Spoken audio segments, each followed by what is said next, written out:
Alright, let's do this. We just finished the Serpent's Spine, and I know we weren't really talking about all that much, but what you were saying was, in addition to these, the Mantid, which were causing issues over in the Townlong Steppes, they are swarming in unprecedented numbers on the Gate of the Setting Sun, which is this gate right here. This is the central gate and the central defense point for the Serpent's Spine. As you can see, there's literally Mantid swarming in right now around it. There's a rare up. Not rare. I've already killed you though, so I'm going to let someone else get you. So having stopped the Shaw of Hatred, there's only one Shaw left. Our vigil is constant. I love how the name of this upcoming quest is Nope. Be strong. Stay vigilant. Move like the night. We're holding, just barely. Anything you could do to stem the tide of dread spinners coming up the wall would be a really big help. You feel like tearing open spider eggs one at a time by hand? Yeah, I didn't think so. Here, take a flamethrower. The wall must stand. Be strong. So, for the second time in our campaign now, we're going onto the other side of the wall. And we're just going to fight some... excuse me, fight some spiders. Who are making their way up the wall. Like spiders tend to do. But we got this other quest here. It's bad enough trying to hold off the Mantid, but we've got spiders swarming in the ruins below. One of my marksmen caught a blast of webbing on his leg and got pulled straight down. I think he's alive, but I don't have the manpower to send anyone after him. We're stretched thin up here. If you want to help us, use the rope and go find him. Okay. Good morning, Valerian. Another rare. Gosh, so many rares up. Ah!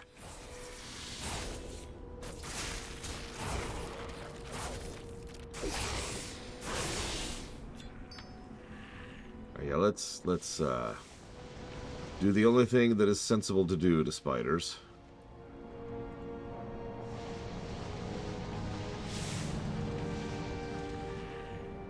Especially ones named Webster. I hope work is as good as it can be today, Valerian.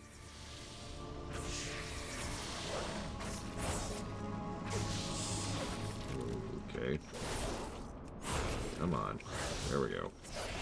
Don't mind me just missing a bunch of attacks. Like you do. Listen, Valerian, we need to talk, okay? I know you really don't want to participate in the groups, and that's fine. You know, you could just say that. You don't have to keep destroying your computer with, like, a golf club.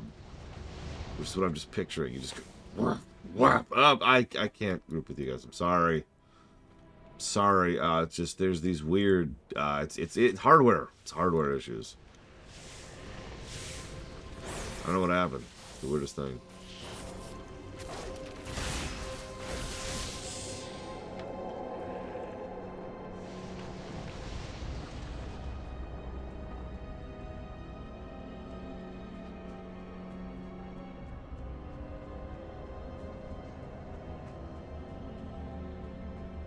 Oh yeah, I meant to do that. Listen, God, I haven't had a chance to do anything. Urgh!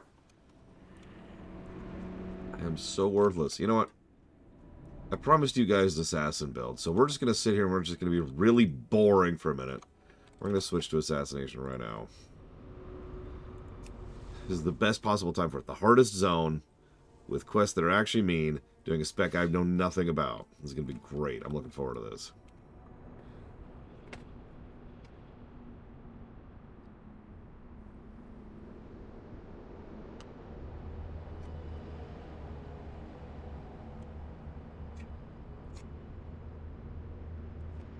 I mean, that's how I always learn best. That's not even a joke.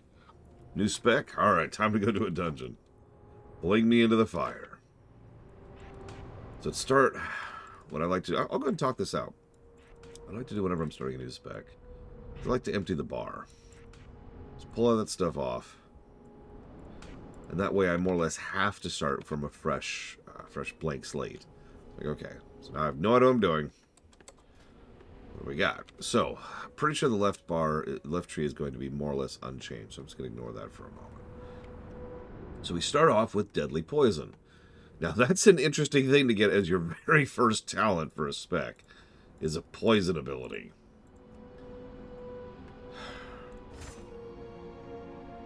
Each strike has a 30% chance to poison them for 4,000 damage over 12 seconds, and if any more procs happen while they're already poisoned, it does additional damage. Kind of puts the idea of the class right up front there, doesn't it? Shiv increases your nature damage done. In other words, your poison damage done. So we might actually have a reason to pick up Shiv. You notice it gives us Shiv automatically, which it did not on any of the other specs. Venomous Wound. You gain energy each time your Garrot or your Rupture do bleed damage to someone who's already poisoned. If an enemy dies while affected by Rupture, you gain energy based on duration. And max energy by 100. I notice we're spreading out pretty far for our second tier, too. That's interesting. What do we got here? Ooh, okay.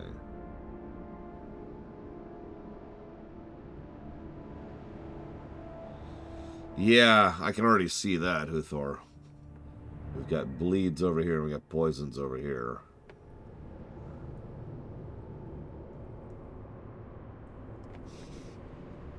Let's go ahead and get improved Shiv. And then in Venom. Yeah. So, sorry. Improved Shiv makes it so that Shiv also makes our poisons do more damage.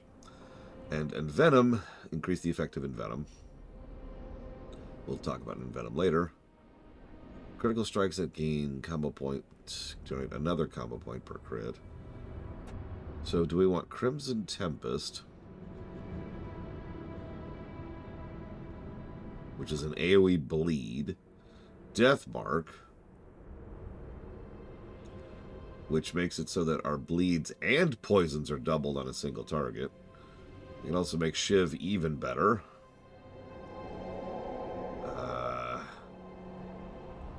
Make our spells more expensive, but do more damage.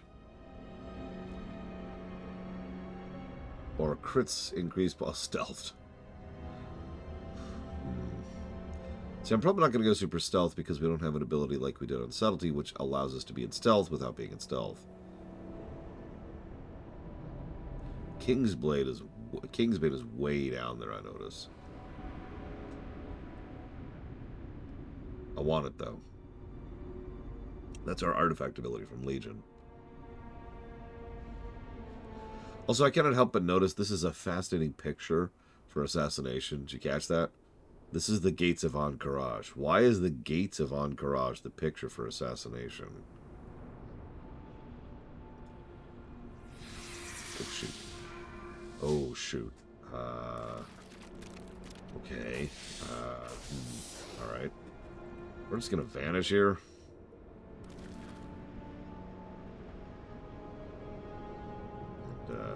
Hide over here in the webbing. Don't worry, no spiders will detect me in their webbing.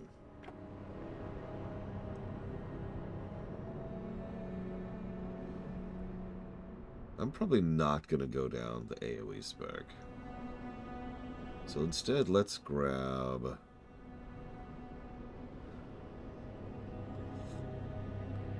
Fan of Knives always applies your poisons.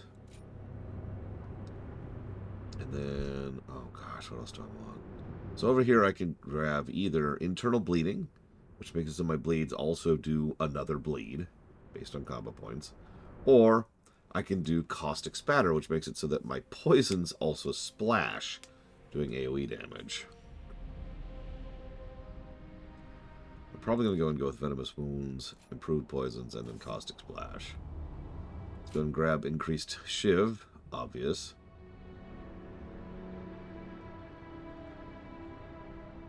Ambush and Mutilate cost more energy and do more damage as nature. Jesus.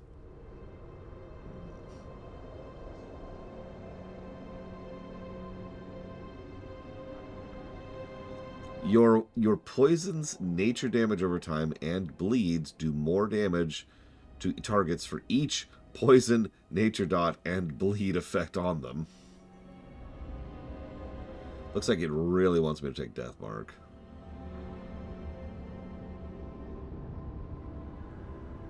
Amplify poison. Coats your weapon with a lethal poison that lasts for an hour. Each strike has a chance to poison, doing nature damage and causing amplify poison. And venom can consume amplify to do increased damage.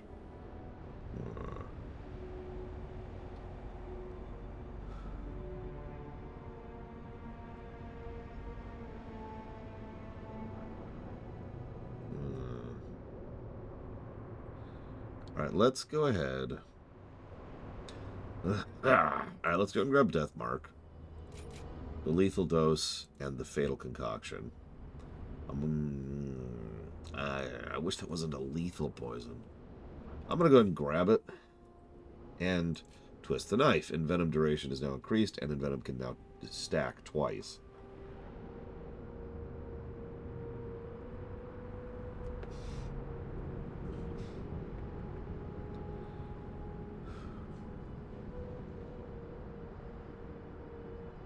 Gosh. I'm hesitant to pick up anything that increases mana cost of anything. We're going to try that. 70% additional nature damage is not a small amount.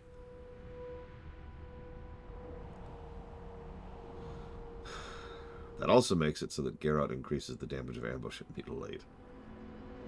Which also gives us access to the left tree. Or we grab this, which makes mutilate does another bit of bleed damage. Which we probably want that if we're being completely honest. Serrated bone spikes. What? We'll get to that in a minute.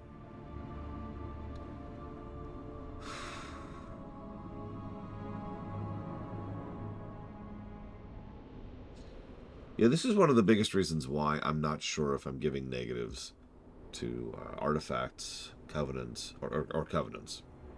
Because they're here. Like, this right here is the artifact ability from Legion, you know? They actually ported that crap forward. Took them a minute, but they did it. Hi, Magister. And hi, Giant Rat Guy.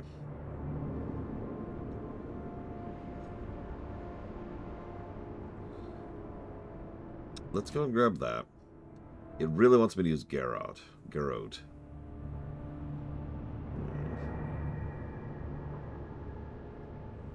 And we'll just get a general crit thing. Okay, so. Now we get to the fun stuff. Envenom's effect also increases crit chance of your poisons, and crit poisons generate energy. Shiv deals double damage, and, triple damage, and no longer costs energy. Gonna grab that. Garrot deals more damage and generates 2 more combo points when used from stealth. Envenom has a chance per combo point to smash a vial of poison at target location, creating a pool of acidic death. Their words, not mine. That deals nature damage over time. Yes. Oh, sorry, there's 2 stacks of that. We're going to grab Kingsblade. So I keep mentioning Kingsbane. Releases a lethal poison from your weapon and inject it into your target, dealing nature damage instantly and nature damage over time. Each time you apply a lethal poison to someone who is affected by Kingsbane, Kingsbane damage is increased by 20%. Maxing out at 1,000.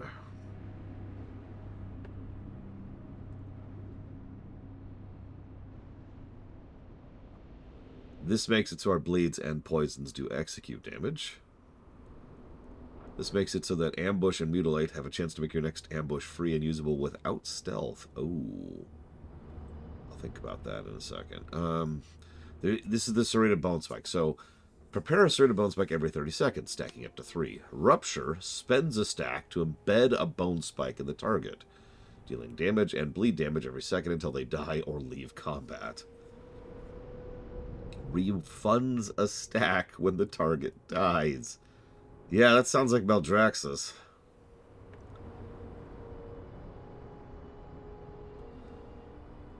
Oh my god. So, sudden demise. Bleed damage increased by 10% across the board.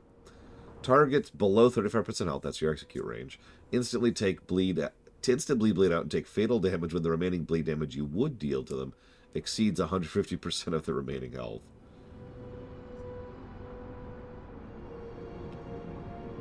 Okay, so I may apply 1 additional lethal and non-lethal poison to your weapons, but they have a 30% less application chance. That's probably still worth it. We're going to grab that.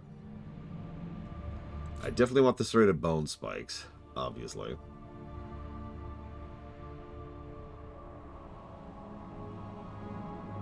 Let me look something up here. So it looks like I already have several talents that improve ambush. So I'm going to go ahead and grab that, to grab that ambush proc chance. And I'm going to grab the thing to make my poisons turn into execute damage. And then we'll just do the left tree. This should be relatively quick and simple. So I know most of what I want. I'm going to want poisons, obviously.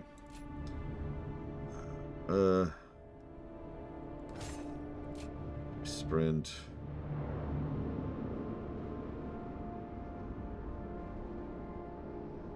Don't care about any of these. Not really.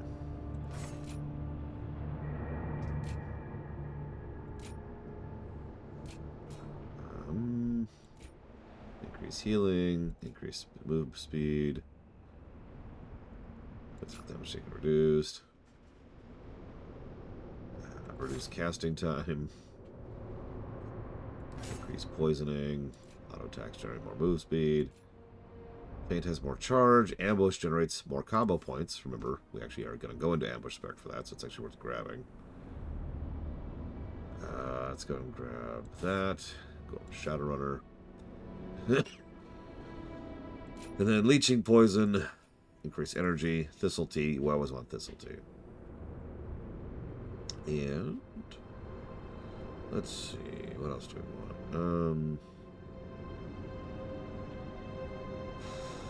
Did we get the combo point thing? We did not.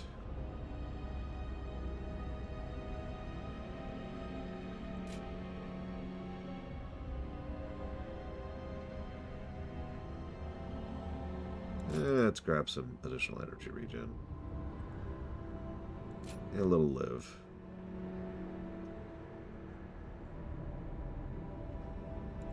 We'll call that good. Okay, now the hard part. Setting up our bar. I'm kidding, this shouldn't be too hard. Once again, I like to just drag everything off there. So I know Mutilate's going to be our bread and butter. It's going to be our builder. Kingsbane is a 1-minute big nuke. We're going to put that on G. I just mentioned that too. We'll go ahead and put Shadow Step on 0, because that's usual. And Venom.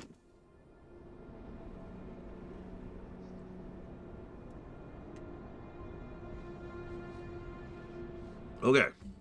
So, it's nature damage and increase your poison application chance by X. And we can stack it. Pretty sure Envenom replaces Eviscerate. Almost positive. Yeah, I don't even see Eviscerate, so we're going to go and put that over there, where Eviscerate normally would be. Deathmark, really big cooldown. Let's go put that over there on our big nuke. Fan of Knives is an AoE.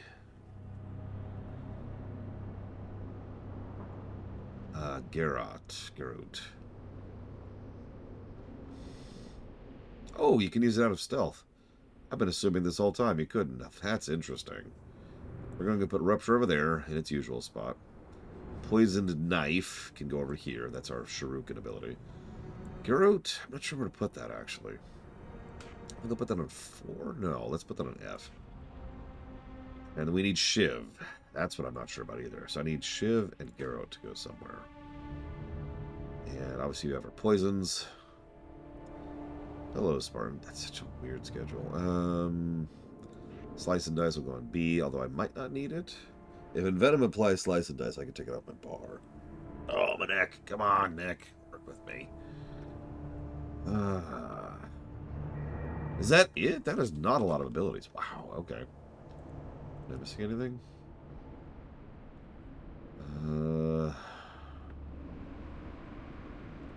Nope. I mean, there's Thistletea. I guess I can grab Thistletea. Put that over here.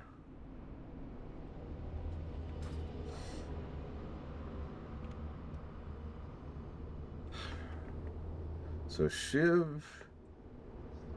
Let's put Shiv on C, because it's a pseudo AoE now, and it increases nature damage. So it's part of the combo now. Then we can put F, have that as Garrowed. Alright, yeah, let's poke at this a little bit. Let's see how this feels. So, mutilate, throat, rupture.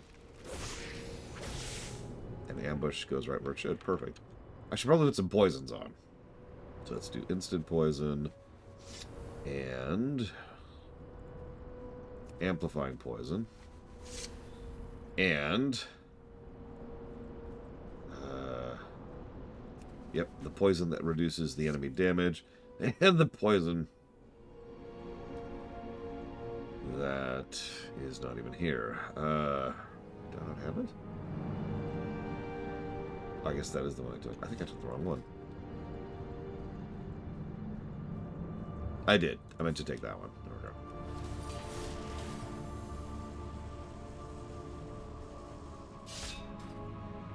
Yeah, get a number. Okay, so now we've got amplifying and instant, and then we're going to put on numbing poison. Okay. Hey, look. There's a rare over here. I should actually put it over here. I'll put this here.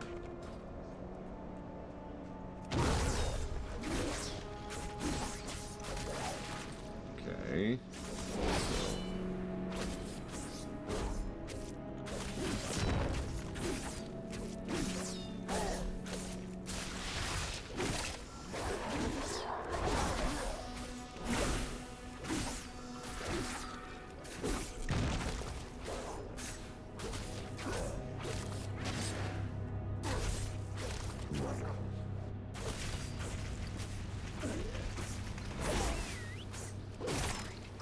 I like that splash of poison, by the way.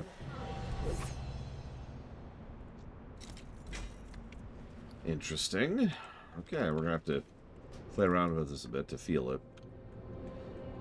Back in Legion, which is the last time I seriously played Assassin, the thing that I remembered most about Assassination is that it was just build, spend, build, spend, build, spend very, very rapidly. Mutilate was in a really weird place and generated an absolutely insane amount of combo points. It looks like it's drifted a little bit since then, but I don't mind. Because Subtlety feels like it's taken up the same slot that Assassination used to have. Yeah, go, go, go, go, go, go, go. We'll play around with it for a while. That's the whole reason I wanted to have it for like at least a zone. Hopefully this zone will nearly kill me like several of the last couple of zones I've been doing. I can really play around with it. Hey, Lon. How you doing? You okay there? Pandaria conceals a great darkness. The fall wasn't that bad, actually. I have a knack for soft landings. Daily quests unlocked. Yeah, I'm good, thanks. The wall must stand. I don't actually have any treats, Magister.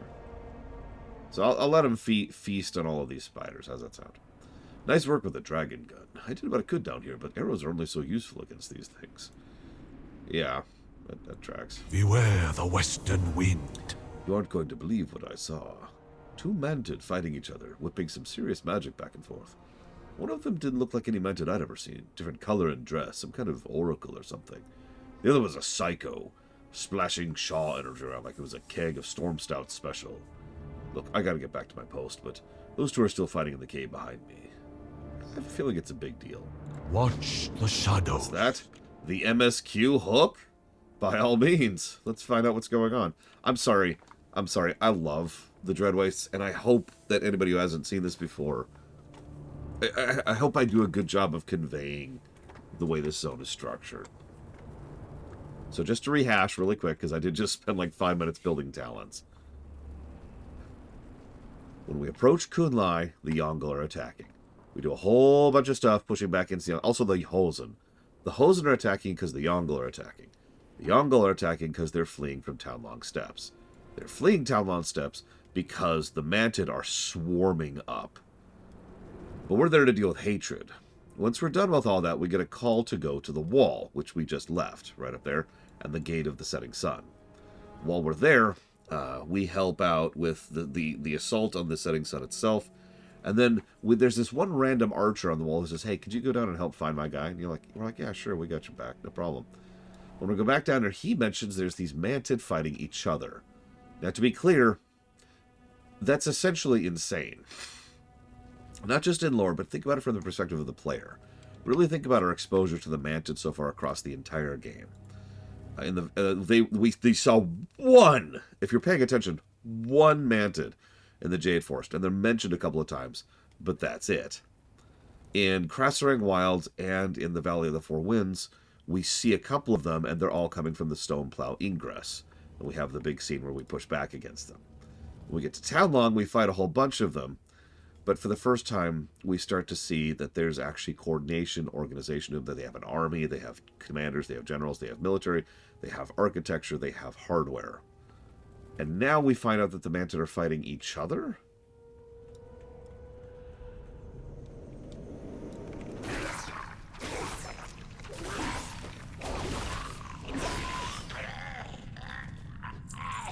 So the one we kill, the one who's hostile to us, might be a better way to phrase that, says, now they come over the wall to oppose us? The fools! The Klaxiva there. He says, please approach me. He is severely wounded. He barely manages to choke forth his words between his gasping breaths. Hold. We are not your enemy. Take this.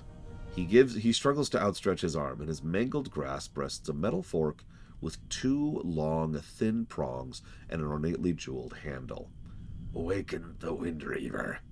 It is the only way to end the swarm.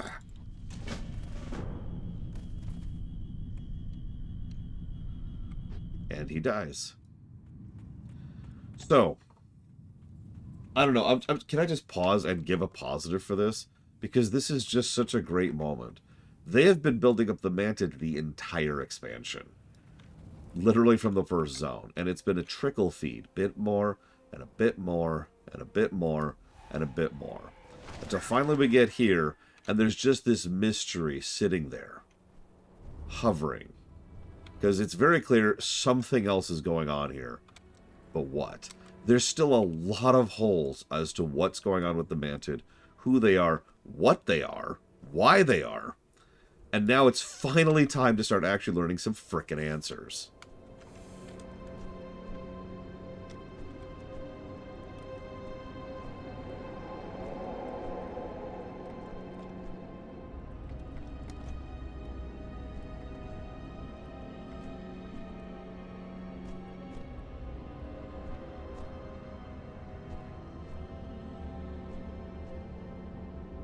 Anyways, it's corruption. I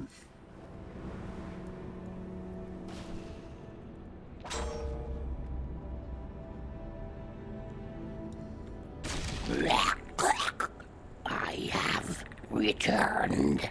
I want those of you who have not played this game before to do me a favor and remember the name Kilrook the Wind Reaver. He is... You know how there's usually like a face for a given species? He is our face for the Mantid. And that's going to come up later, several times. The Klaxi called to me. You will forgive my current state. I've slept for many years. A Klaxiva should have been here to attend my awakening with Kaipari sap, but you will have to do. I sense the buzzing of sapflies to the south. They gorge on the sap I need. Bring them to me. Yeah. I hear them howling in rage. The spirits of the Mogu I slew so long ago. They wander this ruined terra, seeking vengeance. If they find me in this state, I will not have the strength to fend them off. Draw their attention and put them down. Finish what I started. I will tell you who I am. Okay.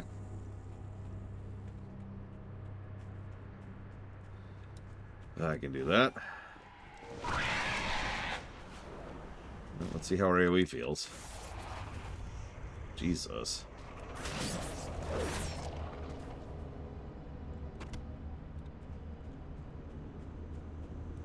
You'll also notice the music out here. You probably didn't even hear it. It's very atmospheric. It's much more understated compared to a lot of the zones we've seen. That's because for the first time, they didn't... So Blizzard has been good about making music to set the scene since vanilla, honestly. But what they started doing in Pandaria, and it is specifically in Pandaria, is they knew the rough order in which you would do the quests, because, duh, right? They can obviously tell this quest leads to this quest, leads to this quest, which means they can decide which music plays in which subzone based on that. That just hits like a truck, doesn't it? Good lord. So as a result, and we actually already pointed this out in the Talmong Steps, they can use the relatively crude tools they have on display for playing music in WoW, and decide where what should play, specifically so that you're hearing the right things for the scene. I feel like I'm explaining that wrong.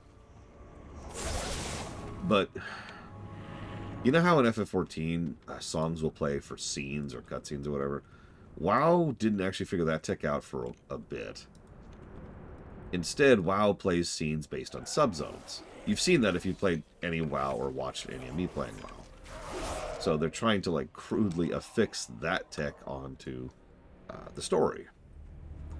They'll do better later. Later on, Warlords, they'll figure out how to make it so that, you know, this song should play for this area because this event is happening. I just wanted to comment on it while we were here.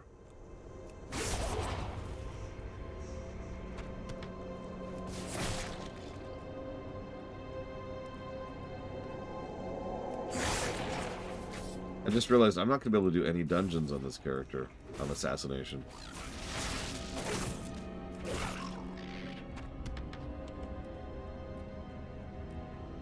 There are none, if you're wondering why. There are no more dungeons in Pandaria. We've done all of them.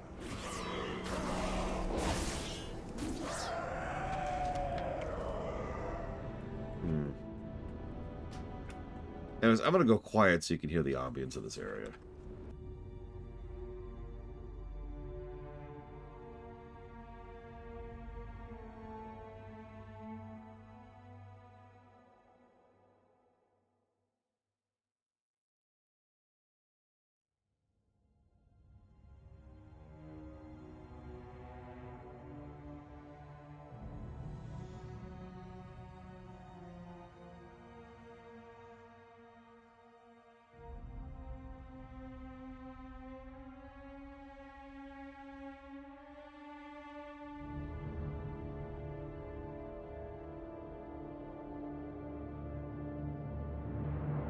Morning, Bragman.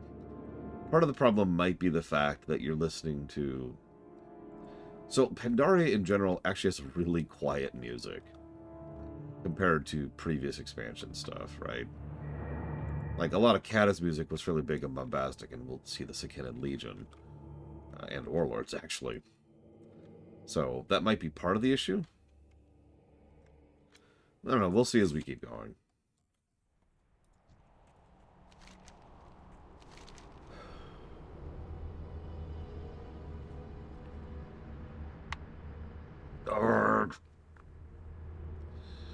Really?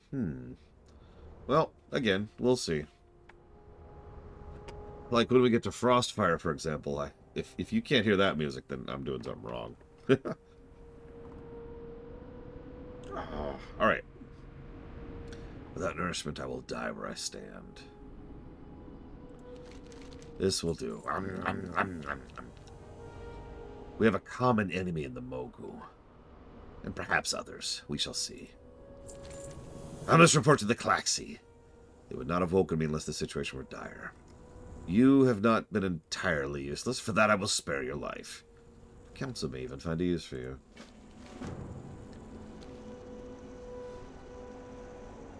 I am Kill Rook, a warrior from an era long past.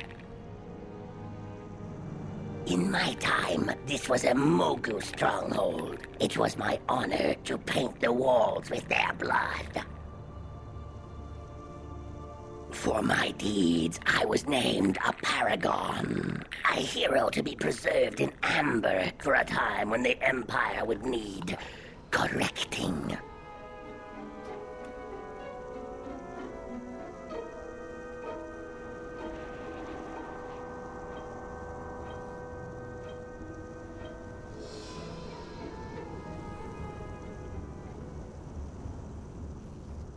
Wakener, what power is this that burns our land and corrupts our trees?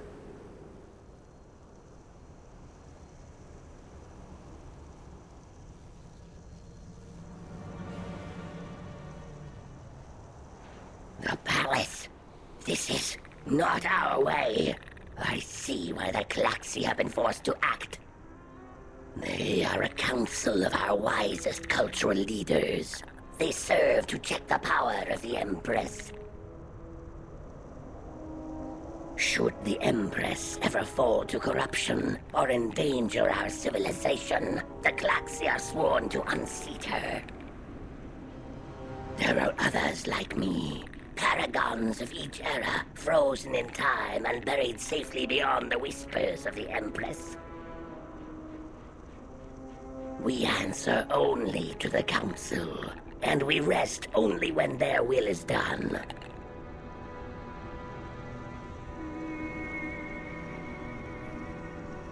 In case you missed that, and I don't know, maybe I'm the weirdo for finding that absolutely fascinating. The Klaxi governance system is run by an absolute dictatorship where the Empress has totalitarian authority.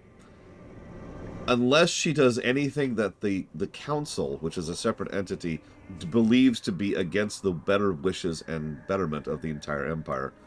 In which case, they then have the authority to supplant and replace her. It's not quite a check and balance, it's more like trying to have a self-correction system. The Klaxi, it's worth noting, also are one of the bigger repositories of certain types of knowledge, most notably the amber preservation thing, which is like what Kilrook was in just a bit ago. Speak, Wakener. Wind Reaver, you have awakened. What of Klaxi Vatic?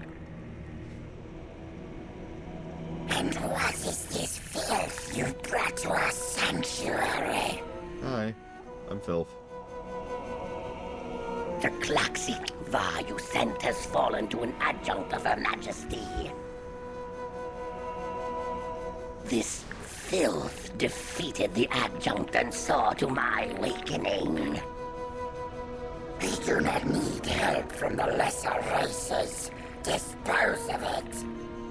Okay. Right away, Klaxi Va. No. The Awakener may prove useful, one way or another. As fodder for the swarm, perhaps.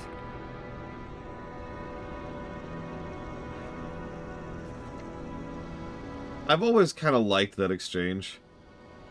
Because ignoring the obvious humor here, you have to understand, the Klaxi just came within, I'd say, about a minute of being completely wiped out. Until they changed their mind at the last second, like, wait, no, maybe they'll be useful. I don't think they had the tiniest, slightest idea how close they came to being completely destroyed right there. I'm not even sure they care. Okay, get a little variety going on. That feels better. There's our assassin outfit. My life for the Because you know, if they'd turned on us, they'd just be like, alright, they're all dead. And we would have just gone on our way. The cycle will be preserved. The Imperial Clutches have become an abomination. Clutch Keepers rush to the development of new Swarmborn, saturating them with Shaw energy. The Klaxi wish to stem the tide of Swarmborn production of these dread Clutches, but the Keepers to death. Leave me now. Newly hatched Manton have only two instincts: kill and feed. They turn on one another, devouring the weak, leaving the strongest to mature. Those hatched during a swarm are turned loose on our enemies instead. The swarm born of the clutches of Shexi are tainted, born into shadows and nightmares, driven by terror, not hunger. They are not fit to swarm. Purge them. Show no mercy. I mean, a Klaxiva, which is how you're actually supposed to pronounce that, and I'm not going to do that ever again, whispers to the tower.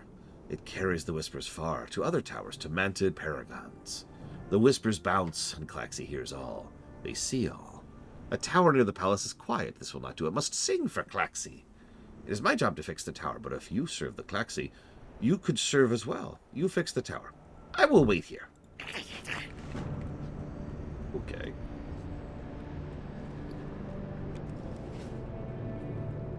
Buy, sell. You, filth. You work for me now. Okay. The amber blades of Shexir Bladesworn are the finest weapons in the Empire. If you're not impaled upon them immediately after leaving here, bring me as many as you can carry. I want to make sure we have weapons to reserve should we need them. Preserve the cycle. Okay. Death from above. The Empress must fall. I will drop you near the tower. Do not get used to this. Which is funny, for reasons I'll talk about in a second or two. I mean, this reminds me a lot in several ways of Dawn Trail. Because they're no threat to us. Not really. Granted, that boss fight that Huthor referenced earlier is really mean. It's one of those fights that it requires a fairly large amount of memorization and coordination. But, again, really, no.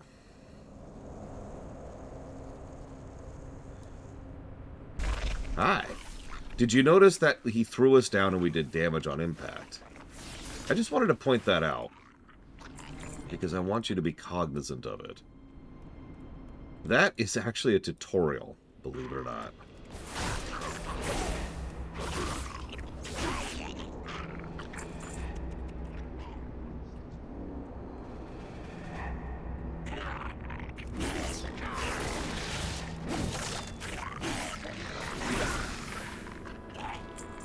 It looks like we do have the proc right now. As the crystal buzzes to life, a manted voice permeates your mind. The crystal sings to the Klaxi. They sense a paragon in the clutch east of the tower. Clutch keepers are trying to pollute this one. The Klaxi will not permit this. Go find the paragon. Place your hands on the chamber, and Klaxi will channel their whispers to break him free. Protect him if you can. Yeah, by the way, that is actually one other small little detail. It's in many ways an emulation of what happened in Wrath, but in my opinion, it's a better execution of the same idea. In Wrath, we started off with everyone. Like, we were just part of the invading armies, plural, that were launching into Northrend. By the time we got to Icecrown, there was only the elite of the Ebon Blade, the elite of the Argent Crusade, and us left, along with one gunship on each side, right? Here it's the same concept. By the time we get to the Dread Wastes, we are completely alone. The last aid and assistance we had was in the Townlong Steppes. And that was just a few scattered numbers, basically one regiment of the Shadowpan, and that's it. When we get out here, we are completely on our own. Until we meet the Klaxi.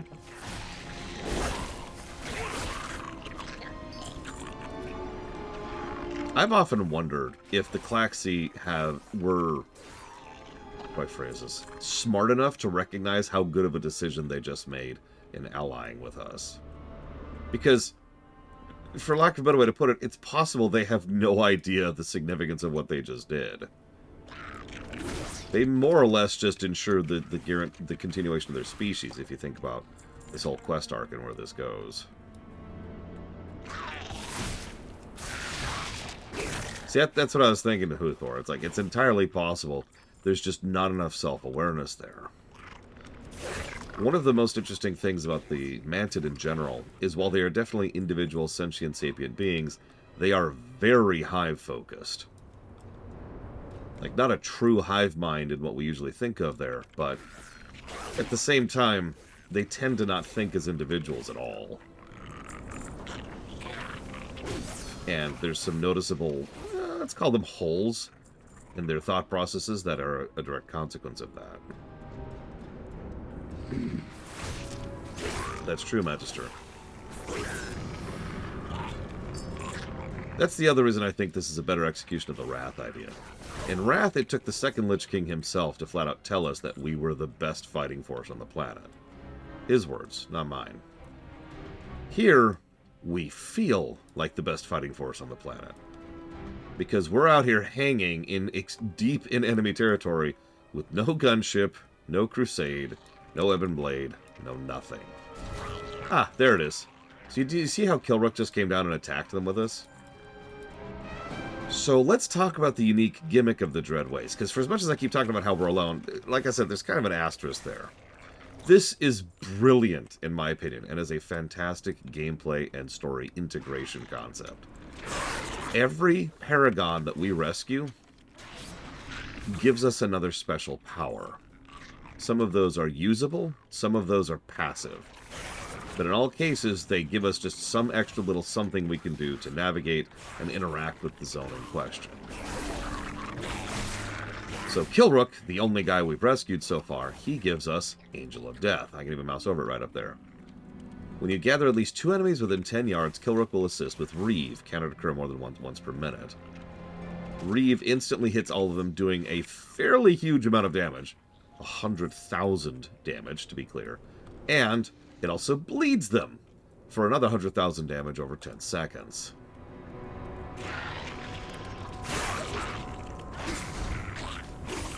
Like that.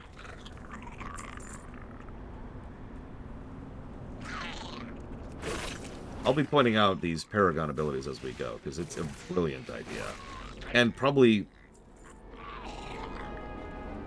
So we've talked back and forth about the idea of borrowed power, and most people agree that borrowed power sucks. And that's because it does. But there's an idea that's adjacent to being borrowed power that actually works out pretty well. That idea is what I usually refer to as the playground. Oh, that hurts, that hurts, that hurts, that hurts. Hang on. Oh, shoot. I don't have an ability on my bar. We're going to have to do this without. Oh, so close. Almost swung that. Alright, let me pull my heel onto my bar here. There it is.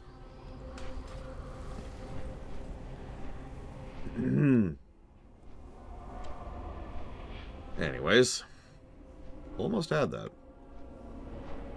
The playground concept is exactly what it sounds like. But the term is my own. I came up with this during the FF14 run, actually, when we were discussing WoW and the problem with borrowed power. The idea of the playground is within the playground, the rules are different. You get tools, kit, abilities, concepts, equipment, whatever. And that allows you to do unique, fun, interesting things, both as a developer and as a player. And it's all limited within the playground. And because it's limited to the playground, you can go wild with it, right? You could do whatever the hell you want with it because it doesn't matter. It doesn't affect the PvP. It doesn't affect the raid scene. It doesn't affect Mythic Plus. It's within the playground. And yeah, we're going to see this as recently as the Dragon Isles, because up here is a place called the Cobalt Assembly, which does the similar playground concept. And yeah, Boja, exactly like to all. Boja does this as well. Because both games have the playground concept. And it's a nice way to kind of bypass some of the borrowed power issues, because it allows you to have something fun or interesting or cool without, you know, leading to an endless series of bloat or completely knocking over balance. Because as much as I bash balance, and I do, there does still need to be some degree of balance, at least within the stuff that's competitive. So, the Clutch Keepers seem to be using these blinding white crystals as magical foci. Peering inside, you see thick tendrils of black smoke swirling at the center. One of the workers at Klaxivest may know more about this material and why it's so abundant in the wastes. Speaking of which, plus to voice acting. They put a lot, and I mean a lot of effort into voice acting the Klaxi. And they actually have several unique voice actors for the Klaxi.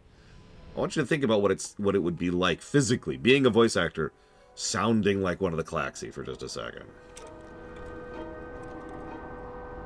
Like, really picture that. In fact, I'm going to double that voice acting positive, because that's crazy to think about.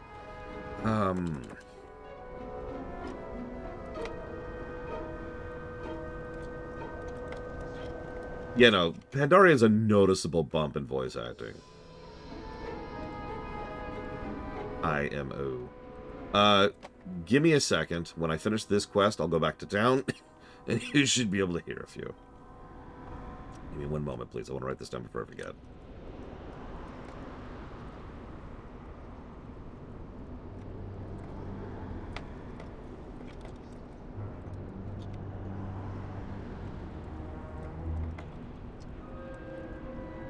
Okay, let me... How many of these do I need to kill? Oh, just like 10. This should take a minute.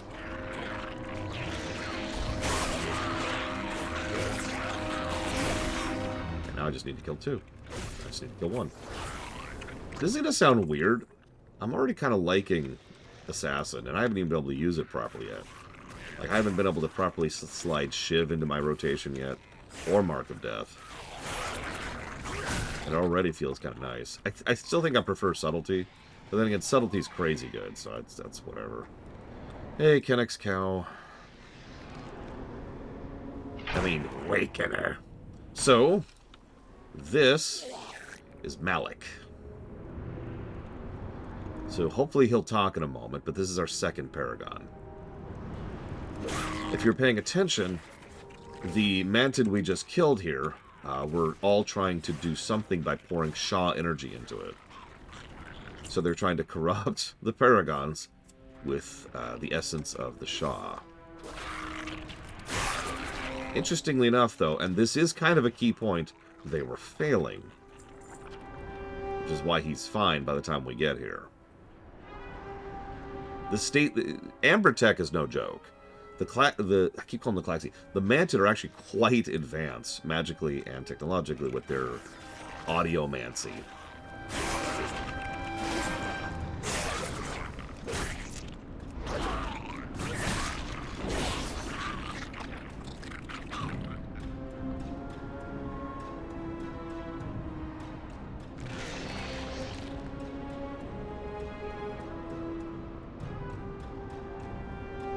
This is going to be another flower zone, by the way.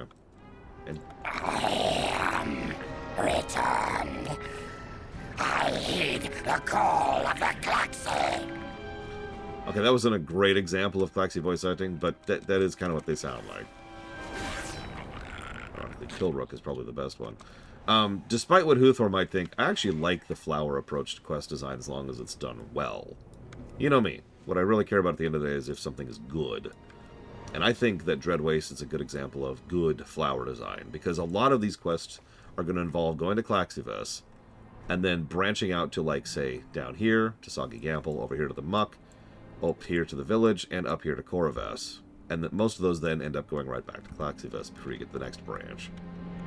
Good morning, Sean. Much has changed. My slumber was interrupted by sudden dreams, unspeakable nightmares, and then I awoke. The Klaxi have spoken to me. I have my orders. There's much to be done.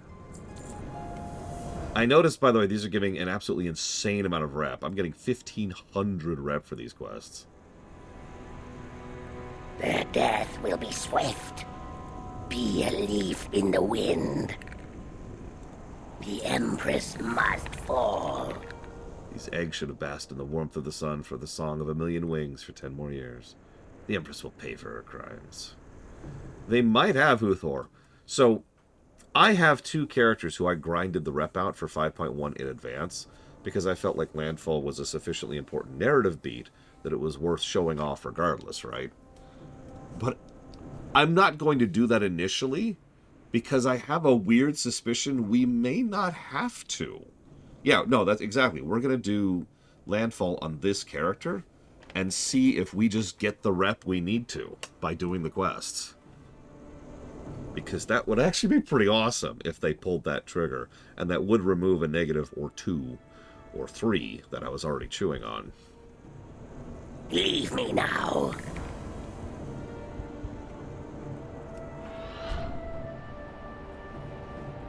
You seek to trade?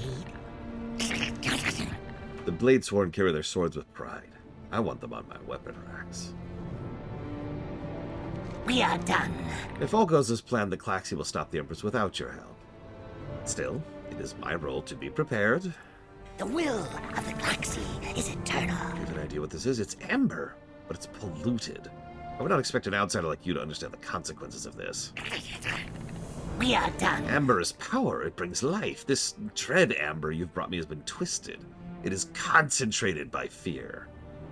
The Vorthik know this well. Their Kipari has been completely engulfed by the Shah, and they use the dread amber to quicken their own swarmborn. Bring me the crystals used by the Vorthik fear shapers. The Claxi will study them and decide on protocol for disposal. Preserve the cycle. Yeah, these are murder hornets. Huh. Aw, poor Braglin. Hug. Yes, Wakener. So you survived the Imperial clutches. You are resilient. The Claxi hear another paragon to the north, among the Shah-scorched roots of the Kaparivore. This one cries out in terror and agony. It cannot be saved. Put him down. Go and defeat him, or do not return here. This one's going to give me 6,000 rep. For those of you at home who don't have a vibe for that, my tone probably gets it across. But these quests back in the day gave like 200. Maybe 100. And then you were supposed to do the dailies for several weeks in order to get your rep up there. The Claxi have called. Mented are born with little on their mind but a lust for battle. Participation in a swarm is not only a cultural rite of passage, it is the catalyst for our physical maturation. Only those who return from battle can develop into from a swarmborn into a fully aware individual citizen. You are dismissed. The Claxi see far and hear much. They have shared their insight with me. The Vorthik embrace the Shah, using its power to fuel their march in this false swarm. Their warriors consume tainted amber and call themselves Dreadsworn. There's no future for them. They are waste which needs disposing. And you will begin that process when you reach Kaparivore. Lay waste to our foes. At Shexir's command, the great Kapari tree of Kaparivore is twisted into a totem of horror. Like those outside of the palace, the clutch nearby is now used to corrupt our swarmborn. Recover the eggs of the Vorthik before they are tainted. We shall raise them here. They'll be citizens of a new empire, free from the Shah. The cycle is eternal. So we've already shown off, I can't remember his name all of a sudden. Kilrook. Let's show off Malik. Fight well. The trick is to be like water. Do not resist your enemy's force. Please flow with it. Let his blows drift past you. Then impale him. So now we have Iron Manted. Absorbed, blocked, dodged, missed, parried, redirected, reflected, and resisted attacks give you a buff called Blade Turning. Upon reaching 10 stacks of Blade Turning, deal damage and stun all nearby enemies for 3 seconds. Really fun when you're tanking here, by the way. Especially on a warrior tank, which if you know me, you know that I was.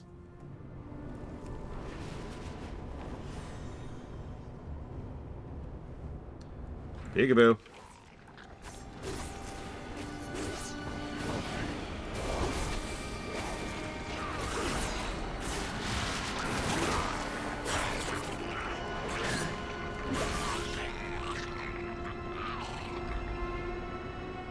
That is possible, Huthor. 5.4 had issues, unfortunately. Remember, and I've talked about this before, but the end of Pandaria and much of Warlords were very, very direct consequences of Titan. And there's nothing else for that, you know. You can see that everywhere. I've already been pointing out some of those, and I'll be pointing out more as we go.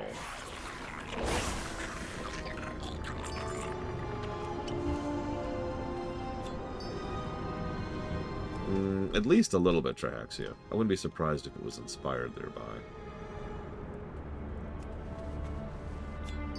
I will admit, it makes perfect sense to me that the Klaxi in particular are very anti-Shaw, but pro-Heart.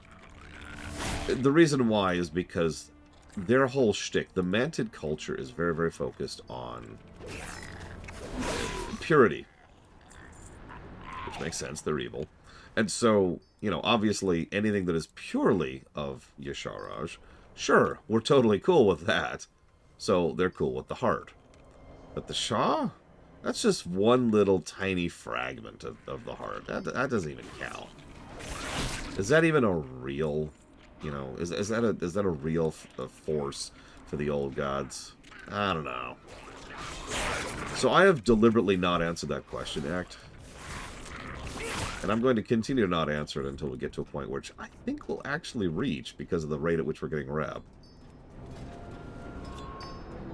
Like, yeah, we are already honored with the frickin' Klaxi. We just got here.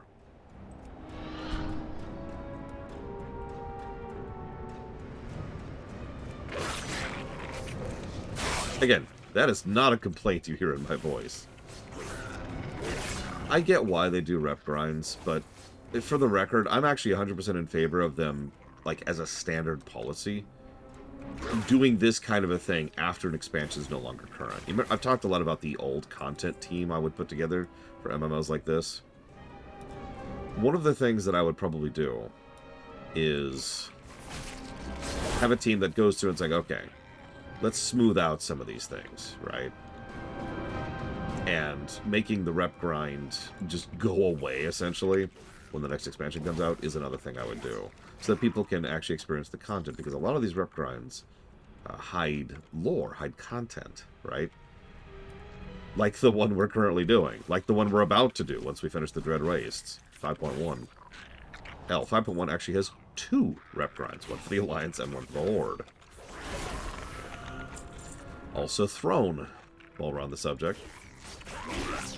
I forget the reps out there, but it's also 2, by the way. One for the Alliance and one for the Horde.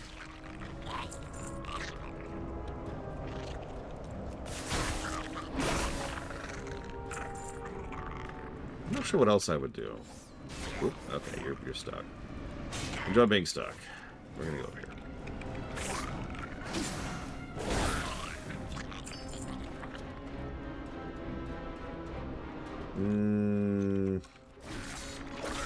At the rate we're going at, quite possibly, we're making good progress in the zone so far, which always makes me happy. Little I dislike more in streaming than Doldrums. But I don't think we'll have that issue in the Dread Wastes. Knock on wood. However, if you want a quick and dirty answer, then the quick and dirty answer is, yeah, it's the old gods. But it's kind of a unique situation. There's no old god out there who's like, and I will create the Shah.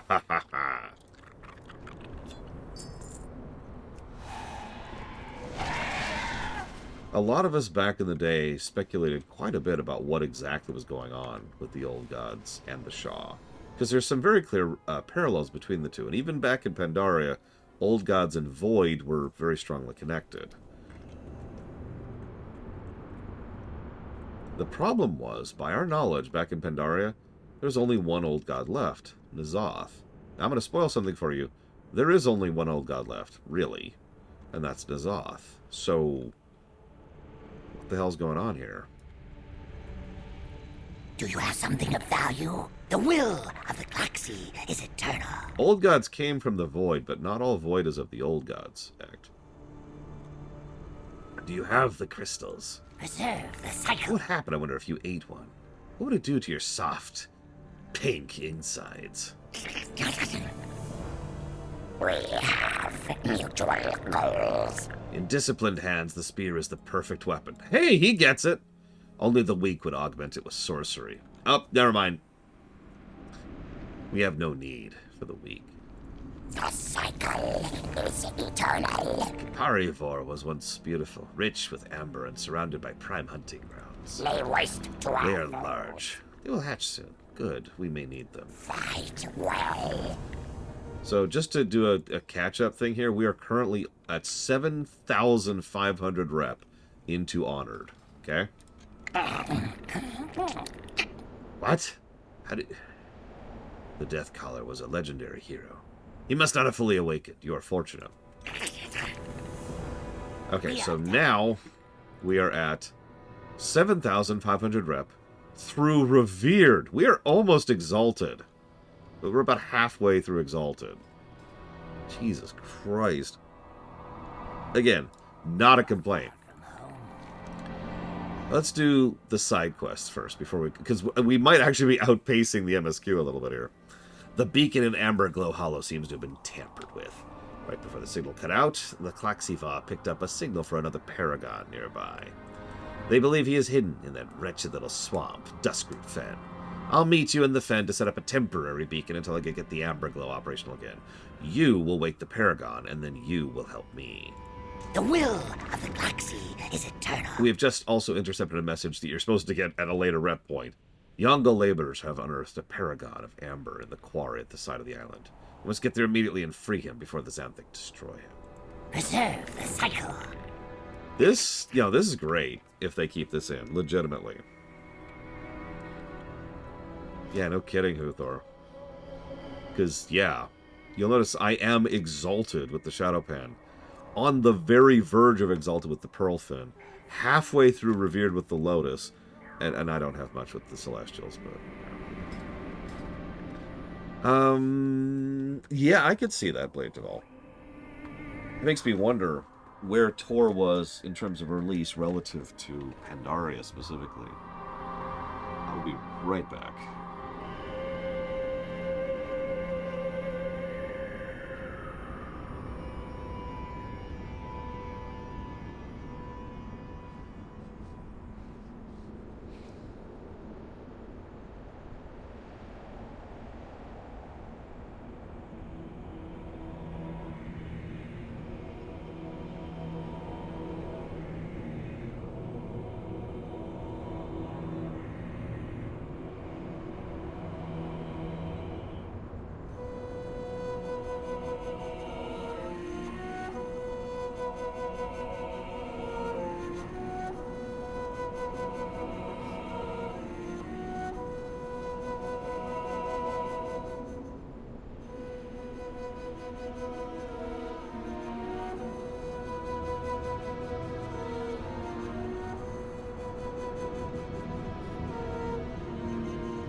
You know, that's doubly interesting, actually.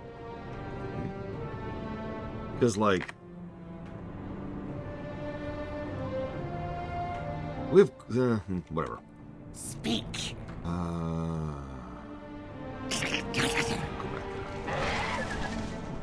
See that. Let's do a character piece, shall we? Let's pause.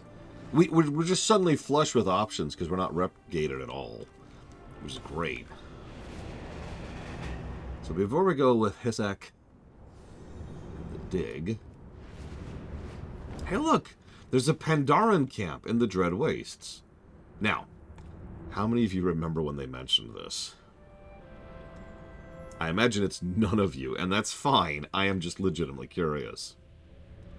I'm specifically pointing the camera this way, too, because if I swivel it around to any of the NPCs... Hello? Oh, there they are. It might get a little more obvious, because you'll notice these guys are Storm Stouts. If you remember, when Chen had his... when we were doing our little breather section back in the Valley of the Four Winds, one of the big things was that the Chen Storm Stout had been going to hell, right? Or not the Chen. God, really, Laura? The Storm Stout brewery had been going to hell for a while. Nobody really liked their beer, and nobody really wanted to deal with them. They were mass-producing it, and just getting less and less customers as a result. And most of the beer coming out of it was crap. By the time Chen goes there, he finds there's only one real member of the family left, Uncle Gao. And he's a dick who has no idea what he's doing. While Chen is confronting him, Gao mentions, look, not all of us are made out to be heroes, tramping about the Dread Wastes. Some of us are artists. Now, it should be mentioned in lore, the idea of Pandarans going past the wall and setting up a camp in the Dread Wastes is absolutely insane. Which is why the Storm Stouts are here, because these people are bonkers. You have the eyes of one who has traveled much. What are you doing here? That's a good question. We're a strange lot. Not many Pandaren choose to live on this side of the wall. In short, we're making beer. Not just any beer, though. The beer brewed with the sap of the Kaipari trees. That sounds disgusting, I know, but it's not. The amber these trees produce has amazing healing properties. The Mented can't get enough of it. They consume it, use it for weapons, architecture. They even embalm their heroes in it. And you make beer out of it. Exactly. The tradition of the sap masters reaches back through countless generations. I am but one link in a chain of sap-thirsty Pandaren. Sometimes, however, I fear I may be the final link. Well, why is that? The trees are dying. Kaparivore is already dead, a victim of the Shah. It'll never again produce amber. It barely even looks like a tree anymore. A few amber-producing trees that remain are being over-harvested by the Manted, yep, or in danger of succumbing to Shah. Either way, no more sap, no more sap masters, at which point I'd have to return to my old job. What was your old job? Dumpling presser. Slow down. Life is to be savored. And yeah, notice the sap is being harvested right there behind them. You are most welcome. The Manted don't ever make my job easy, but now they've gone too far. We can fend off the occasional attack from Corvus, but now they're starting to surround us, and they're draining amber from our tree. This will not stand. We need that amber. They've dug a burrow to the south side of the tree. I'm short-handed. Could you take care of them for me? Family, friends, food. Sure. That's a good point. I should speed up even more. More to the left. Oh, yep.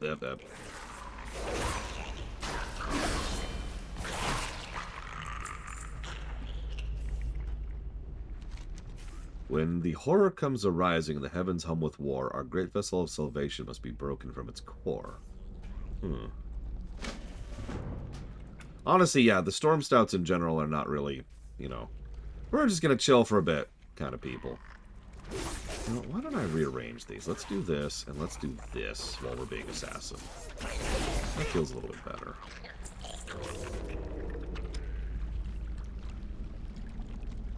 Peekaboo.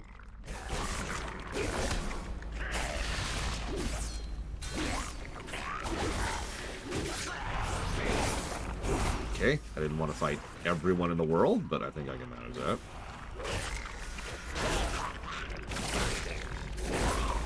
I mean, Chen's cool.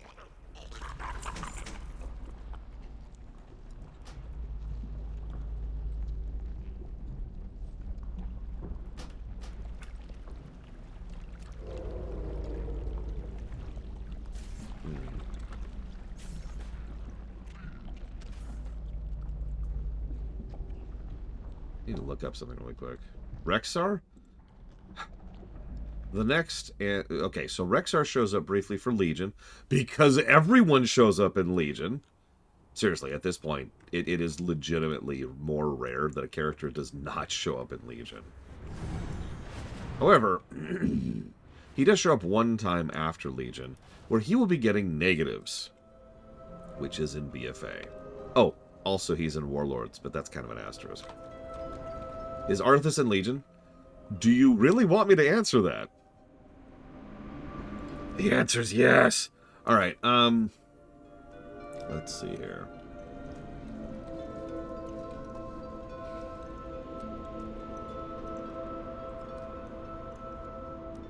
That's what I thought.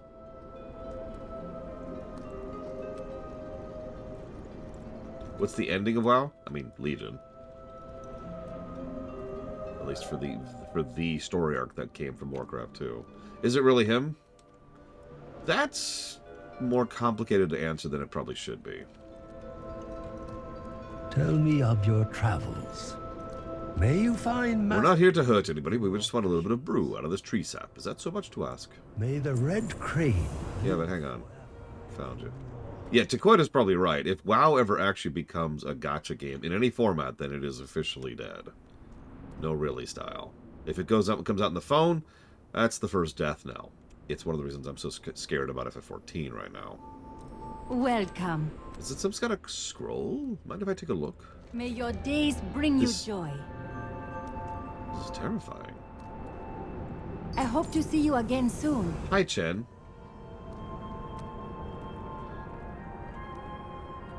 It describes a way to stop the Mounted. A way to stop the Shah. Let me see that. Oh, my student, look at these words. Vessel, quench, recipe. This is a beer recipe.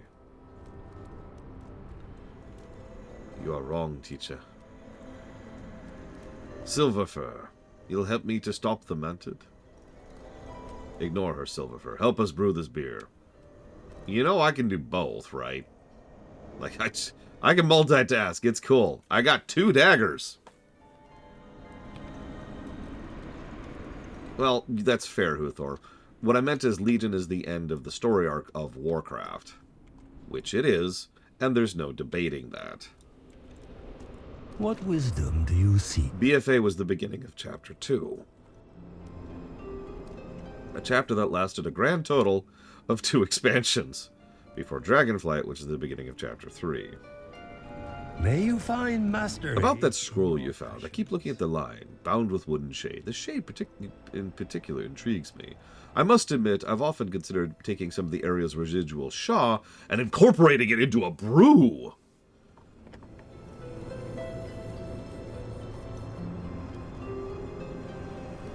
I don't even have words to explain how stupid of an idea that is.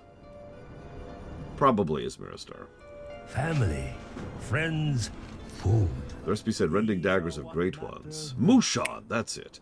There's plenty of Mushan roaming out there with big teeth. They're as long as daggers. That's got to be what the recipe calls for. Yes, let's put Mushan teeth into our booze. And Shaw energy. Greetings.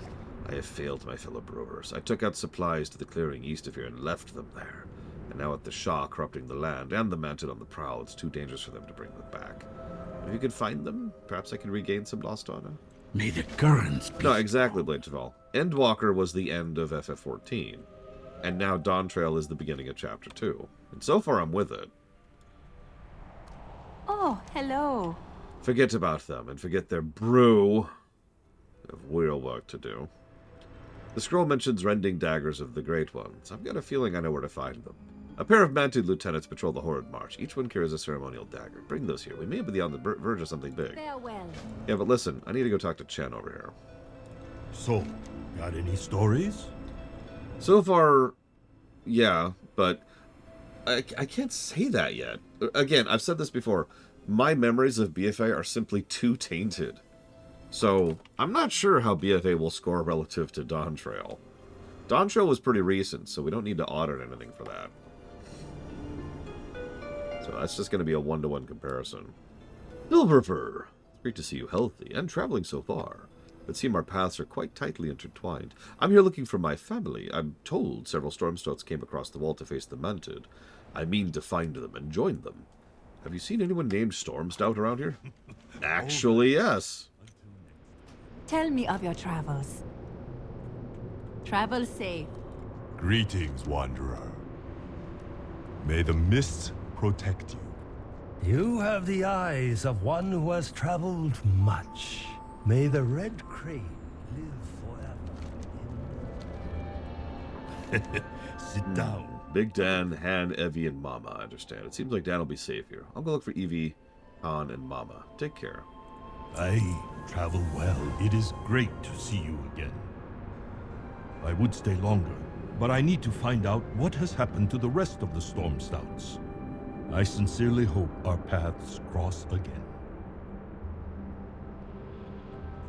To be clear, Huthor, I'm not trying to fight you about the quality of BFA. As I think I've made clear, I cannot fairly judge the quality of BFA. Yeah. I only mean that BFA is clearly a beginning of a new chapter in the story, with Legion being a fairly conclusive end to the first chapter of the story.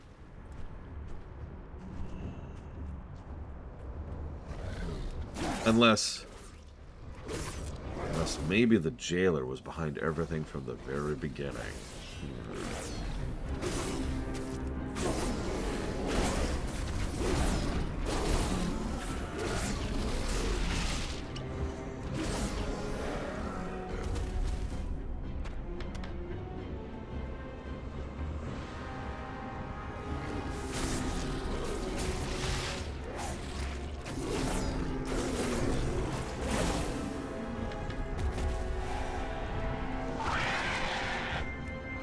It doesn't surprise me that SteamOS would start stretching out. I actually haven't heard about Legion Go, but I don't need to. Because I can assume all I need to just from the way you phrase the question.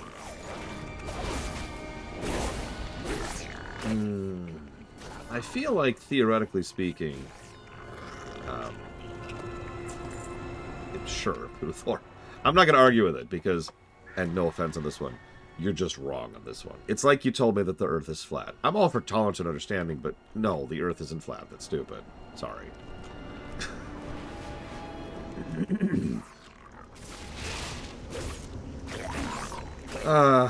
Okay, so I feel like I've seen something somewhere where there's this invented character who has never existed before, who is all of a sudden behind everything, and always has been. You know, a retcon, always been behind everything character. And, you know, and that's a thing that actually was done well. I feel like I've seen something somewhere where that's been true, and I'm not coming up with anything. Help me out. Anybody in chat? If anybody says the jailer, I will shoot you. With a rainbow gun. Chen? Oh.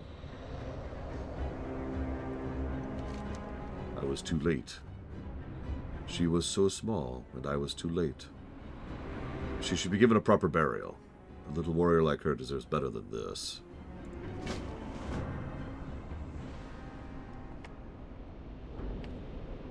That's horrible.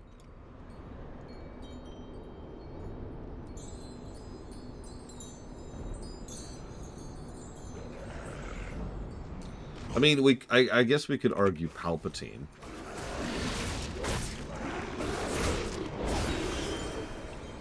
Palpatine arguably didn't exist until Return of the Jedi. Not really. Yes, I know. They referenced the Emperor in A New Hope, but anyone who's actually studied A New Hope knows that he was just a figurehead for the real people in power.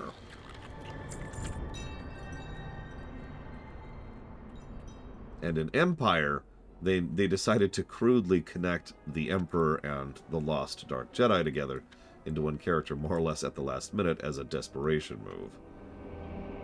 So, Palpatine being behind everything, well, you know what I mean, in Return of the Jedi was kind of an out-of-nowhere thing.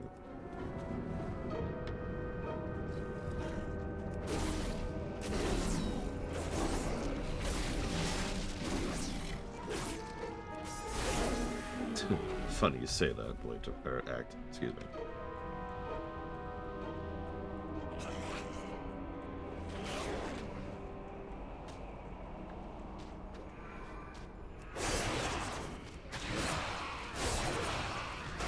Well, it's not so much that I have any ideas for what I'm going to do with Palpatine in the rewrite, so much as that I actually have no idea what I'm going to do with Palpatine in the rewrite. I'm still debating. Yeah, no, I saw that too as Miristar.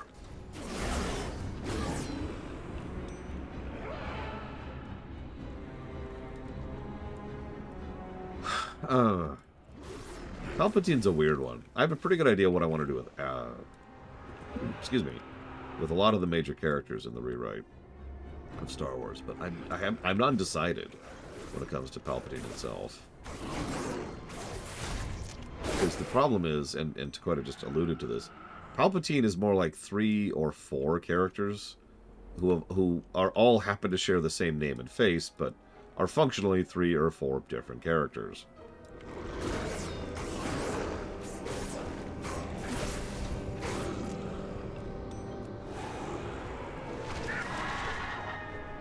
One of the earlier ideas I posited, which I haven't even decided my opinion on yet, was what if we literally split them into multiple characters rather than just having there be Palpatine? I'm still undecided on that.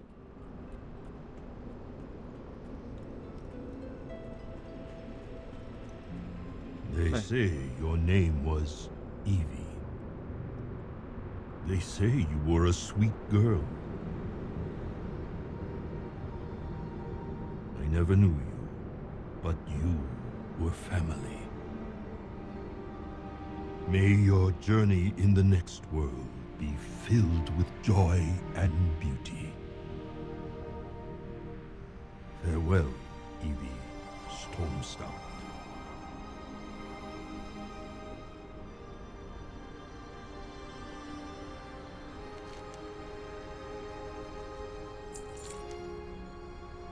There will be time for mourning later.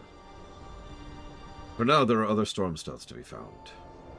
They say Han Stormstout was last seen near Corvus. I suspect he headed into the Manted Burrow just across the way. You should meet with her down there. I don't doubt I can handle a few Manted by myself, but I'd feel better with you at my side.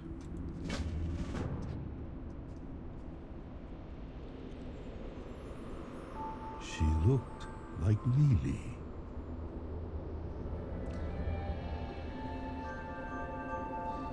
And yeah, that's there in case you missed it.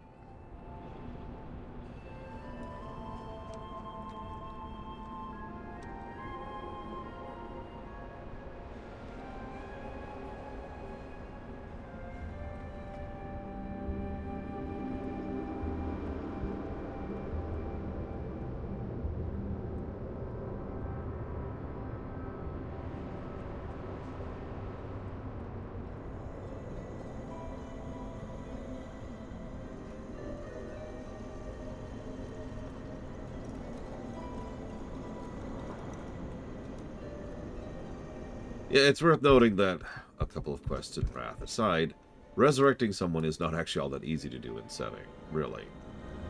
And for that matter, there's really no one around here who has that kind of ability.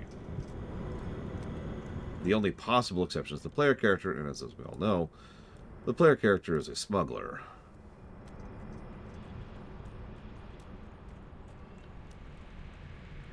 Welcome. Who goes on a picnic in the Dragged Wastes? Go with the waters. Tell me of your travels. I wonder how we'll mix those things into the brew. Can't grind them up, it'll be too gritty. Maybe we'll just let them soak for a while. Next one is on me. I never thought about putting Mushan teeth in a brew before. That scroll's had some wacky There's no ideas. hurry. You are most welcome. Beautiful. That'll make a fine addition to the brew. The most dangerous ingredients are often the most delicious. Slow down. Life is to be savored. Bound with wood. We don't typically brew with wood. Sap, yes, but not wood. We have on rare occasions infused our drinks with core wood from the treants. Most of them have fallen to the manted, but their remains should suffice. Family. Friends. These people. These are what... I'm trying to think I understand the next few lines of the prophecy. Do you have the daggers yet? Yes, I do. May your days bring you Look, joy. she holds them hilt to hilt. They were built to fit together, but how do we join them? Farewell. Rending daggers of the Great One shall be bound with wood and shade. Learned a lot about Korthik Mountain in my time here. I know they maintain shrines in their settlement. One is a heart root of the very tree that they inhabit. The other is a dark pillar connecting them with their queen. These shrines are the wood and shade. If my predictions are right, the daggers should react to their presence. Travel safe.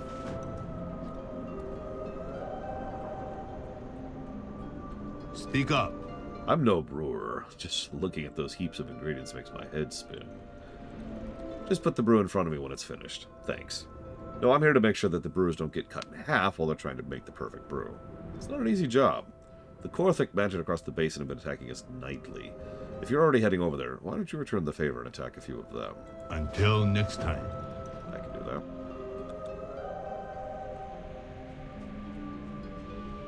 Hey, Spartan.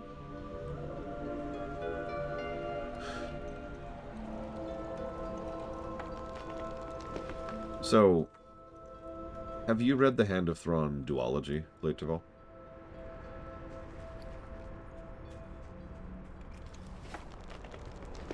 The dungeon schedule? Well, there are no dungeons left in Pandaria. We do, however, have quite a few scenarios left. Like, 2, 3, 4, 5? No. 7 scenarios left. The reason I ask is, and this isn't really a spoiler because it's literally in the first chapter, the dominant plot point of the Hand of Thrawn of duology is that Thrawn is, try to be shocked, dead.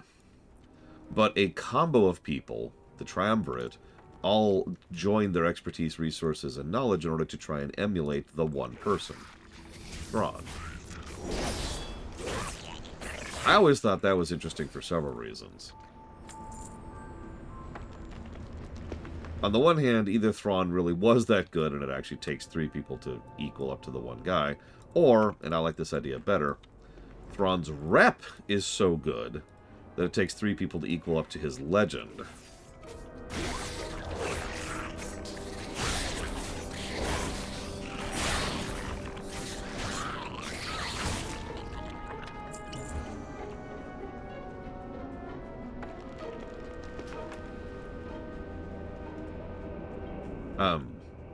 I'm curious what the alternative there is, Yura, because your question implies an alternative.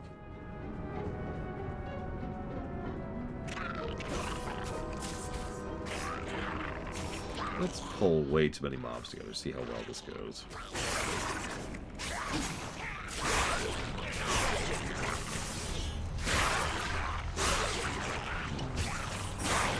Oh, this is a terrible idea. Yep. Got a couple of them. I agree with that completely, Huthor. That's actually why I mentioned that I like the idea more. That in-universe Thrawn's legend is so huge that they're like, oh my god, of course it was Thrawn. He's thinking circles around us. There's nothing we can do about him. He's his dick. His dick is so big, man.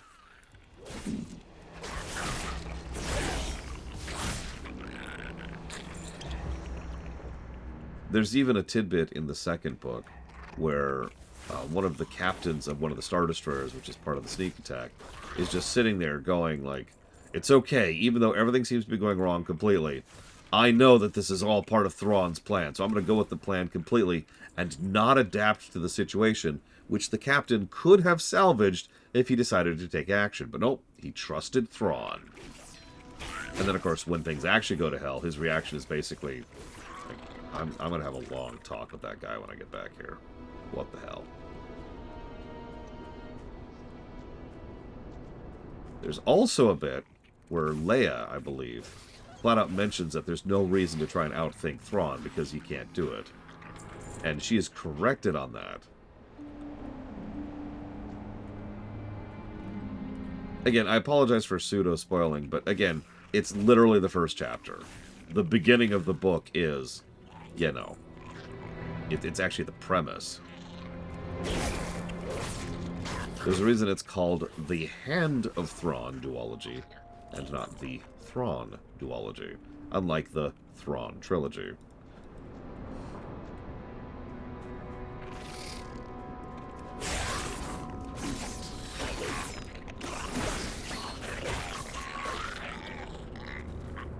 Exactly, Kennick's cow. And I admit, I do like that idea. In fact, you got me thinking about it now, Blade Traval. Because we could go with an idea that Palpatine is literally multiple people. And that's how he's keeping up with all of the things he keeps up. Something I mentioned in the writer's room over in Discord is... it's honestly a little bit silly that Palpatine is able to accomplish as much as he does. Like, think about how much time and attention and work it takes to stay on top of your game just in the political arena of the Old Republic. Just the politics, nothing else. Then take into account the long-term planning and machinations of actually lining up things to eventually become, start the Clone Wars and then form the Galactic Empire. And then think about how much time and effort it takes to be the single most badass Force user of the era, both in a fight and as a mage. So that's functionally great lightsaber duelist, great great Force user, as a mage, for lack of a better way to put it. Great politician on a day-to-day basis, and great long-term planner. That is 4 skill sets that, would completely consume all of your time and attention if you were to focus on one of them.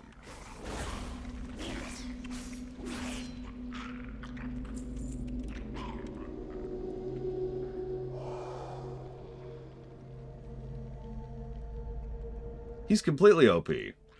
And I'm going to be honest, I kind of like the idea, but at the same time, I feel like I like the idea more that there's not one Palpatine. That the reason he's so good at everything is because there's 4 of him.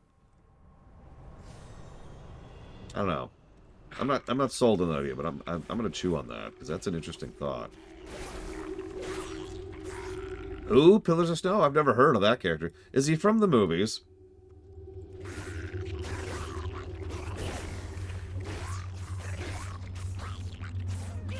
Actually, didn't they reference him finally in anything other than the books with Acolyte, I think it was?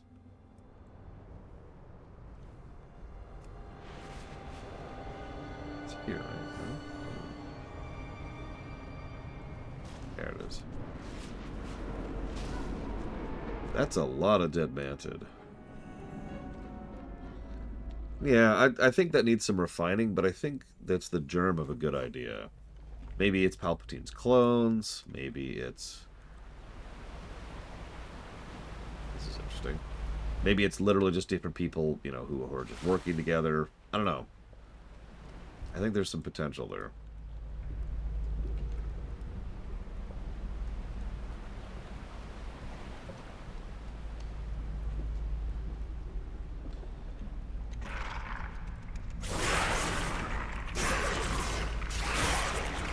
They're all secretly quintuplets! And they're all Luke's father and mother. Oh my god. Oh my god. Whoa! Okay, that just murdered me. I didn't need that face anyways. I wasn't even using it. I'm the idiot. Who, well, I'm just gonna end the sentence there. I'm the idiot. End sentence.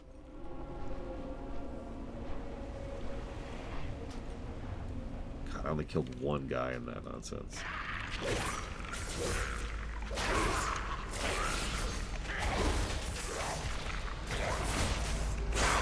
That's part of the problem.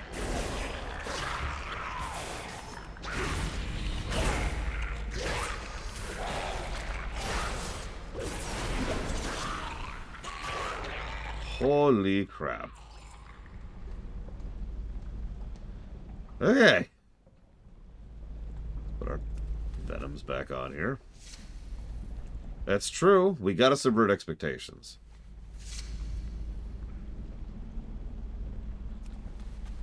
Actually, I kind of hate that meme, if I'm being honest.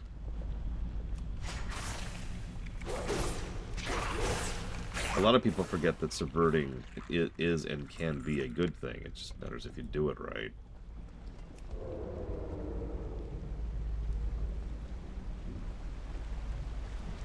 And also if it's not your primary goal while we're on the subject. What the? What the? Oh, I get it.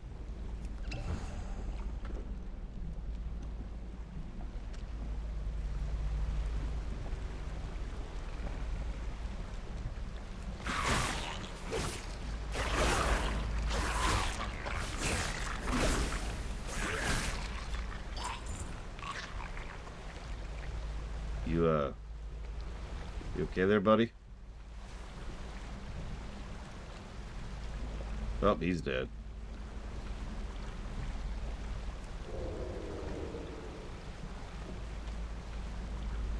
Is he... Okay.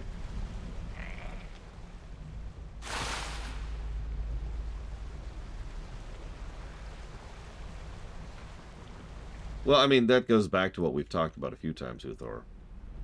And what Dakota just mentioned. Too many writers couldn't make up their mind for too many characters, so...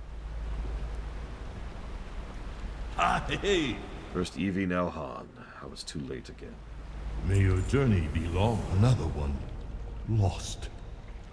He Sorry, may Jen. never know the peace of returning to the Earth, but at least he went out fighting. Come on. There is nothing more to be done here. I am going on ahead.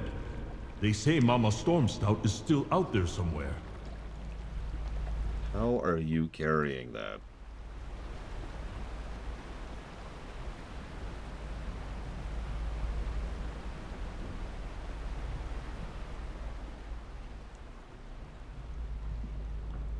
I mean, subverting expectations can be good, bad, or in between. That's the point I'm making. In fact, it's an invalid comparison point. It's like saying, you know what I really hate? Books! Okay, that's a bit of an exaggeration, but I can kind of come up with a better example off the top of my head. Yeah, exactly. Subversion is just a tool, like any other narrative tool. You know what I hate in my stories? Continuity! There you go. I was just going with that, Uthor. And if you know me, you know that there is definitely such a thing as bad continuity. You're gonna be contiguous. I mean, FF10-2. Well, no, I'm wrong. FF10-3, excuse me. That's what I actually meant there. FF10-2 actually has really good continuity. FF10-3 has terrible continuity. It's still contiguous.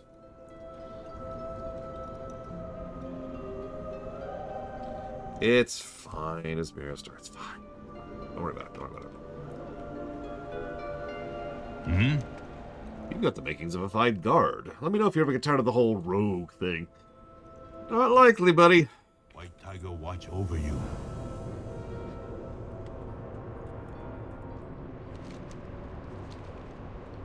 There's an FF10-3. Yeah. And it's garbage. It's hot garbage. What wisdom do you seek? Yep, it's Zoval Gallywix. Yeah. You don't brew with wood here. It gives the brew a harsh, insipid flavor, not unlike that of wine. Patooey. Slow down. I'll get these pieces prepared. Life is to be We've already gathered quite a few of the ingredients. I'll have to get a pot boiling soon. May you find mastery in your passions. Oof. Greetings. Look, the daggers are bound together into a forked blade. I knew we were on the right track. This isn't a beer recipe. I hope to see you again soon. Tell me of your travels. Olin had a clever idea. He thinks we should visit the sprites to the west. Ask them if they have any of these ingredients. Some of the things in this recipe seem strange. No. May the red crane live forever in your... Come on, Olan. Broody calls. Beer! Where are you two going? Rickatoon Village? Nowhere. Rickatoon? That's it! Incantations, Fey, and Primal. That must refer to the Rickatoon sprites. Okay, I'll see you there.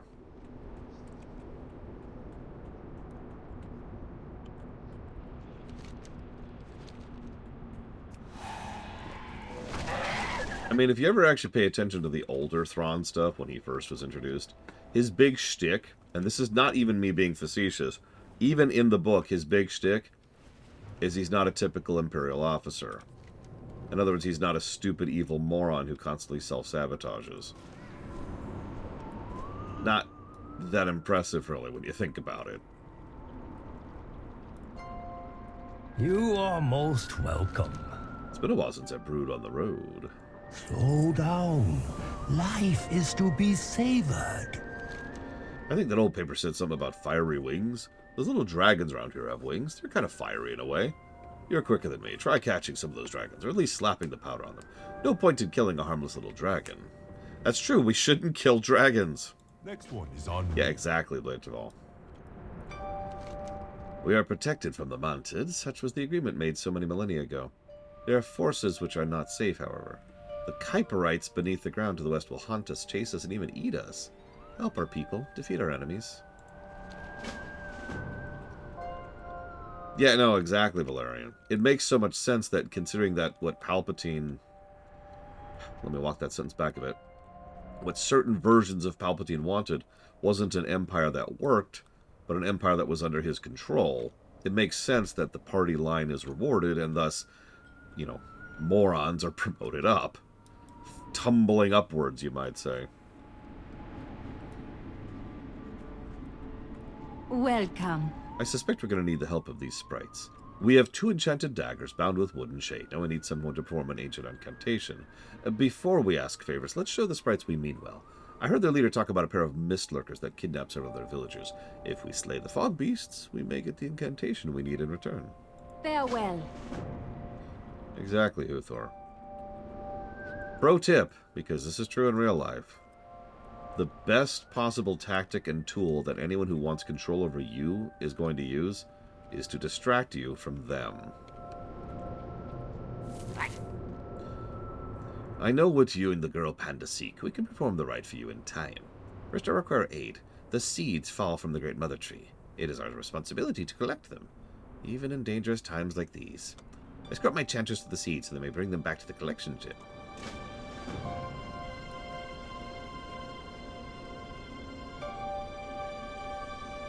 I can do that.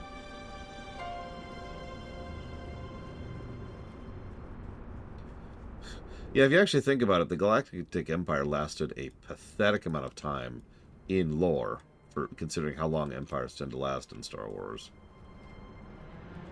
But that makes sense, doesn't it?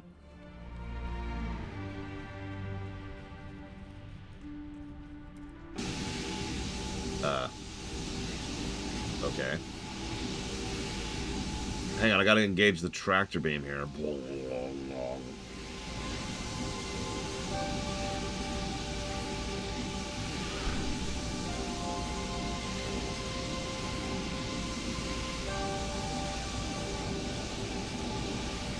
That's true, that's all.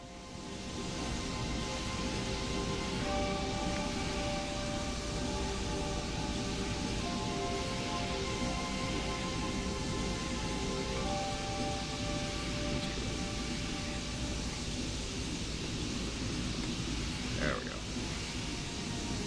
You can let go of it now. You can let go of it. There you go. I like these seeds the size of cars, by the way.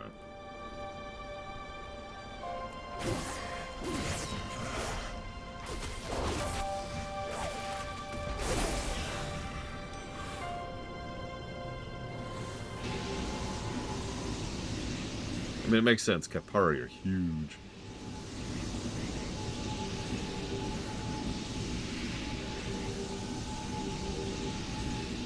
You know, I don't actually know. How long did Alexander's empire last past his death? Because, yeah, I think the answer is, you know, a few months. Not a very long period of time.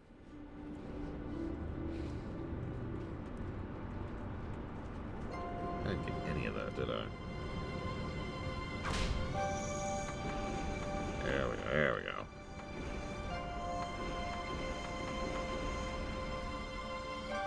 Thank you.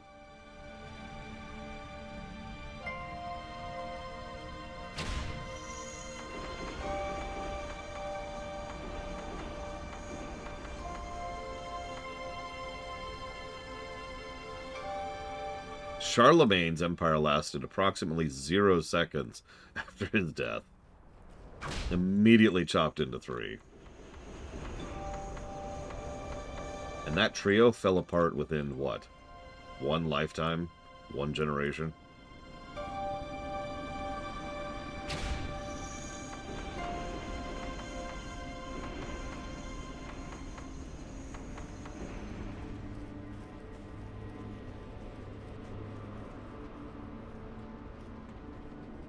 I suppose that's true, Thor.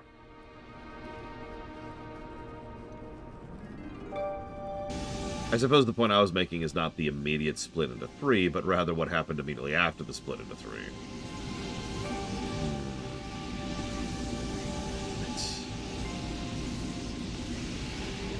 Now I feel like I'm timed here, Yura.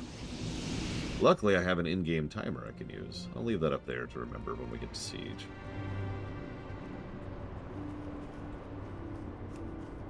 Yeah, you'd think that Charlemagne was politically savvy enough to recognize that I immediately want my empire split up is not the greatest idea in the known history of the universe, but yeah, okay, whatever.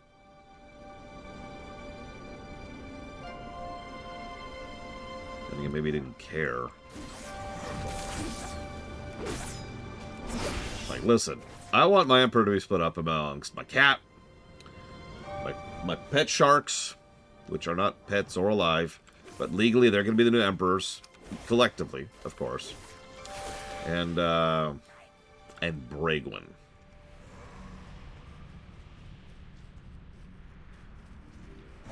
Sir, why? Well, you see, because I hate you all. And I'll be dead, so I won't care. Oh, Lord Harriman's got a good point. He probably didn't unlock anything other than Gavelkind. Alright, that makes sense.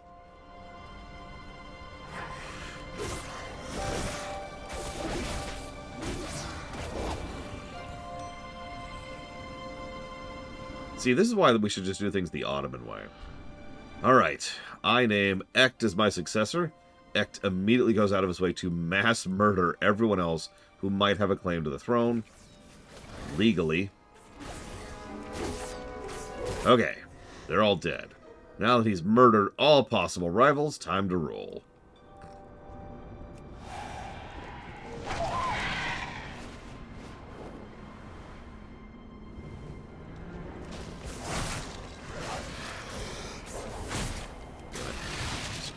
Ah, I keep screwing up assassination. I'm still not used to it.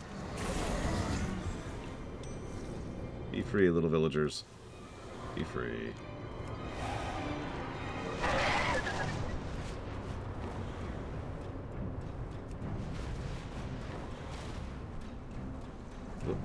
I'll save you.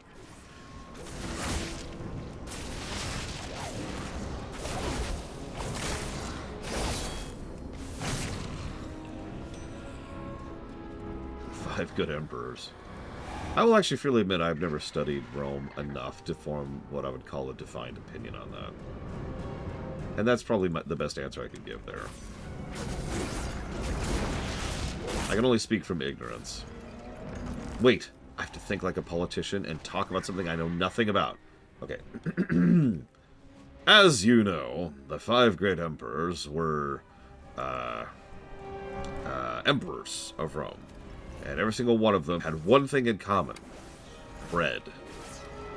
So that's why I propose that this bread company, who just gave me $1 million, get all of the exclusive licensing deals to produce bread for the U.S. at whatever price they feel is see fit. We don't need to have some kind of regulations getting in the way. We can trust the companies to just set their own prices. It'll be fine.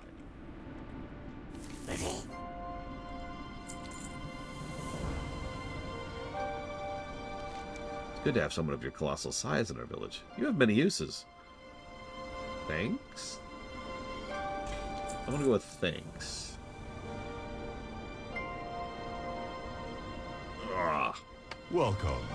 I haven't been able to catch any of those things. Jade Serpent. Yeah, flittering dust. He pours the powder into the pot. This brew is turning out strange and pretty smelly. I'm starting to think Lila was right.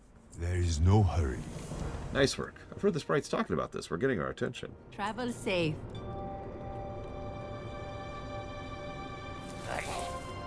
Jesus Christ.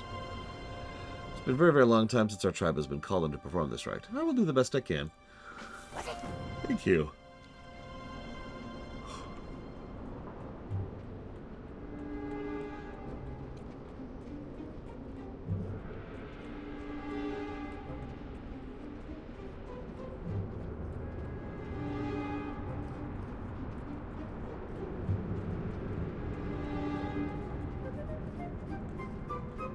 depends entirely on how many people will keep doing that after Trump dies.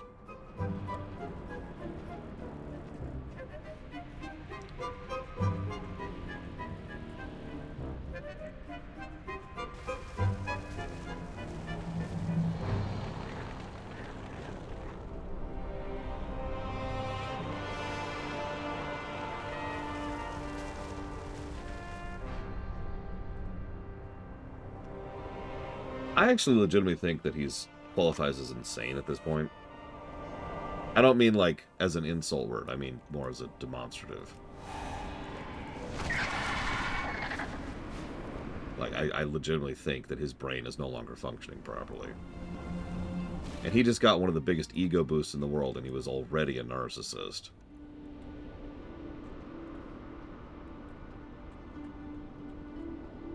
Like, imagine being the bratty kid on the playground, and people are like, you know, you should stop being such a horrible person. It's going to come back and bite you in the ass. And then you win this massive, you know, popularity contest, and everyone in the school proclaims how much they love you. What do you think his reaction is going to be to that? The blade is prepared. Now only one task remains. You must use it. Okay, so how do we use it? You have the eyes of one who has Well, I agree on one thing. Blood of the Ancients is almost certainly the sap. I should know, I brew with this stuff all the time. The most ancient tree of all is the one that Grand Empress calls her home, now known as the Heart of Fear. Find some amber from that tree and our brew should be complete. family, friends. We found the blades, bound them together with wood and shade, and blessed them with an ancient incantation. If I'm not mistaken, it's time to use this thing. The sprite spoke of an ancient piece of sap within the Amber Hibernal, a manted cave near the Empress's palace. That must be the blood of the ancients. Whatever's in that sap must be important. May your days bring you joy. We'll see. I will admit I shouldn't talk about this. It's just going to make me more suicidal, and frankly, I don't feel like that right now. So I apologize.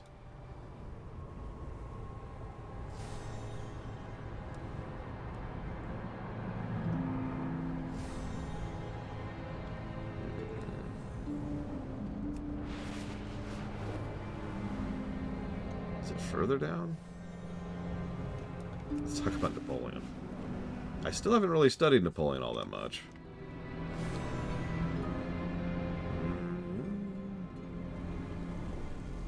No, not here. Well, there's a thing here, but that's unrelated.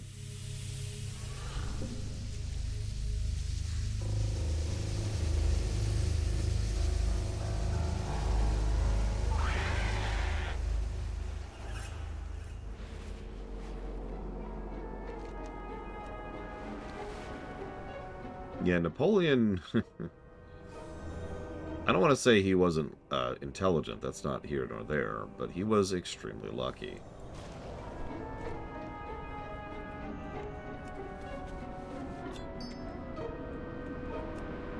Like, if you actually think about it for a second, if the French Revolution hadn't happened, Napoleon probably would have never amounted to anything. But, if he wasn't Napoleon, he couldn't have taken advantage of that situation. It's something I talk about a lot. Like, for example, some people take offense from the fact when I say that Star Wars was lucky. I stand by that statement because it's true. It doesn't mean Star Wars is a bad film. It doesn't mean it doesn't deserve credit. But the reason Star Wars exploded was because it was lucky, right? So, another paragon.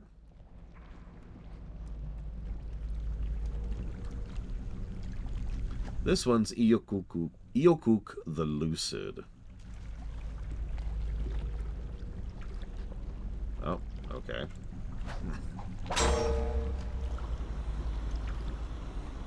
There, the Klaxi. Hold that crystal together. Don't let it escape. Okay. I can fix that. No, you will not keep me inside this abhorrent prison. You went in there willingly, dude. Set me free. The Klaxi call. Well, let's just say he's not called the Lucid because he's very sane. The hatching hour is nigh. I must answer to the swarm.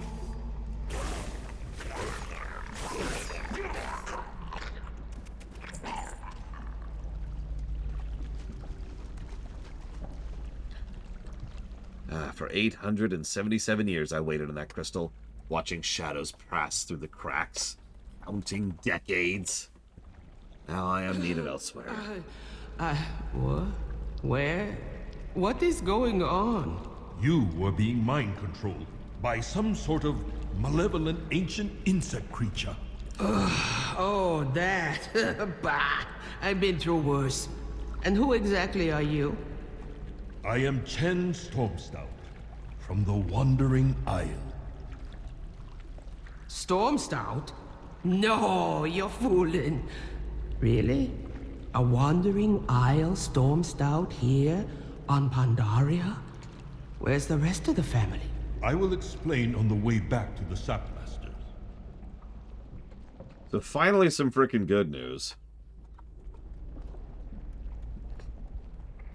Oh, absolutely, Ross. Again, part of the problem, I think, is I'll say something like, Hitler got lucky or Stalin got lucky. And then people automatically assume that that means that there was no anything else involved. That it was pure luck, and there's nothing that an individual did to make that happen.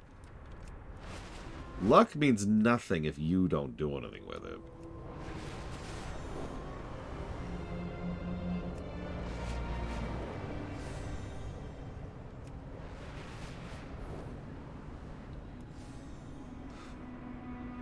Yeah, exactly.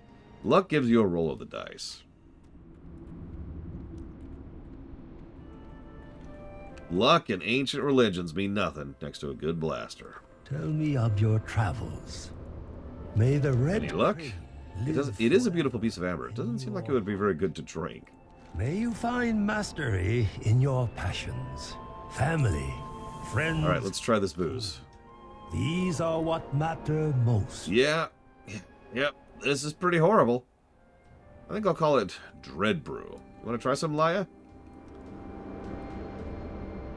No, thank you. I think we've already proven this wasn't a beer recipe. Very well. How about you, Olan? The Chuggernaut. Yeah! Beer! Thank you for your help. We may not have made the best brew, but we had quite an adventure. Tell me of your travels. There was a mantid inside that ember? Never would have thought that the solution to our wars with mantid would be another mantid. There's still many things I have left to learn, but I know for this, that certainly wasn't a beer recipe. I hope to see you again soon.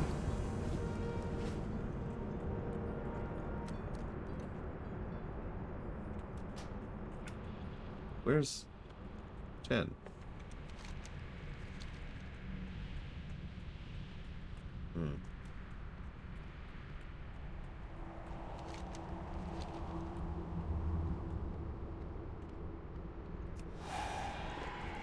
There he is.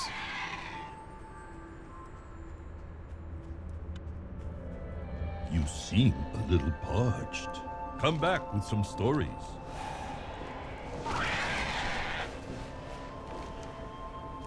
Okay, so that's that little side arc done. Nice, fun, simple.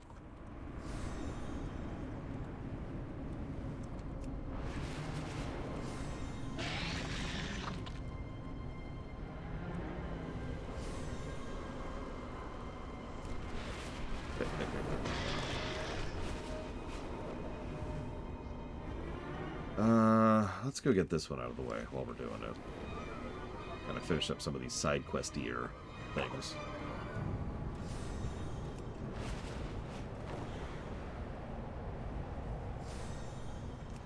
So I'm being an ass act. In Kaiserreich, are there any, like, okay, so it's an HOI 4 mod, right? Can you play as anyone other than Germany? Given the name? I know it sounds strange, but, like, I'm just curious. Patience, patience. Like, I love playing as Nazi Germany as much as the next guy, but, like, are there any other options? Anything at all? Anything? Croatia, maybe? I don't know. Hit hip, are you? First things first. Gee. Rummages through her pockets for a moment before producing a small vial of glowing blue liquid. Here you go! Captain's own formula. Well, you thought I'd send you out to sea with a means of breathing? I need a deckhand, not corpse. Here, down the hatch. I'll give you a fighting chance on the shelf. May your deeds live on in... You want me to drink this okay, sure. Smells like seaweed and garbage. Yeah, that's great. What is your hurry? Oh, dude, playing as Yugoslavia sounds like a fascinating challenge. I wouldn't do that to start because I don't know the the system or the engine or the interface or the controls or the HUD. But that sounds right up my alley. I still want to play Imperator and play as Macedonia sometime. You'll thank me later. Stay focused. Keep the peace. We got loads of empty crab pots that need fresh bait. Now, we could pull them up one at a time and bait them in comfort. Nice chair to sit on. Maybe a hot cup of tea to keep you warm. Sounds nice, don't it? Never gonna happen. Head to the Lonesome Cove and bait those with 2 fresh chunks of sea monarch. And by fresh, I mean kill them right there in the water. And by pots, I mean traps. If you want to be part of the crew, you need to learn the lingo. Goodbye. May your deeds... You know what happened to the bait in the pots? Otters. That's what happened. They prefer fresh clams, but they'll pick our crab traps clean if they're hungry enough. The otters are protected by law as we run a legitimate operation. I'd love to... What the hell is that fish? As much as I'd love to chum those little rats and call it a day, we just make sure they aren't hungry enough to raid them. So toss them a few clams while you're out there. Stay focused. Why are the otters... Okay, whatever.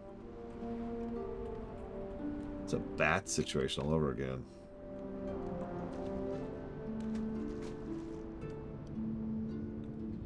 The game's like, no, stop playing. Don't finish Pandaria.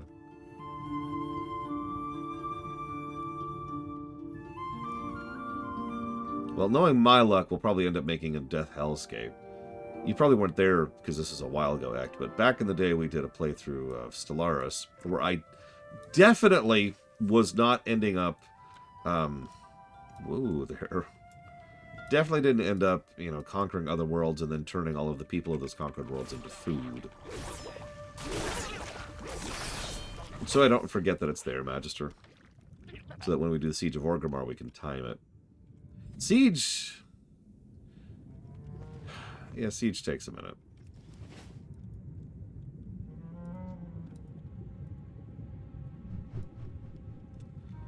So we'll see how long that goes. I'm actually curious now. We probably won't reach Siege today. We have all of Landfall to go through, and the Throne to go through as well.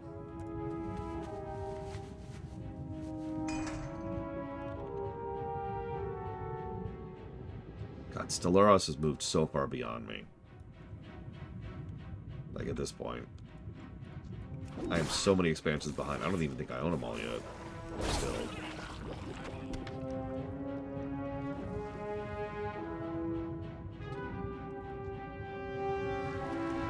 Alright, how bad is it? I'm ready, Huthor. I'm ready.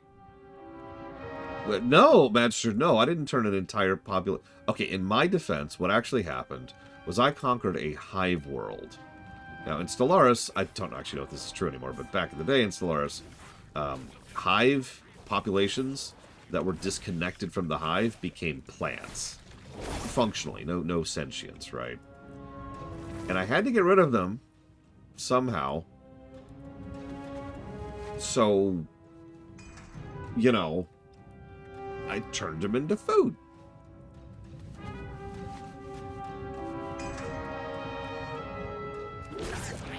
We had a lot of food for a while. That's several billion people who became food. Really? I wonder why they have it as a... No, never mind. That makes sense. That makes sense. Yeah, so I kind of expected that. Here's the deal. Mounts don't exist in WoW. Let me try to explain that a little bit. You know how in FF14, like, the very way you interact with the world around you is different when you're mounted? That's actually not true in WoW.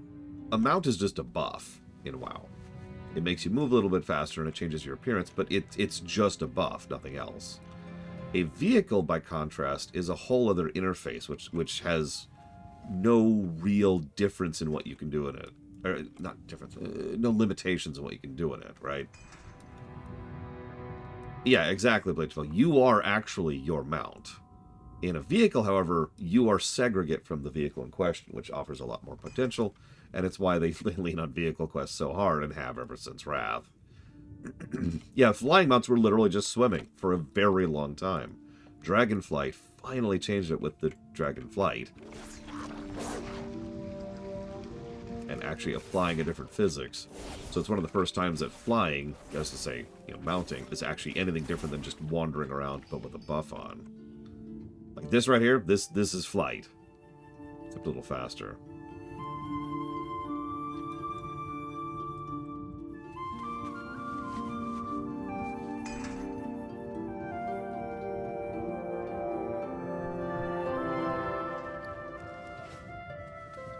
Ah, days. Plus to gameplay. Okay, I think Huthor is distracted by that. Negatives to gameplay. For the fact that they got rid of days.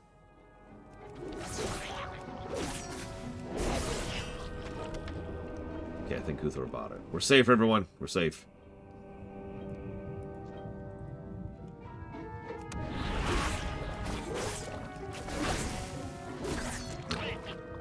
How do you auto run in reverse?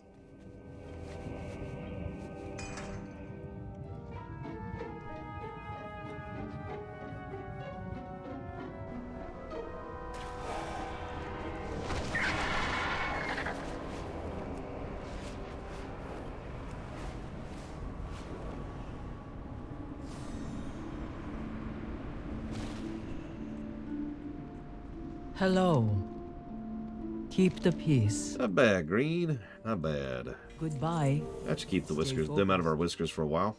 Alright, I got another job for you. See that lion seal in the pen over there? His name's Dog. Actually, no, I don't. He's been Soggy's pet for years. Dog's acting up. I think he's getting restless. Why don't you go talk to him? Let him know. Keep the peace. Okay. Good morning, Walker. Yeah, like, okay. If you've been paying any attention, I've gotten stuck on occasional things because, bzz, bzz, bzz. There's a lot of stuff on the ground and most of it has collision. So you can get stuck very, very easily.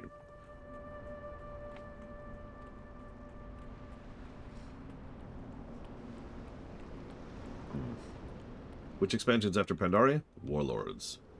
And I will eat my hat if we don't start Warlords this week. Honestly, even Pandaria's taken a little bit too long. That's my fault. I keep getting interrupted. I'll admit to it. And of course, we had to deal with Tuesday.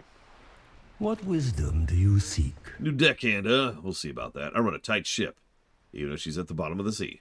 May the red crane live forever in your heart. Slow down. Life is to be savored. Dog ain't my pet. He's a member of my crew and my best friend. Saved my life more than once, But I'm getting too old to walk him anymore, and he still needs his exercise. Take a trip around the shelf, would you?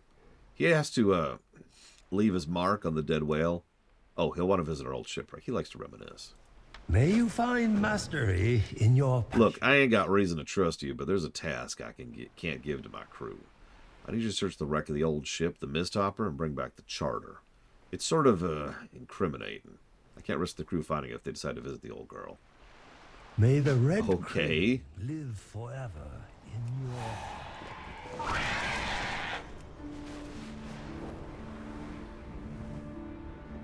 Slow down.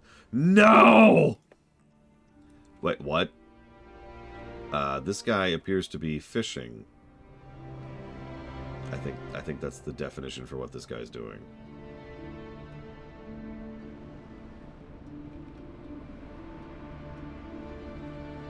Slow down.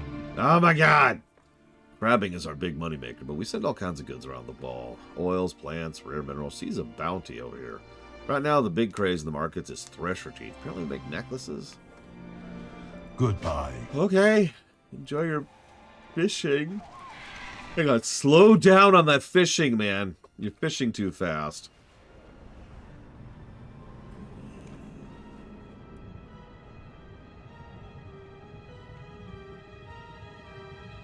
Oh, wrong wrong way, wrong way.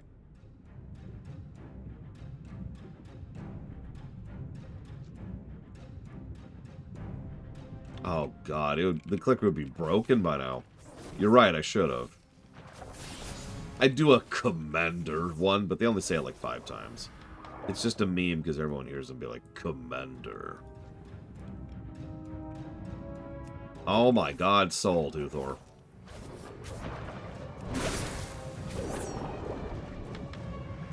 I need more Crazy Taxi in my life.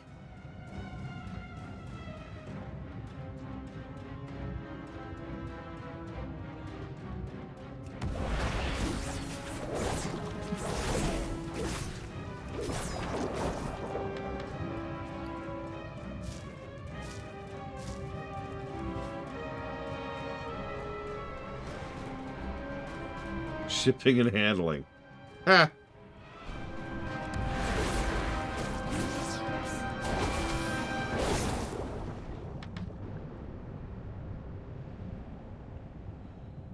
Time to clock in. Brrr. Oh, you, come here. Brrr. Okay, we're putting you over here. Brrr. That sounds like fun. I don't know if it's fun that it'll get old or if it'll be like Dragon Racing, but... Look, I don't know about you, I never got tired of Dragon Racing. The only reason I haven't gone back and 100% at all the Dragon Racing like I want to is because I haven't had time. Only there was some time where I could conveniently be doing Dragonflight and can use that as an excuse. I mean... Oh, I would be dead playing till he just... And that would be it. I would no longer be alive. The dog whines as best as a sea lion can. He's hungry, aw. Poor hungry guy. Come here. Come here, eat up.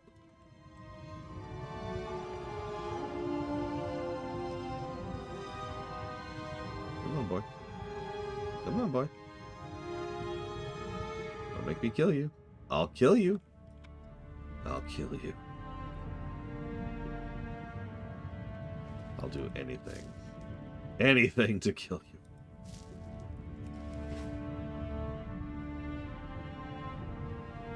And then I'll eat you. Hi, Decastus. Look, waste not, okay? If I'm going to be mass murdering, I might as well be eating the people, animals that I'm killing, excuse me.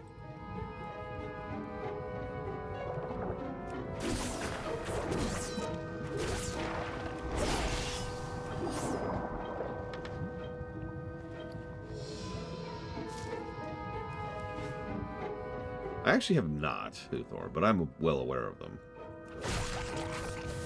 Why? No roadkill. Okay, fine, roadkill.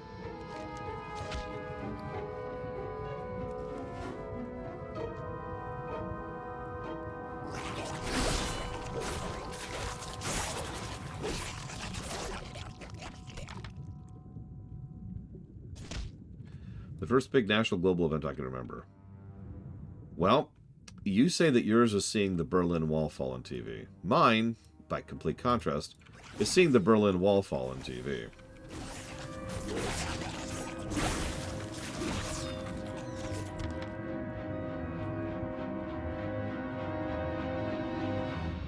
I should stress that I'm not actually joking. I've told this story a couple of times. I was quite young. We had an old, terrible TV, which we had for a while. It was the TV I watched Star Trek The Next Generation with. And I had absolutely no idea what was going on, but it was this really big event. And my mother was glued to the TV. And so I understood that it was a big event without understanding why. You know, that kind of a feeling. Everyone's like, oh my God, this is such a big deal. Oh my God, it must be such a big deal then.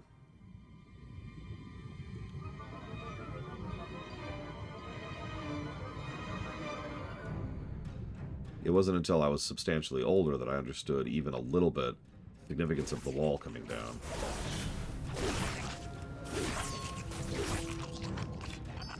She was actually against most of them, Mira. Which, if you've heard any of my stories about her, probably does not surprise you.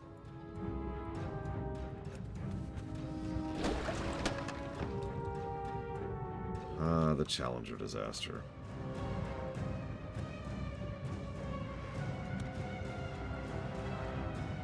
That, yeah. Yep. So, yeah, go ahead, Uthor. I'm not actually 100% sure if I saw Challenger before I saw the wall coming down, now that I'm saying that out loud.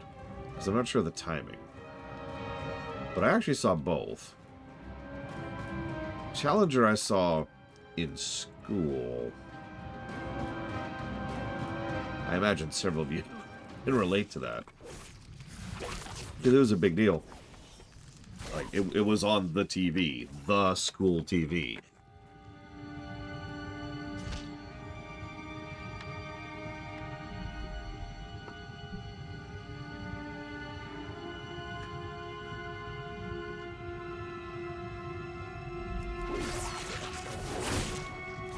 I mean, if we're being honest with ourselves, Trahexia, it's shocking how much East and West Germany get along. Not weird that they don't get along.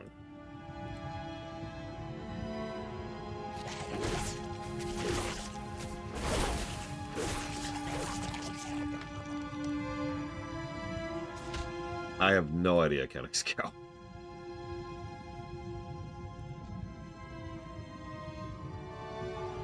Okay, wall was 89. So there you go. So Challenger apparently predates that. So I guess actually the first event I ever saw was Challenger.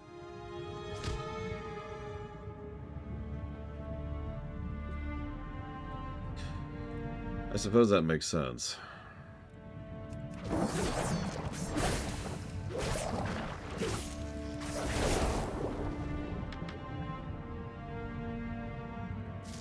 Sorry, I was just thinking about where I lived when I saw that. The wall left a much bigger impression on me. Maybe it's just because I was older. I should also mention that my mother was extremely anti-communist. And by was, I mean is. So, that was something I heard about constantly when I was growing up.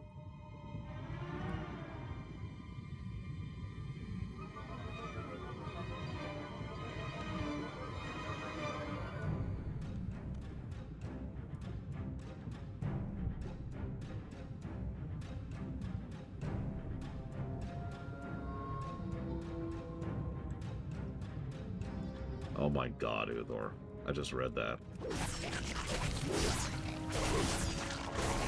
I don't think she put that much thought into it, Trihexia.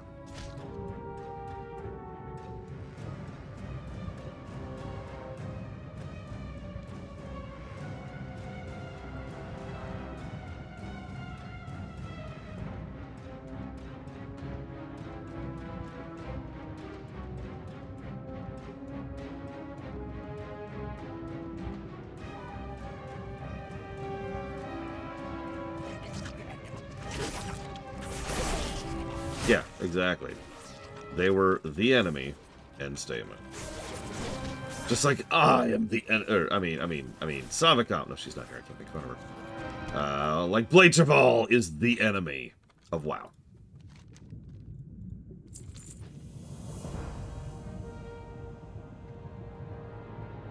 Corruption is the really, really short answer, Drahexia. Ugh.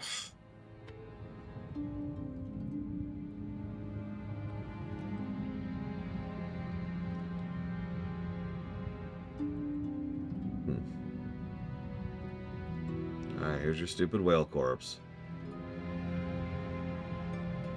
Go have fun, you weirdo.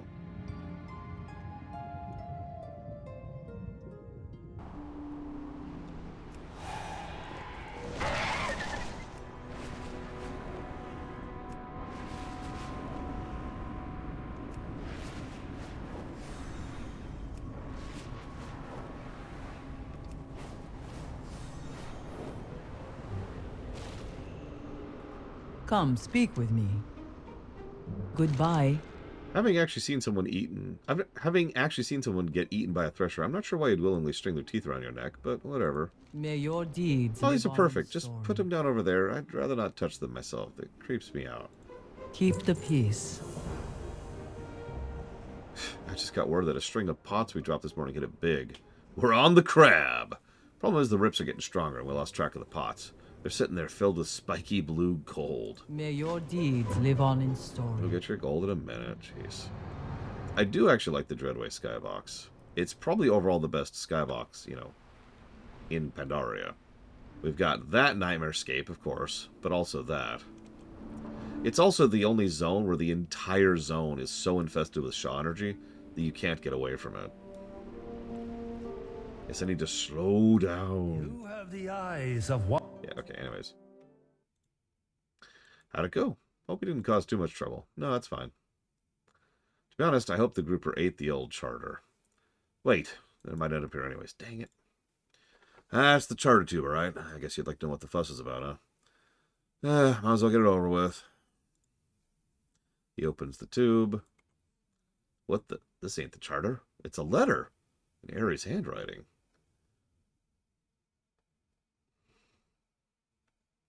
Dear Saga, if you're reading this, it means you finally worked up the guts to send someone after the old charter.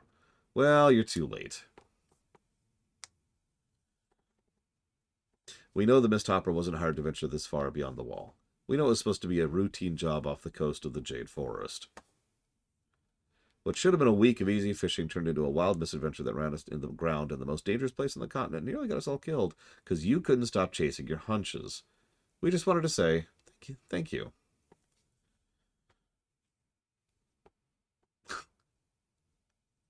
Thank you for chasing fortune on the distant horizon. Thank you for dreaming. And most of all, thank you for bringing us along. What in the world? We'll always be your crew, Soggy, ship or no ship. We'd follow you anywhere. Sincerely, all of us. Even Dog. Wow.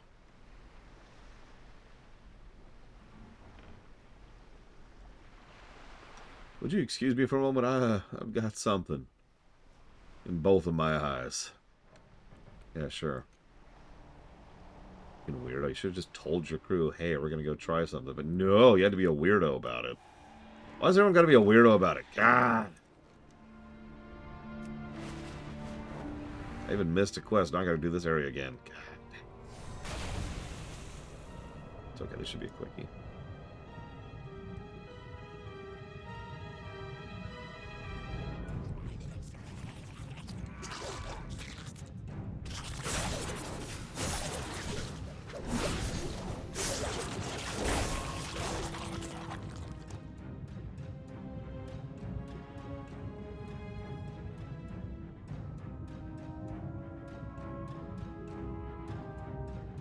Just attach some balloons to these crab pots here, like you do.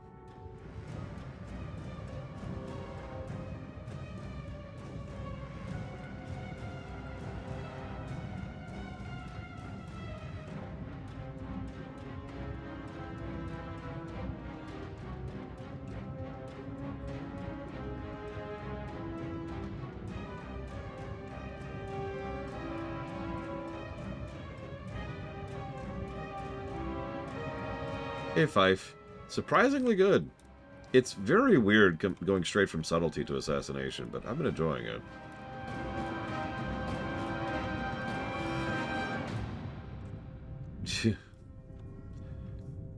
Also valid, Uthor.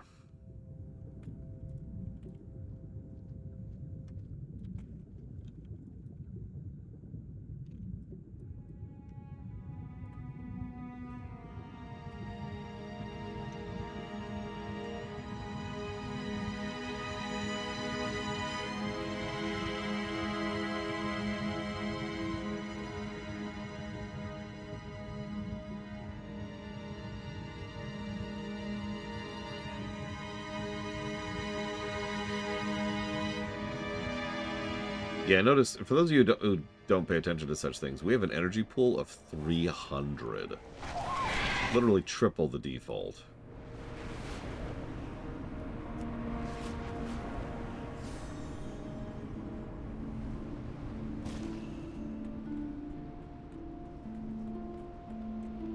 Patience, patience. Okay. I thought I'd see the day, but for the first time ever, Master Angela Julien asked for some help with his lines. Apparently the sea's going crazy today. Goodbye. Alright, let's see what's going on over here.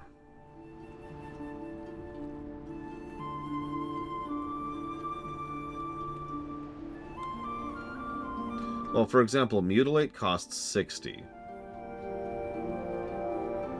Rupture, which is a spender, costs 25. And Venom, which is a spender, costs 35.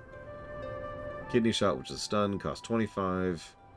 My AoE is 35. Garrote is 45. Kingsbane is 35. Slice and Dice is 25. Shiv is free. We got a talent for that. What do you need? Enough of that. Alright, let's do this.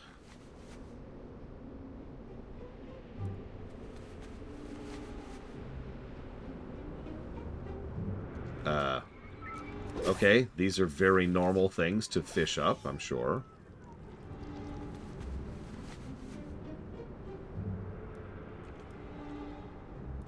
Everything's fine. Everything's fine.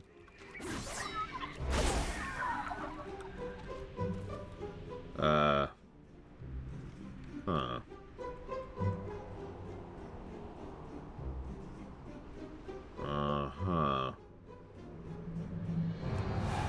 And he's dead. Yeah, we all knew that was going to happen. Okay.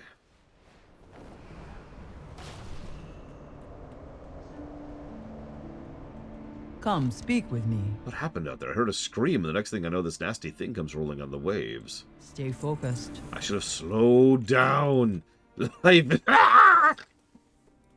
me of your travels. I'm not going to sit in a damn rocking chair while my crew gets devoured by a leviathan. Come on! Let's get up to the dock and launch a dinghy. I got a special one just set up for this kind of a situation. Family, friends, food. These are what matter most. I miss the days when I could sprint across the water.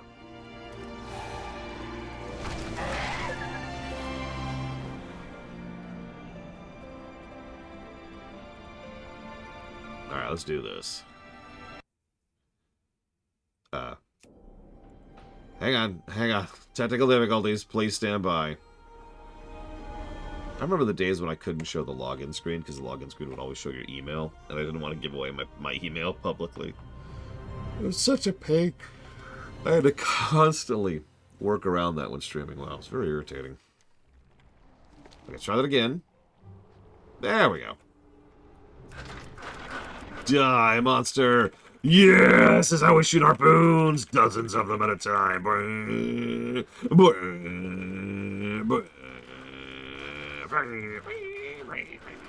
Yeah, you gotta have the sound effects. It's very important. Okay,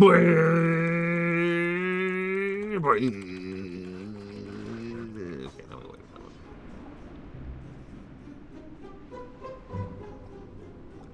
Okay, here we go.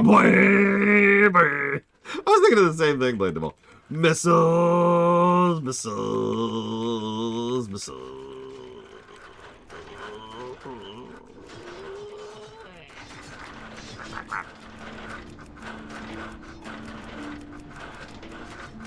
There we go. Okay. Whew.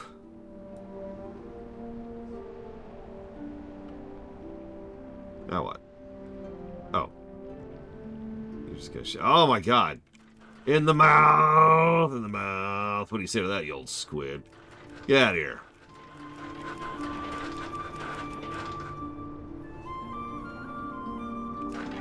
If we're just shooting goblins. Oh, no. The pygmies from Kata.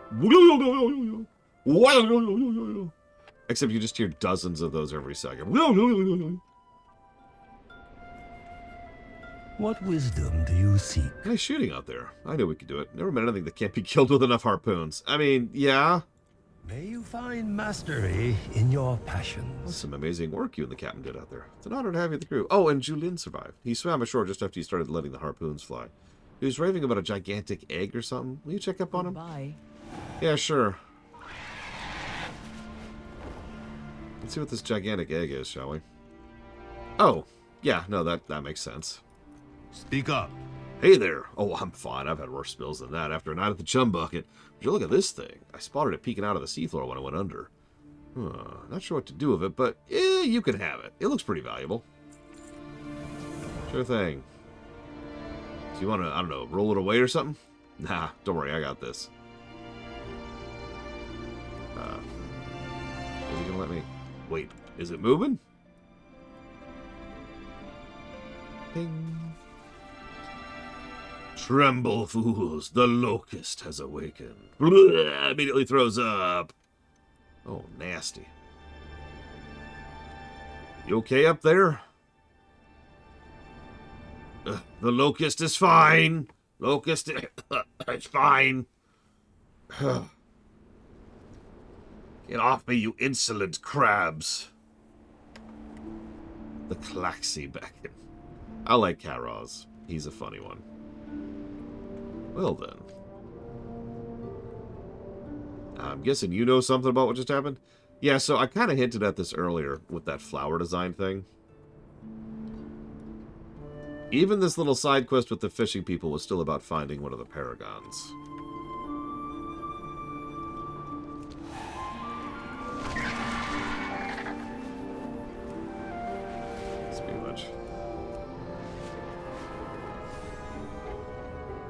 Oh, we're still halfway through Revered. It's about to go up in a minute. No, Bragwin, no! And we lost Bragwin.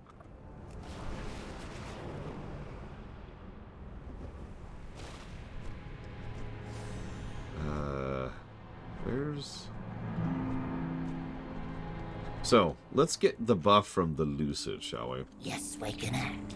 You think me mad, do you? Yes, perhaps a little. You see, even after 877 years of quietude, the desire to breathe does not go away. Perhaps something went wrong with my encasement. Maybe it was my preternaturally keen intellect. Whatever the cause, I was fully aware of the passage of time during my years in the Amber. After 78 years, I stopped trying to escape. I kept my mind sharp by creating and solving puzzles. The Amber took care of the rest of my sanity? No, I cannot say with good confidence my sanity survived intact. We are done. So he gives us Silent Lucidity.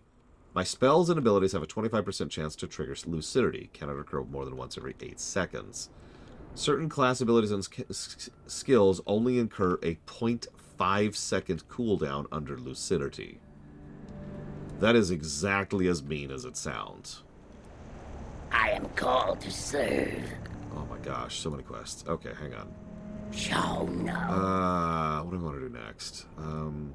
This should be expanding the network. Let's finish the one we have first. Let's do that.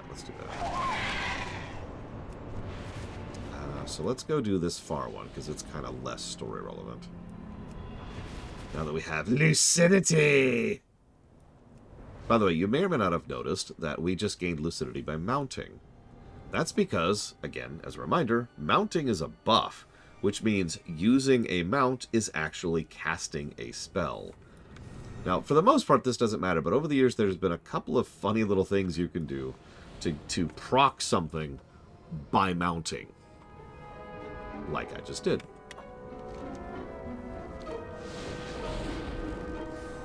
Yeah, stuck in amber, but still, cognizant. Sounds extremely horrific. I don't know if you caught that, but he mentioned that the desire to breathe never goes away. Please think about that for a second. I serve the will of the Claxy. So this is Rigal, the Dissector. Dissector has returned. You're not like the others. I hear the Claxy calling. I just need a moment. We are done.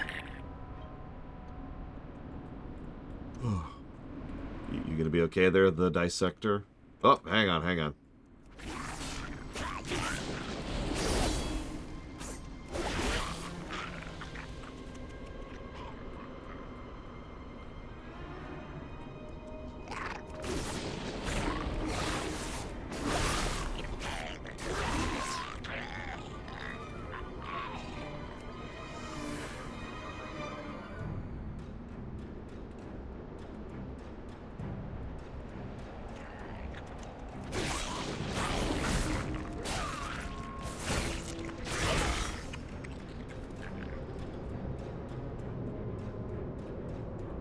Okay there, buddy?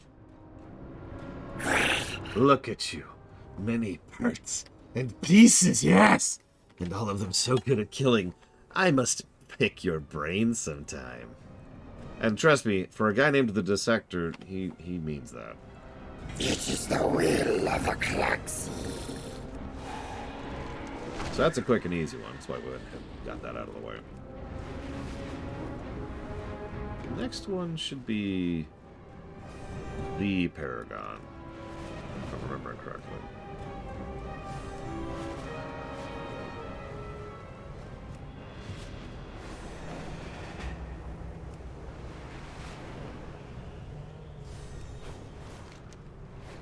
See you around, Kennex Cow. Hope the appointment goes well and smoothly.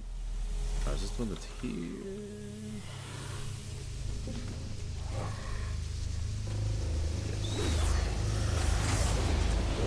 Who's P-Tow? God, I've lost my weeb license. Sorry, everyone. I failed you.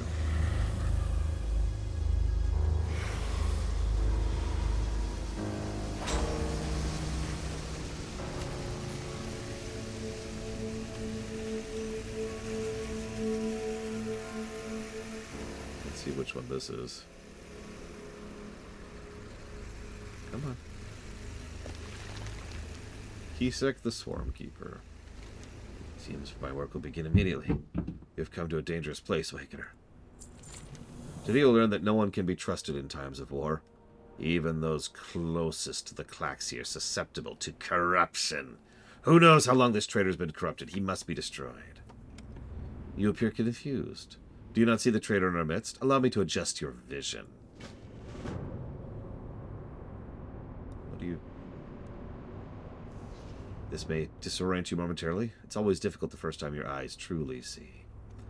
Now you will see. Traitors hide in our ranks. So this is the guy who's been sending us on the missions to activate the beacons this whole time.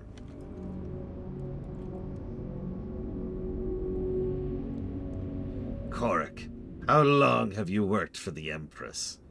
Paragon does not speak truth, Wakener. His mind did not survive encasement. He cannot allow him to live in his madness. The Klaxi will want him put down. The only madness is yours. Do you really think you would go unnoticed forever? You will not deceive us. We see you for who you really are. You and the Klaxi are fools. Your arrogance will be your end. Empress Shekzir will destroy you. Empress knows your plans. Your treachery will be punished. You will see more of this. War is never pretty. The Empress's corruption is far-reaching and hard to detect. There's much work to be done. We need to start repairing the damage Korik did.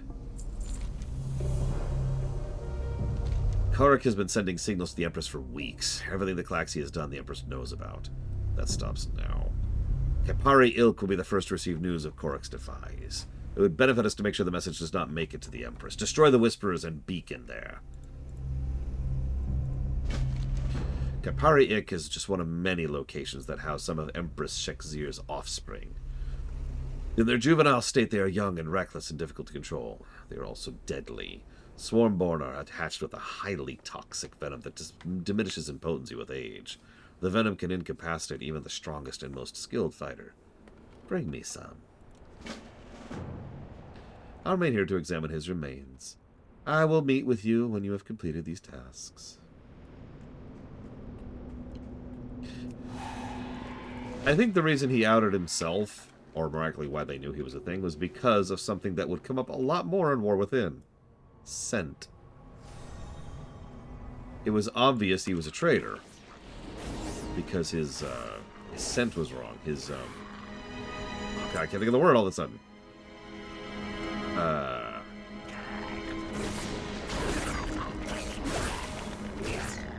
Pheromones. There we go. And yeah, all the insect races are pretty big on pheromones. Go figure.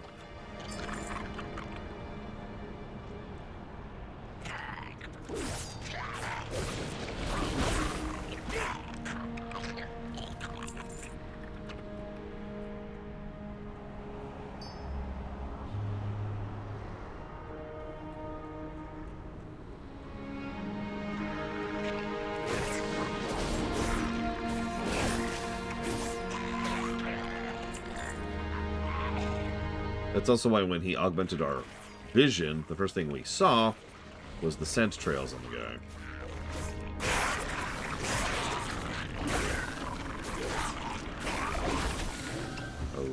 Okay.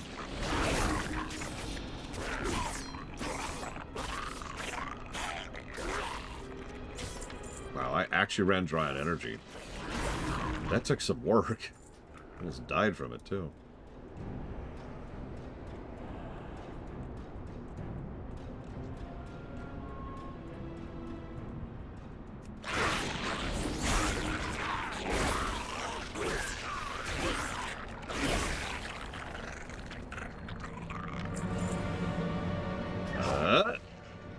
I just slowly bled out.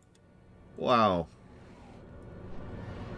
Yes, some ones somewhere in the Blizzard team have always put a weirdly large amount of thought into the insect races.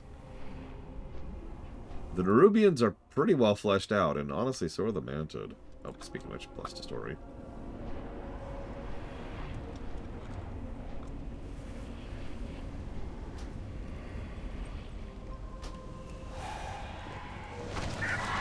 Yeah, the Mantid... The Mantid were doomed from day one.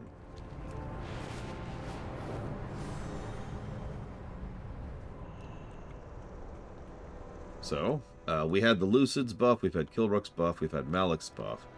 There is much to be done. The Locust, he gives us... Speed King. Allows you to jump a second time. In addition, killing an enemy which yields experience triggers Speed King, which increases your movement speed, which stacks.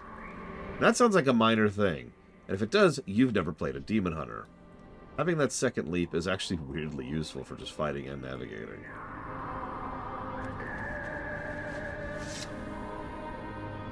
Yeah, they never really did much with the Kiraji, or the Akira in general. I suppose that makes sense, because that was vanilla. But, I don't know. Yep, this is actually our prototype double jump. It's more or less the same tech as the Goblin's launch rocket. I'm going to go and immediately switch to Hesex here. You are expendable. Thanks. Information is power. Those with the most information always have the most power. Kill swiftly. The venom is in its advanced stages, but doesn't seem to be losing its potency. This is curious. The Klaxi want to know this immediately. Thank you, Awakener. For the Klaxi. So he gives us Seek and Destroy. You can see targets have high priority that will be granted useful buffs upon eliminating them.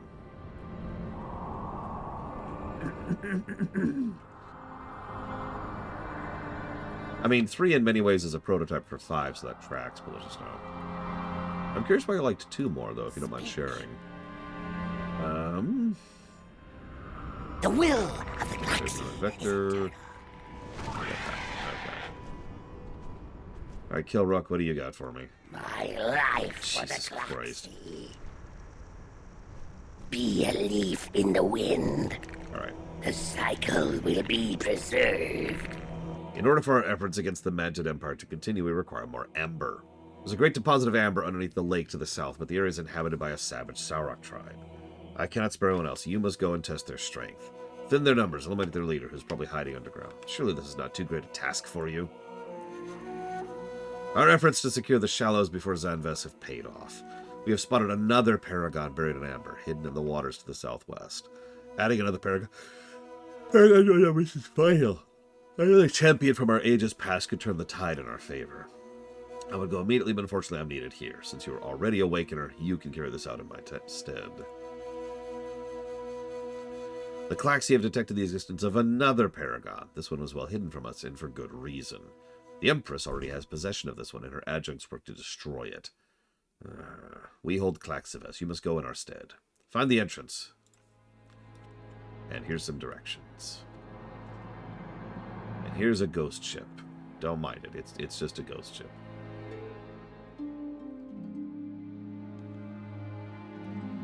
I can see that villages now. I've said this before, I'm actually intensely curious how FF2 is going to review, because I happen to hate FF2, but I've never played the Pixel Remaster version, and I am quite certain that several of the issues I had with 2 are solved by the Pixel Remaster version. So, who knows how that's going to line up. Let's do this one first.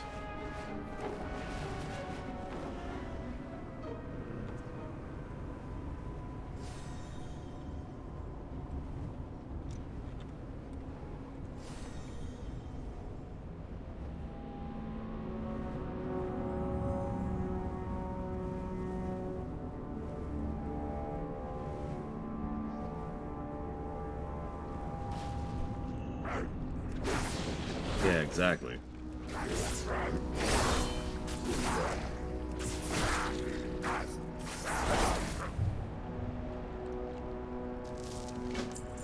The strange-looking carving is covered in a complex written language that might be manted. It also notice more relics strewn carelessly amongst the camps. Maybe the Klaxi would be interested in examining them. Who knows? Maybe it'll get you some favor. I mean, at least give me 750 rep. Actually, 1,500 rep in my case.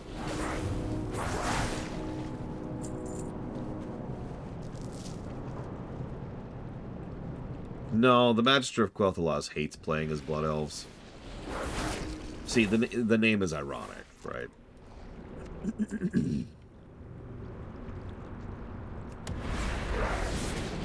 It would actually be really funny.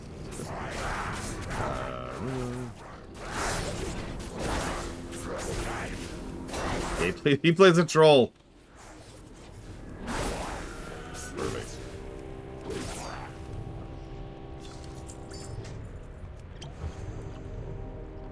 Up, see? See, right there. Troll. I mean, we were kidding, but wow. I can't say anything. My very first character ever was a human and an orc, depending on how you define that. My first real character was a human. Like at launch, out of beta. I know what you're thinking. Why would you play a human, Lore? It's because I really wanted to play a Death Knight.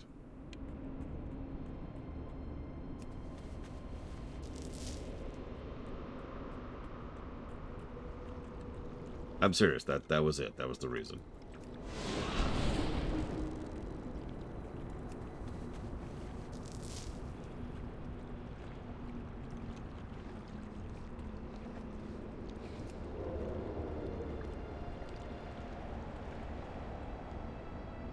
Oh, I get it, because you're a boomkin, Huthor. That's where the name comes from. That makes sense now.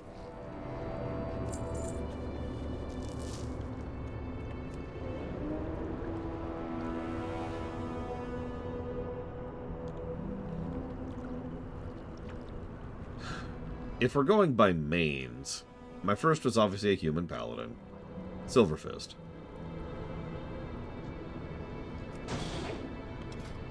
After that, I guess my next main after that would have been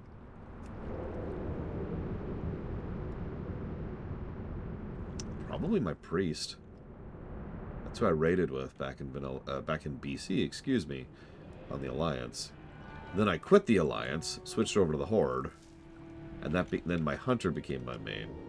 Until it became very, very clear that we needed a tank, at which point my warrior became my main. All of that was in BC, so I went from... so in vanilla, it was paladin.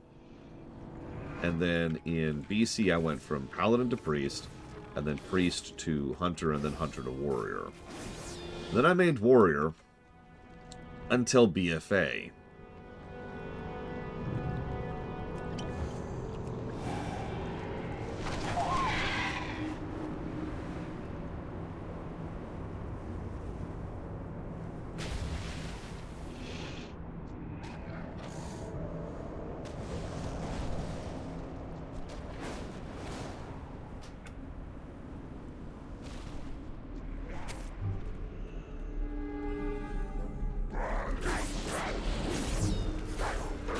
Even in my sleep, I hear her terror. Fear grips her mind and body. The Empress is no longer fit to rule the Empire. The time of awakening must be near, but they have not come for me. Why do the Klaxi wait? That's valid too, Pillars of Snow. A presence approaches. Someone can hear me, but it's no Klaxi.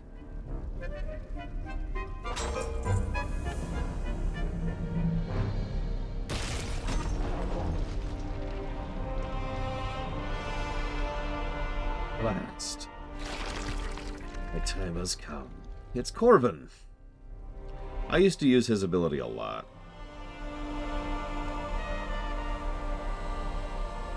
Yes, Klaxva, how long I've waited to hear the Council's command. I see. Much has transpired since I first entered my sleep. There's much to do, but first, Wakener, help me recover my strength. As soon as I awakened, the Klaxi sensed my presence and relayed as much as they dared. They confirmed my own suspicions. The Empress is no longer fit to rule the Empire. She must be cleansed. I'll destroy the Klaxi Council and the other Paragons immediately, but I am barely strong enough to stand. I must feed. I sense the beating hearts of creatures in the bank. Kill them for me. I shall do the rest. Preserve the cycle. Liquid amber is most efficient for storing newly awakened Paragon's strength. It is usually provided at Awakening Ceremony. Unfortunately, it seems you did not receive these instructions, so we will improvise. I can sense a vast quantity of fossilized amber below us. It will serve, but I'm too weak to dig it up for me. Do this, and I will see to it you are rewarded. The will of the Klaxi is eternal. Come on, Corbin. Let's go.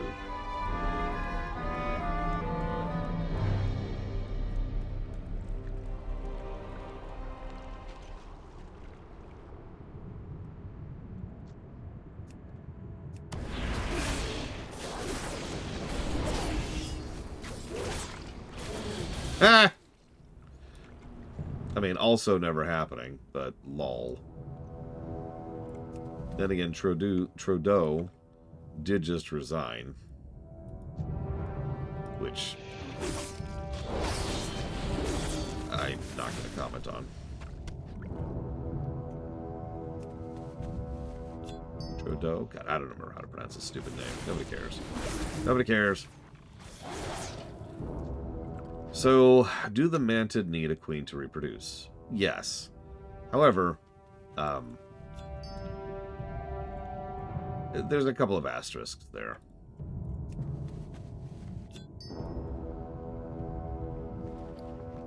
Yeah, like I said, that's just... I forget his name, but there's a guy who's probably going to sweep in and take over, and not a big fan of that. Here, have some amber, Corbin. Eat up, buddy. Back when the world was still young, the first Kaipari trees bloomed. From the trees, the amber flowed and nurtured us. Kaiparite, we called it. Lifeblood of the earth. It healed our wounds and made us bold. It tasted like sweetness and fire, and gave us the strength to conquer all the lesser races.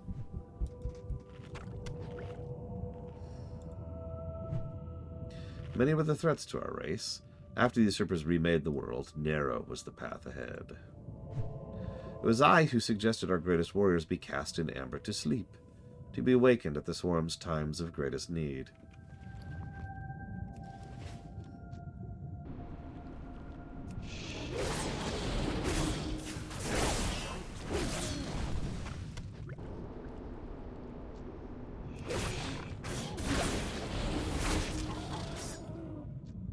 This is the last zone, Blade Taval.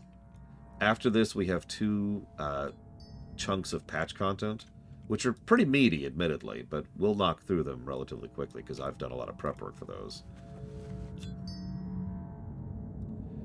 And, yeah, that's pretty much it. It was the sleep from which one could never wake. A great risk. Great sacrifice. But necessary. Thus I was the first Paragon. Thus am I called Prime. And now the Klaxi call us to battle, and now I am awakened. Good night, Act. Get some good rest. You are far from home. We are done. I feel strength returning to my body. Thank you, that is enough for now. We are done. What is that tree on the hill to the west? Can that be Kapari Zar? He lapses into silence. When I returned from my final ravage, before being elevated to Paragon, I was given the honor of planting that tree. It seems to have grown into a great Kaipari, but something is amiss. There's an old sonar tower at the base. Take me there. I can use the tower to take a closer look. Yeah, most of the Mantid here are maybe a couple centuries old. And all of that's an asterisk. You know, they're not actually that old because they've been in stasis the whole time. Corvin is from millennia ago. He's some of our best insight into Mantid culture and history because he was literally there for it. See you around, Decastus. Have a good one. Yes, it's true. This is Kaiparizar. Why do I sense no life emanating from him? Why do I sense no amber sap running through its veins? I must examine this tree. Guard me while I perform this task, Wakener. Okay. It's okay. I'm a professional. Can't you tell?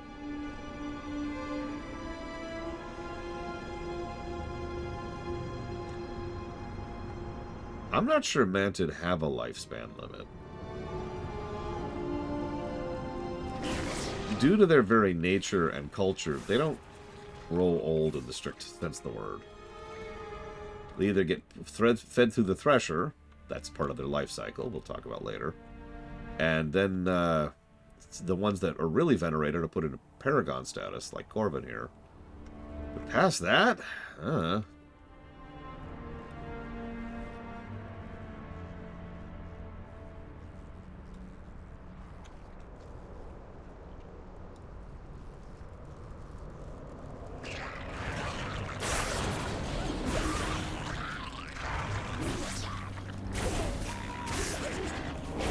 yeah, most of their population is kept in check by the filter. It is done. Kaiparizar cries out in unbearable agony. Yes, Wakener. Once great rivers of amber course through this tree's veins, now it is a dried husk. Preserve the cycle. Kaiparizar is dying. A creature of terrible darkness corrupts it from deep within its roots. The tree cannot be saved, but at least we can lessen its pain. Look! The vile creature has carved a path into its own lair. You need only follow it down the hill, just behind this tower. Despite your obvious weakness, I've grown fond of you, Awakener. I was made Paragon because of my prowess on the battlefield. It is said I could cheat death itself. Speak. So his ability is Painkiller. Upon taking a blow that would kill you, instead you are encased in a block of amber, which reduces damage taken and regenerates your health and mana for the duration. Cannot occur more than once every 3 minutes. 3 minutes is a very short cooldown for a life 3.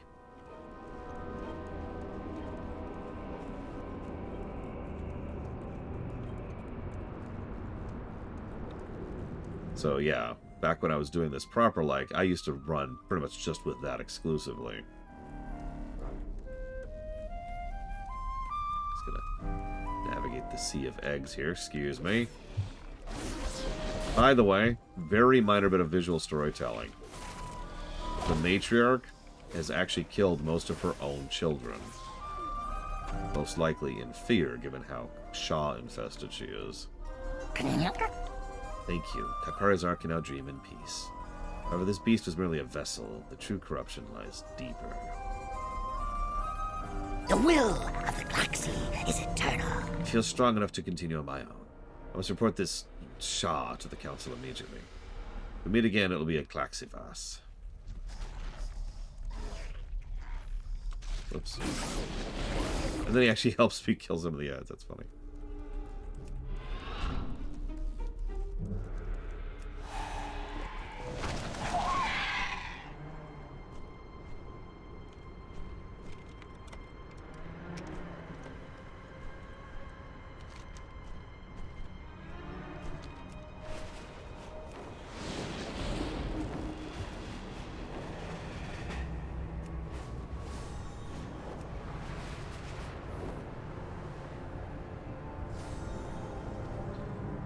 That one isn't it?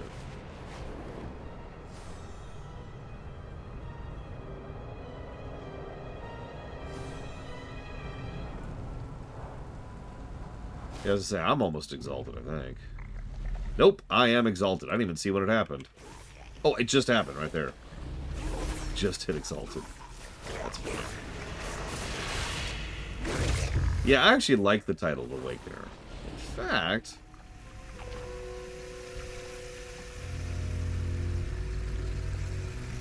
there it is. Silver for the Awakener. I think that works.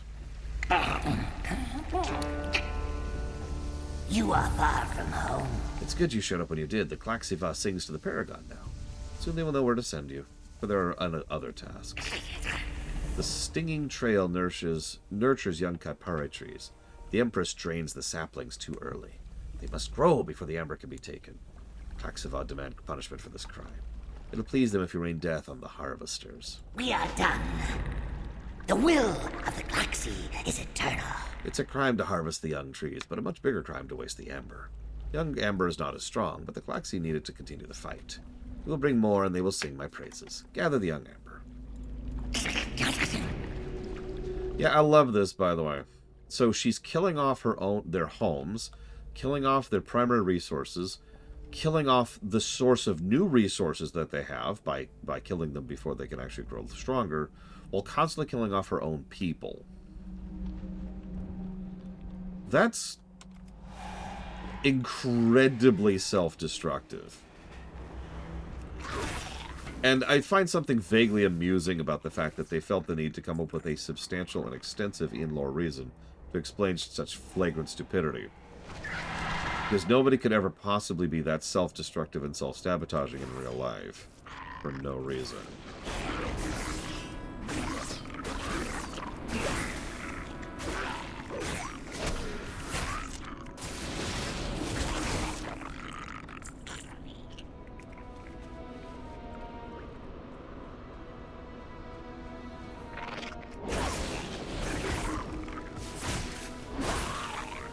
Yes, to make the point clear, those Kaipari trees, you know, the ones the size of skyscrapers, yeah, they're harvesting from ones like this. This dinky thing right here.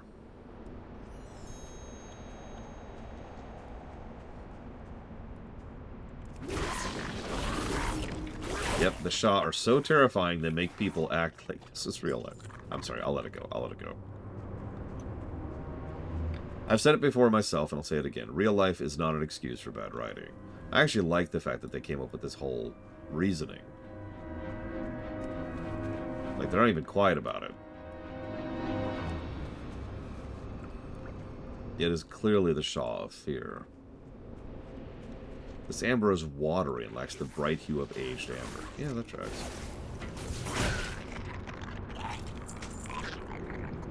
And the Shah themselves, as I've said before, they arguably don't even have sentience in any real sense of the word. All they really do is exist to propagate themselves. Nothing more, nothing less. Hatred was completely content to constantly kill his own hosts in order to try and continue to destroy everything around him. Violence had no plan beyond forcing people to kill each other. Doubt was just going after the nearest target. He didn't have a chance of doing anything. And despair was just slowly bringing down the wilds. And as you can see, fear... I forget what that's called. It's when a parasitic thing is damaging to the thing it's a parasite of.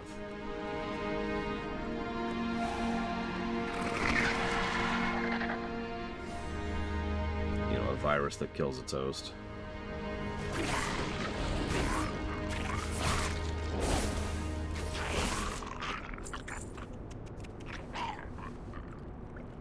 Yeah, you'll notice I'm not even really trying to do the voices of the Mantic. I've had enough coughing fits for the last couple of weeks to last me a lifetime. I don't want to make it any worse. Sorry.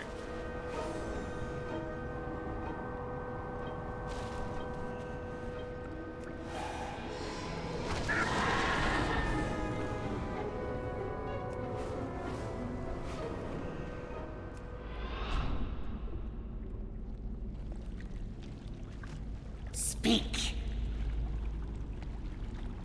Preserve the cycle. The Klaxi will be pleased with our work. You've proven more resourceful than we thought. Even this raw amber will be of use. We can't afford to be picky in times like these. The Klaxi will be glad I thought of this. I'll tell them you helped. The will of the Klaxi is eternal. They have spoken to me, outsider. The Paragon is hidden in the briny muck. Only he is not so hidden anymore. The lizard men surround him. He cannot fall into their scaly hands.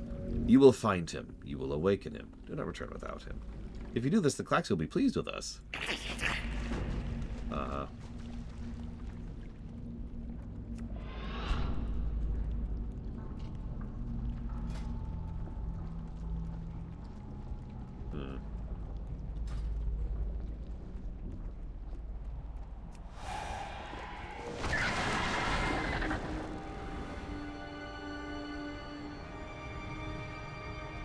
No street cleaning at all? Why? Hello? Ah, yes, this is Kaztik. He's a fun one.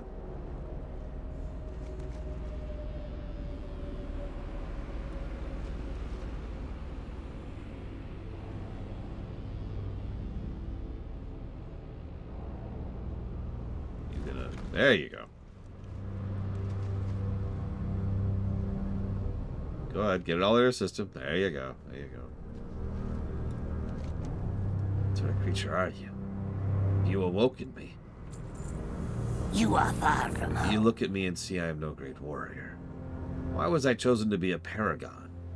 Not all weapons can be seen, Waker. One should not judge by appearance alone. Before I explain further, I need to know you are trustworthy. Something precious to me was hidden at the time of my preservation. I am nothing without it. Defend me as I unearth my greatest weapon, and you will have my trust. Preserve the cycle. Sure.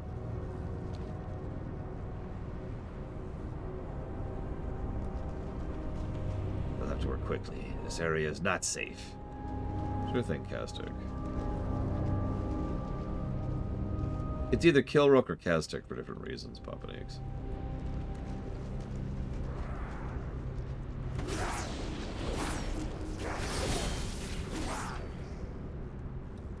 I did not know that, no.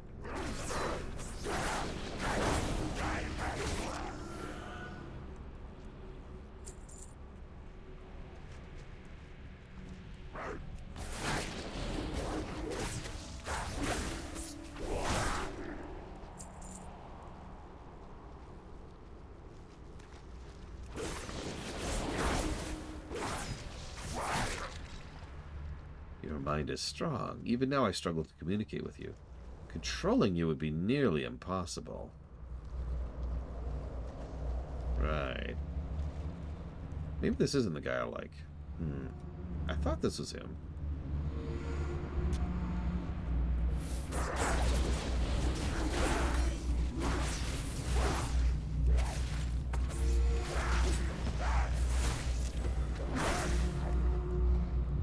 Your thoughts intrigue me. There's purpose to your actions. Your complexity is impressive. Uh-huh.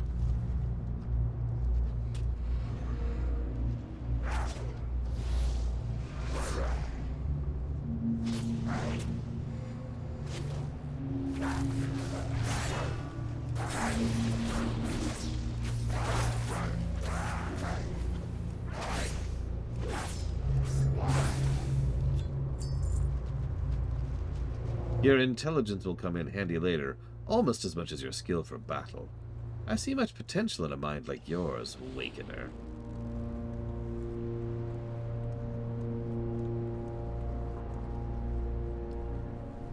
We're here.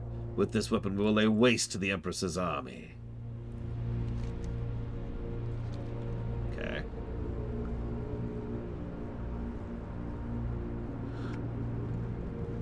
Soon, Master, soon. Isn't he magnificent? Come to me, Kovak. Ah, Kovak. Now I'm sad. He's such a cute little kunchong, isn't he?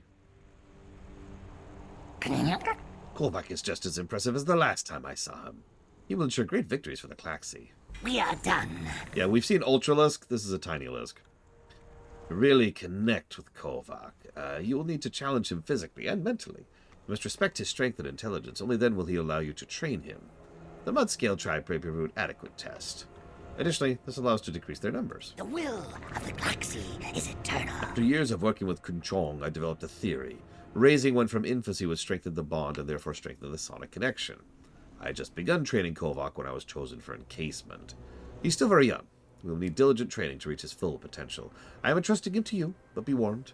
If any harm comes to him, your life is forfeit. First, feed him to gain his trust. The turtles should be suitable for this. We are done. Yeah, Infolisk.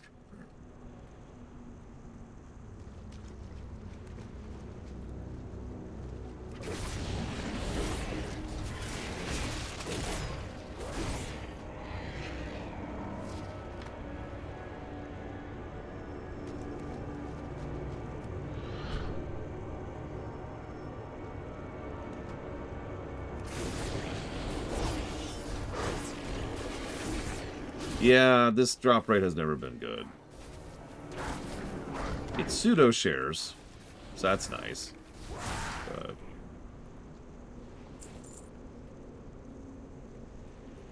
better than nothing, I suppose.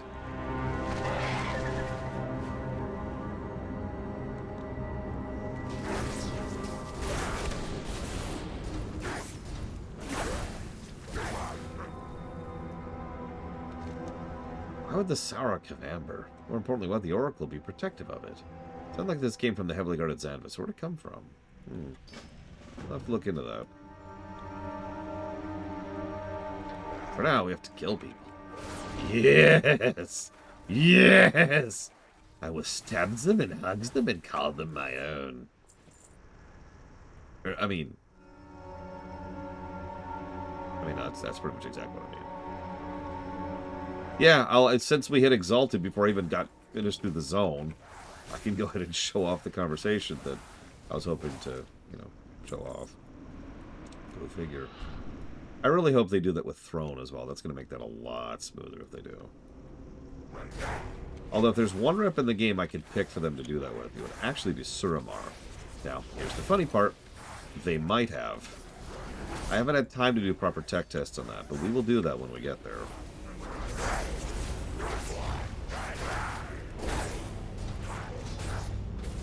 Yep, there used to be, emphasis on past tense, grind-locked story content. And that was exactly as frustrating as it sounded.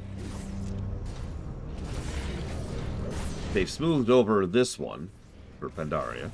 Good. I hope they've also smoothed over Landfall, because if they have, then that's another negative removed.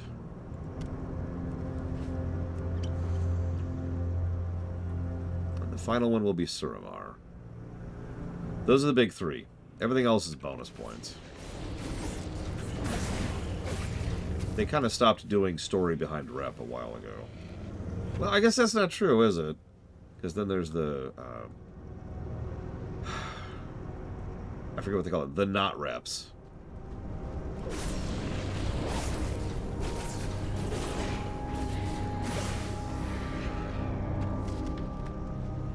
Yeah, the Covenants and the in Dragonflight.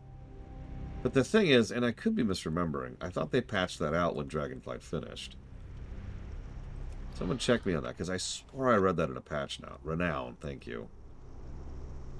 Like, you just get the quests now in Dragonflight, rather than having to hit Renown such and such.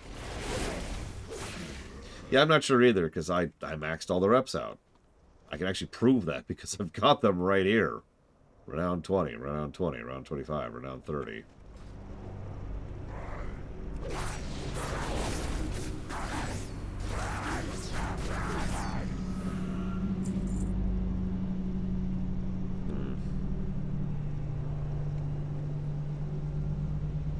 I admit I don't have a particularly good reason why me and Pax have always done rep grinds. We just kind of have. It's kind of our thing.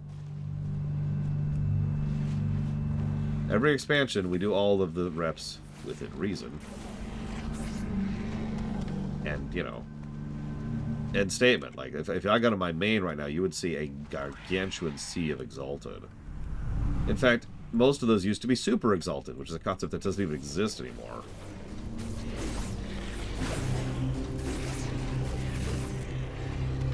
You want to know how insane I am?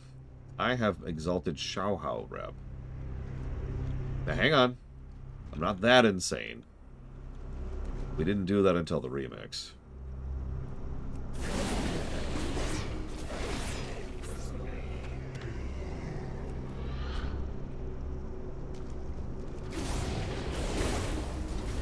There are actually a few reps I still don't have. There's the fishing one from Legion, which I never bothered with. And...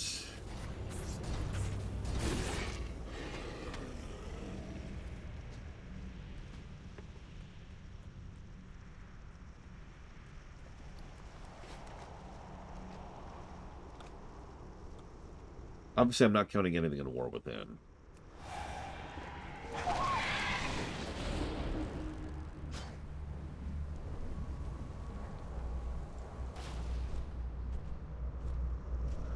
thought there was another one I didn't have, but I can't think of any. I mean, obviously they're the ones I'm never getting, like Blood Sail. That's stupid. I'm never bothering with that. No offense to anybody who's done that, but no thank you. Yeah, I'd have to be insane to do that.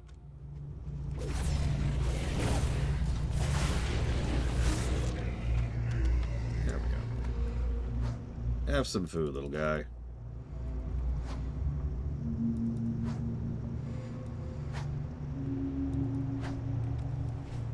Alright, eat up, eat up.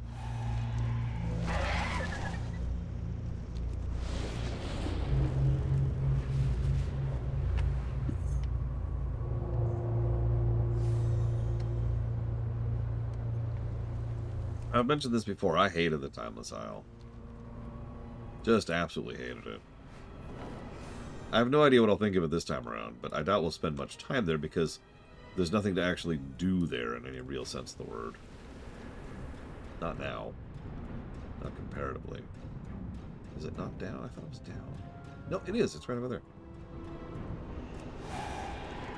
Yeah, do you like no quests? And no anything to do other than mindlessly grinding endlessly and forever? Then if I got the place for you.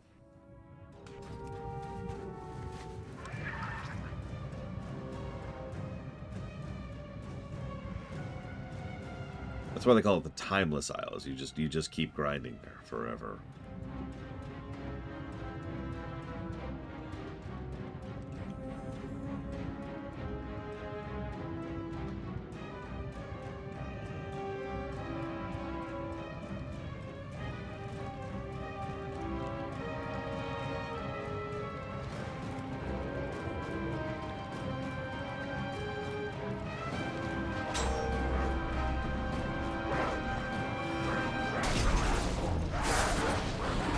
This is Skier the Bloodseeker.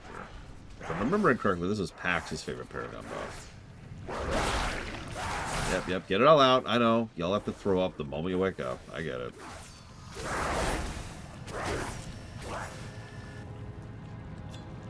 Yes, what does the council command? Skier hears, Skier obeys. It appears Empress Shakespeare has led our empire into chaos. This was we must address, but first I must regain my strength. The hunger. They said it would be fierce, but I didn't expect anything like this. It feels strange to be so weak. Preserve the cycle. Food. I must have food. In my time, the meat of the starfish brought not only strength, but clarity of mind. This is what I must eat. Bring this to me from the nearby shallows. Wait much longer and I will devour you instead. Dude, you could try. In my living years, I was the greatest warrior of my swarm. Help me regain my strength and I will show you. For the Klaxi. A warrior is not ready for battle until he tastes the blood of his enemies. I am too weak to hunt. You must go in my stead. Only the blood from the fiercest predators will do. Bring this to me and perhaps you'll see why they call me the Bloodseeker. Preserve the cycle. Okay.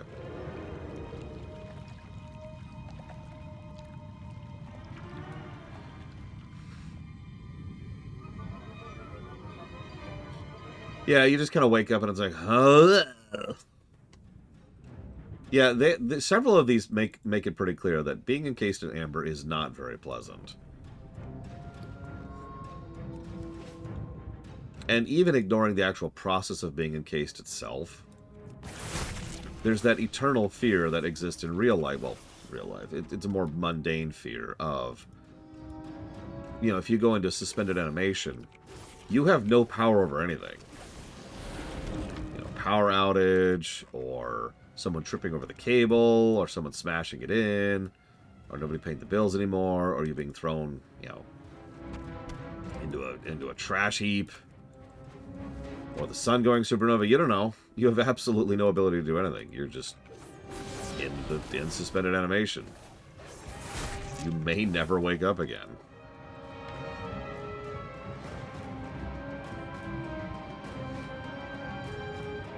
Yeah, he was a good one, Papa Neeks.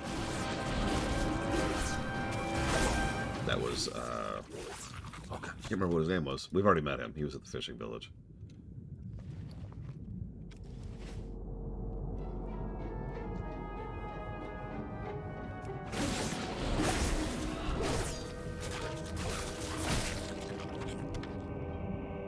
Yeah, speaking of someone who's gone under the knife for surgery more than once in my life, it is a very uniquely terrifying sensation. Both going down and coming up are really odd, and hard to describe to anyone who's ever experienced it. Like, at a certain point in time, you just sort of stop being aware of anything. And there is no awareness of the passage of time at all. But both times I came out of anesthesia, my mind became cognizant before the rest of me did.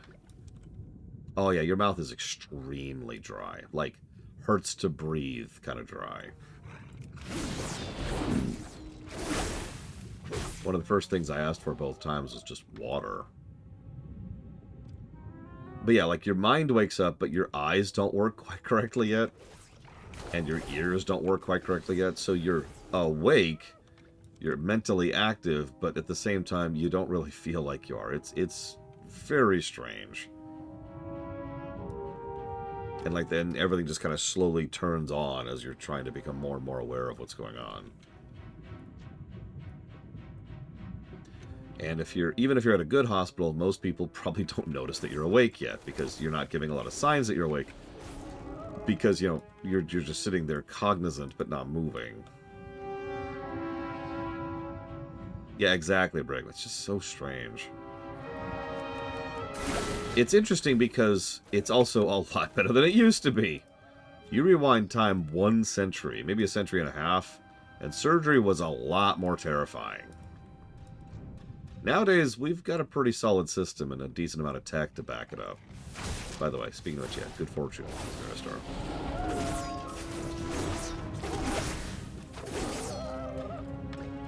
My sister actually still has a video of me trying and failing to quote The Two Towers, Lord of the Rings, when I came out of it, because my voice was so cracked and dry that apparently the first thing that occurred to me was to use that to my advantage to say something epic and dramatic. But I couldn't think of it, apparently.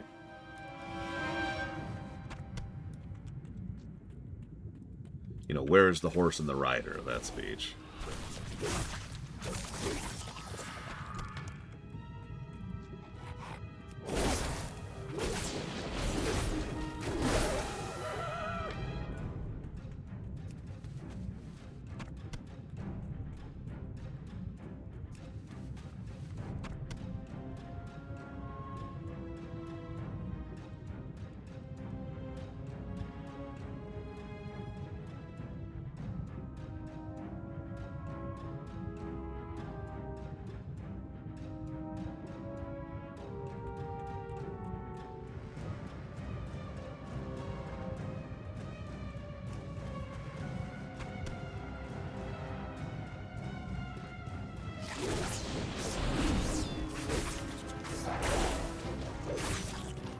Oh god, Bragon, I could feel that.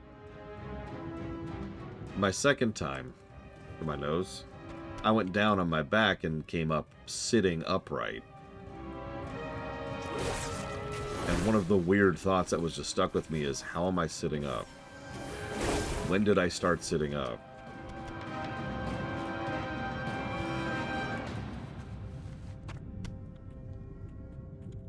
Like, when did this become a thing?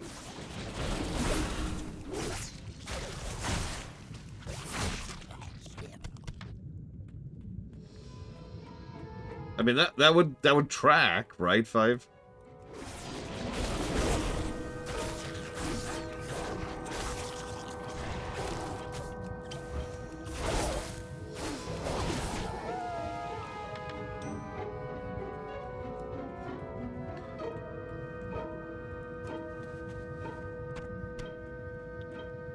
Oh wow, Mega Skull Month Pokemon. Stop trying to get up. Get up. Stop trying to get up.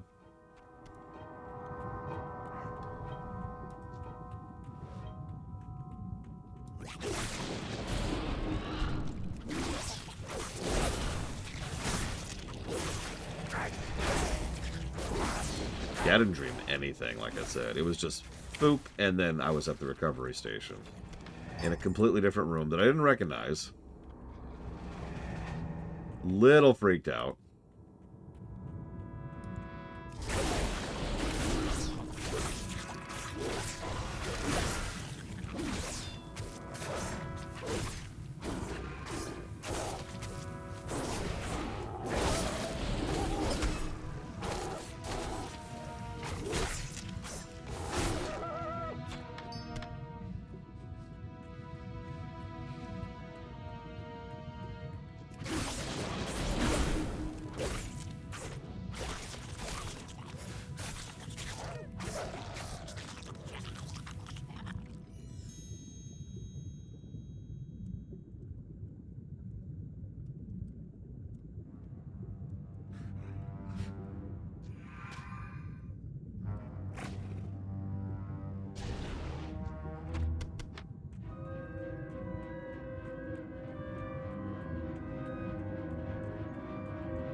The worst one for me was when I woke up from the kidney surgery. Because I definitely woke up early. I was still in, I forget what it's called. It's the place where they put you before they actually take you to your room, to the recovery area. And the whole time I was there, post-op, thank you. And I probably should not have been cognizant. And my throat was so dry. And it hurt. Like I mentioned, it hurt. It was difficult to breathe and painful. And so I was trying to ask someone for some water, but I couldn't talk. So I was just kind of there, waiting for someone to notice me, trying to make any kind of movement or whatever, just so someone would acknowledge that I was there. Now, the good news is that was actually a good hospital. It only took a few minutes, but if I'm being honest with you, a few minutes felt like a long time at that point in time.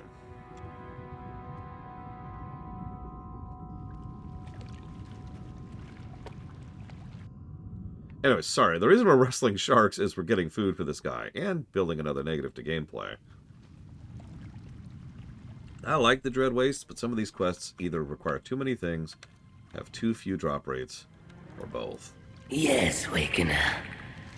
The juices of the starfish will cleanse my mind. Yes, yes. Kills Much work to do. The sooner I can fight, the sooner I can return to the council. For the Klaxi. By drinking the blood of your enemies, you require their strength. You are expendable. I'm afraid I must wet my hands with Sarek blood while you're away. I'm sorry, I could not help myself. Now, watch them attack me. Pitiful. Do they think they can take vengeance for their fallen? Do they come challenge me, I who have won 100 wars? I who stood alone against thousands and still shouted for mine to come? No! These Sarek will crumble before me like paper before flame. I will show you my might. Fight alongside me. Preserve the cycle. Okay, sure.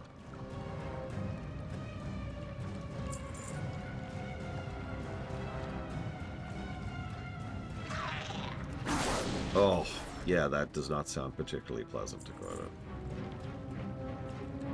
Welcome, Evo. Doesn't the scent of blood fill you with new strength? Did you spawn these faster, game? I could kill these a lot quicker than this.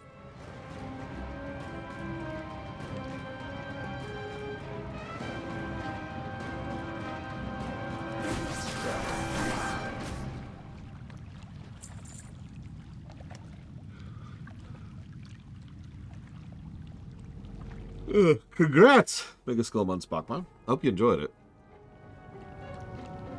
I remember liking a decent chunk of that game. And then, well, as is depressingly common, Sunshine Syndrome started happening. Like, I did not care for the finale of that game at all. I'm very curious how Space Marine 2 is going to line up.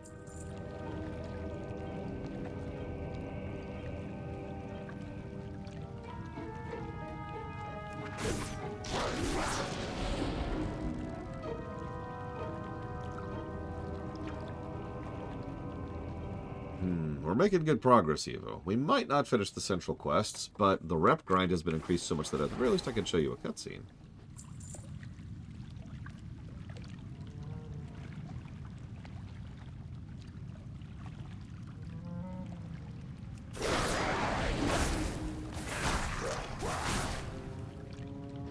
Spawn, swarmborn, filthy muck-eaters.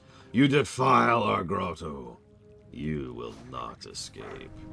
Hey, did that guy just poison me? No. I mean, yes. Look, you're dead, okay? What do you mean? I mean, you're dead. Well done, Waker. I will stay a while to quench my blade's thirst. You may tell the others I'm on my trim, but I believe my swift wings will bear me to Klaxivus before you. Okay.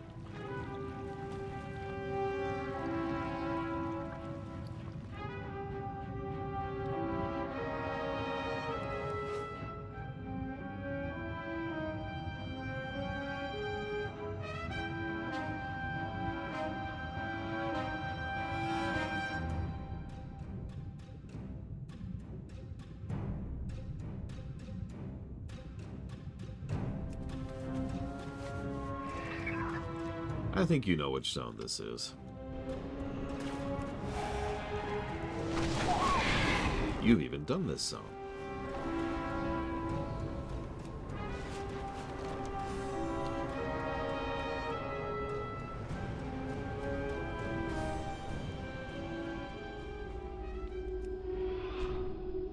This is the Dread Waste.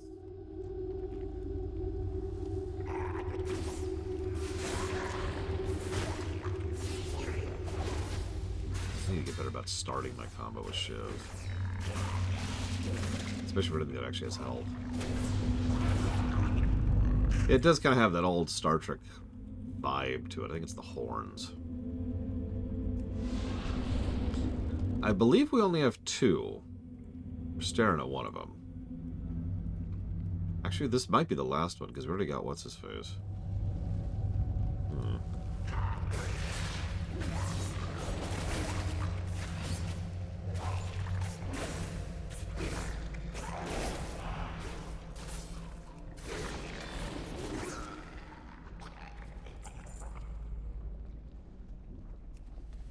I mean, there's a reason why the Pandorans call this place the Dread Wastes. Yeah, we're actually pretty close. We might finish the wastes before the lunch break, and that would be awesome. We'll see. I might push back lunch a little bit if we get close enough. Not that I've ever done something like that before.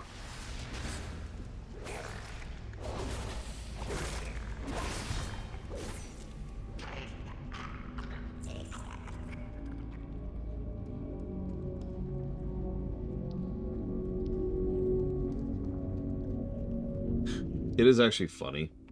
The damage here is so bad, so systemic, so large scale. It's actually possible the Dread Wastes cannot properly recover from what's happened here.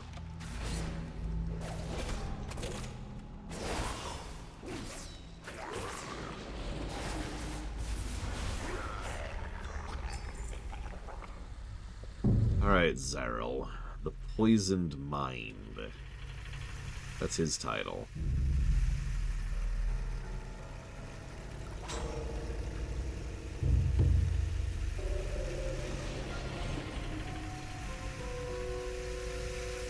Go and get it all out.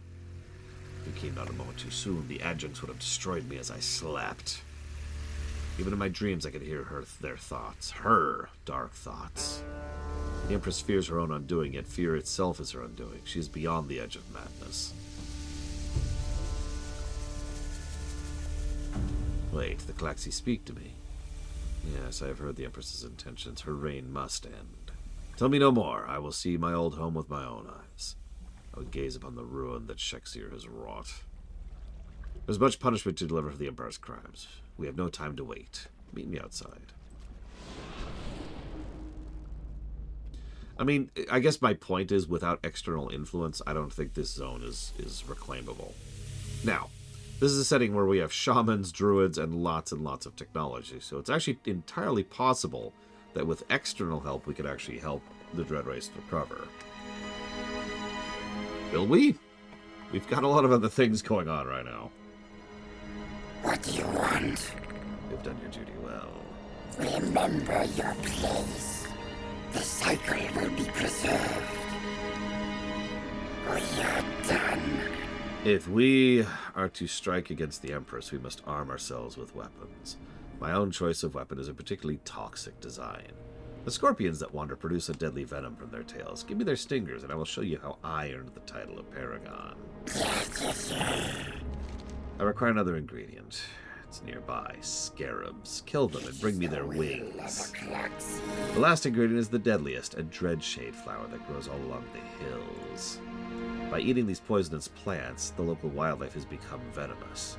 A single drop of dreadshade can stop a Kuchong's heart. Go and bring me these flowers. Do not be tempted to taste them. Remember your place. Now I really want to eat them.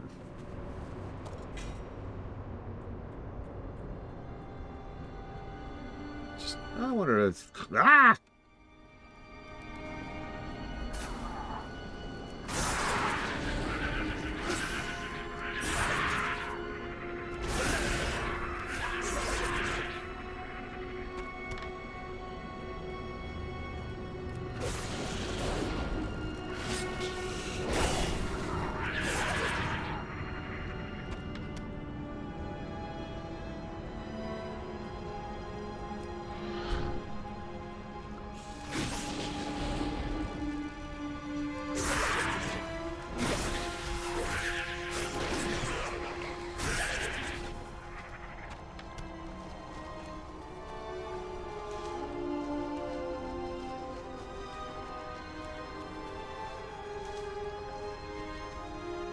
Congrats, Spartan.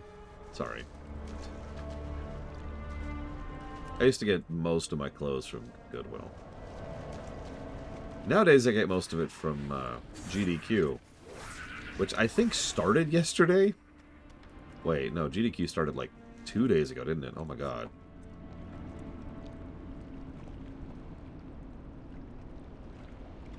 Yep, nope. GDQ has been going. God, I am that out of it that I have actually fallen behind on GDQ to the point where I didn't even realize it was going. What is wrong with me?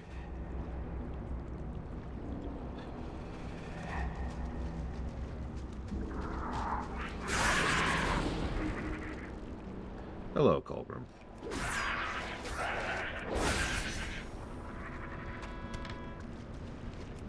Well, speaking of, let's see if there's any shirts worth a damn.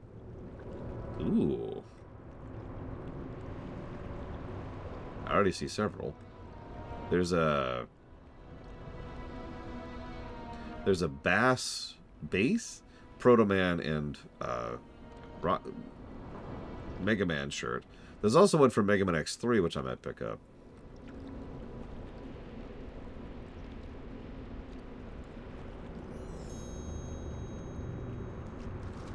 Yeah, we're supposed to get snow Friday, I want to say.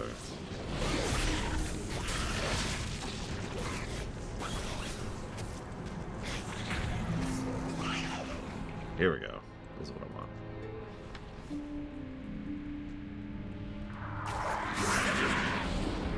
Okay, so I got the Mega Man one. We've got the Mega Man X3 one.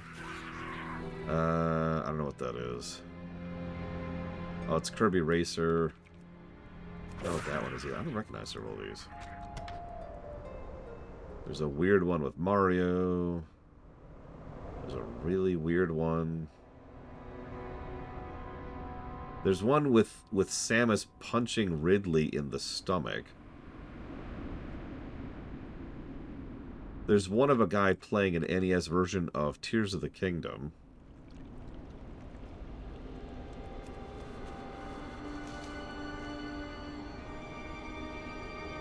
There's another Tears of the Kingdom one.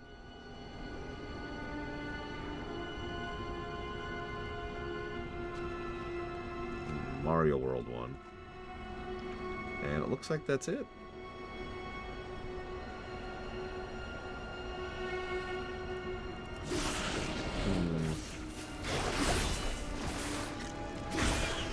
Well, either way, I'm probably going to pick up both Mega Man shirts. They look good, and they're Mega Man. I don't automatically buy Mega Man shirts, but if they're well drawn, then yeah, I mean, come on. Hello, Czar.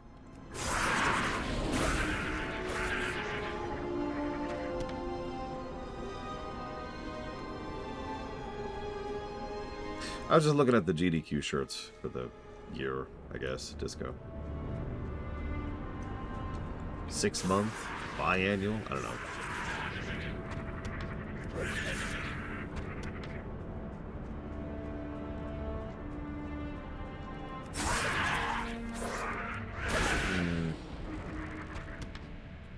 It's been GDQ since Sunday, Ross. I completely missed it.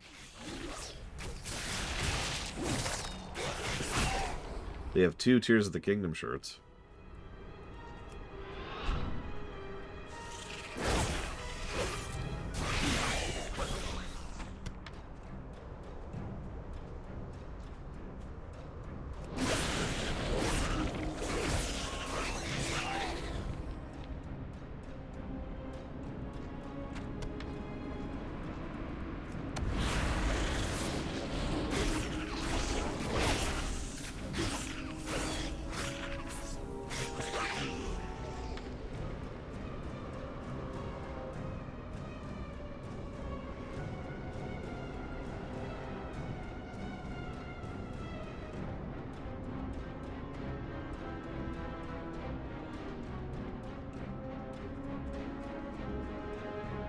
Just reminding a friend of mine that it's GDQ as well. The good news is we're almost done with the zone. The bad news is this drop rate is stupid. That's why I gave this a negative.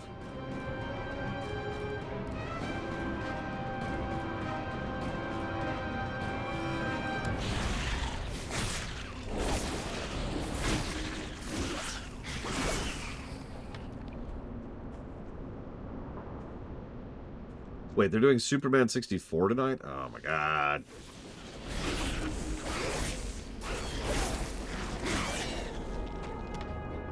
Aw.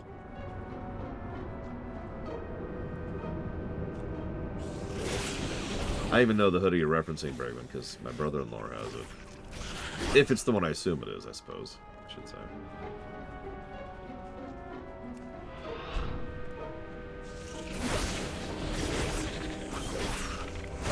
Yeah, that's the one. My god, I'm depopulating the scorpions because none of them have stingers. What are these, zebras? Yeah, my brother-in-law. Do you get it? Here's the really sad thing. I didn't come up with that pun. To my great dismay.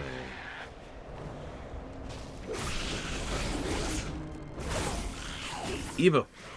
It's GDQ. I must buy shirts. I should probably log in.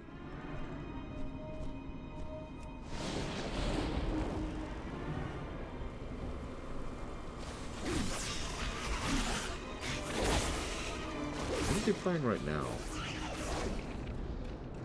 Oh, Shadow Generations. Yeah. Tears all dungeons. 2.5 hours. Wow. I will not blame you if you're watching them instead of me.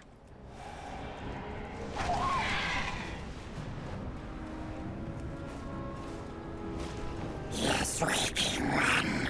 Do you feel this venom tail sting? Such lovely pain. The cycle will be preserved. It is the will of the Klaxi. We are done. Before we return to Klaxivus, I wish to look upon the Empire. The Klaxi Council told me the enemies gathers outside the Empress's palace. My poisons are ready.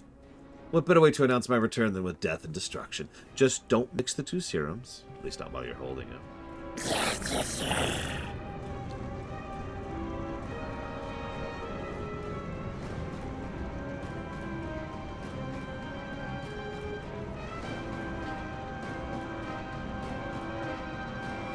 Many years have passed since I first entered slumber. This vest, the palace, the Empress, all changed. Is this white blight the work of the Shah? I see now what disease spreads across our civilization. The infection must be purged.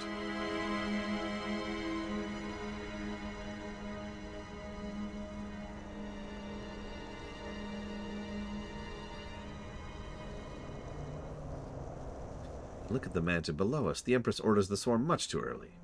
Another sign of her chaotic delusions. Something drives them. They are frightened. No matter. Even I can feel the evil that taints their minds. Let us end their madness.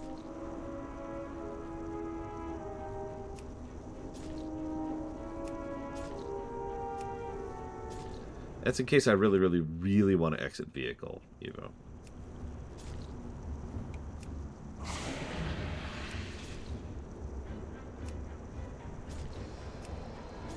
So these are the armies that are being charged forth to the gate. You know, the place where we started this entire zone.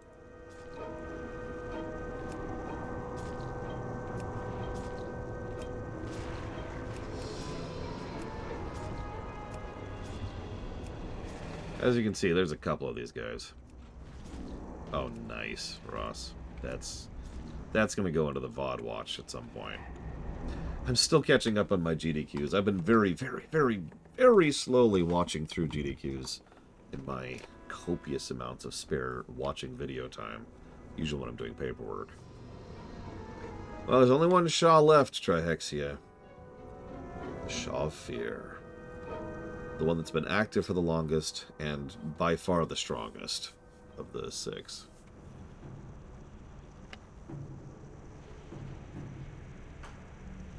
Oh, you can... Yeah, okay. That probably shouldn't have happened, but I'm going to accept that.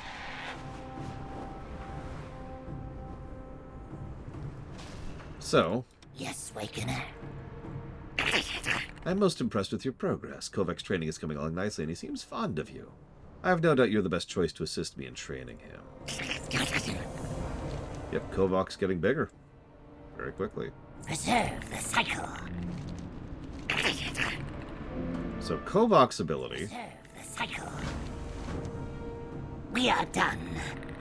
He gives us, well, it's down here, but it's Master of Puppets. Dominate the target's mind, causing it to fight for you. That's it. It's just a straight-up, near-infinite mind control. It is exactly as fun as it sounds to use out in the wild. We can also go to the poison guy. He gives us leeching poison? No. Raining blood. There it is. Attacking enemies has a 100% chance to inject them with the unstable serum. And Brakeman's Dance. Upon reaching 5 stacks, your primary target takes extra damage and all enemies next to them are stunned for 5 seconds.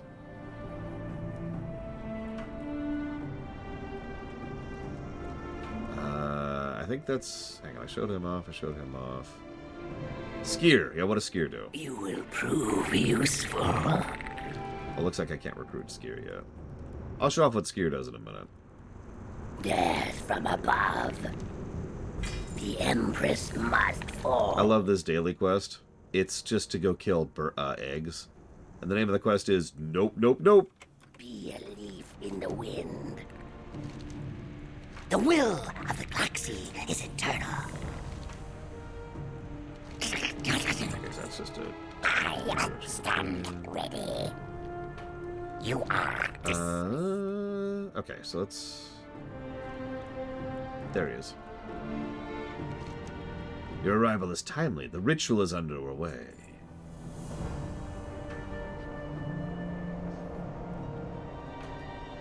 Okay.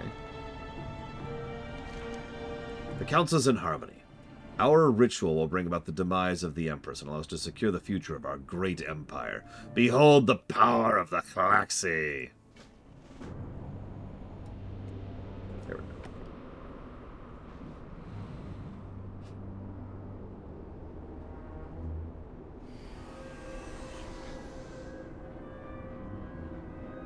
Death to all who dare challenge my empire!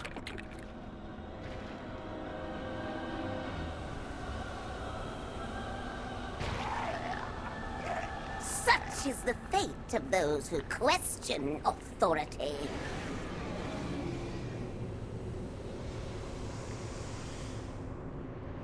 Okay, so most of the Claxi Council are dead. Remember that. That's going to come up. We are undone. Your efforts appear to have become imperative to our cause. On behalf of the remaining council, I implore you to continue in your assistance. Well, I guess I have nothing else going on right now.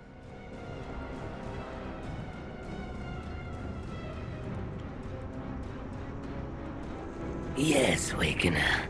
So he gives us Battle Him. Killing an enemy gives you Battle Him for 10 seconds.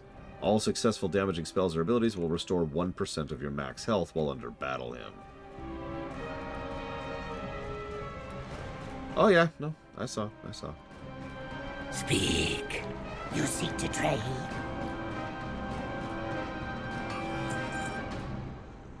Over here. Do I have all this stuff? Probably do. Oh, I don't have the add-on on. Whatever, it doesn't matter. Preserve the cycle. So. Speak, Wakener. It's the second Saga game, Ross, that came out on the Game Boy. The cycle. Grand Empress Shexir has finally lost her patience with us. We have learned of an enormous army massing in the shadow of the Heart of Fear with orders to crush us. We have been fortunate to hold on this long, but we cannot survive a siege of this scale. Awakener, you have been invaluable in our efforts. Come, take your place on the field among the Paragons. Fight well. Heroes never die. Point of order.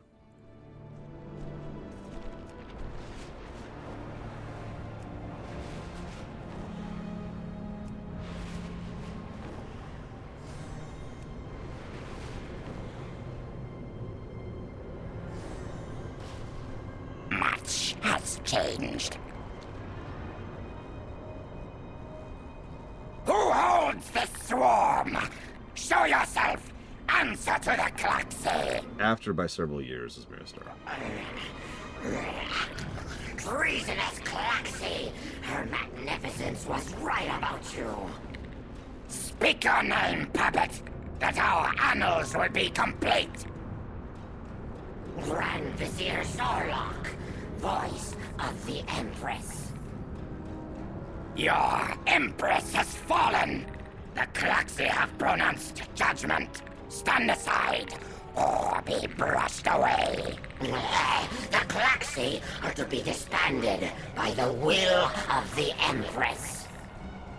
Blaspheme! The desperate Claxi have resorted to digging up fossils. Very well, let us finish this.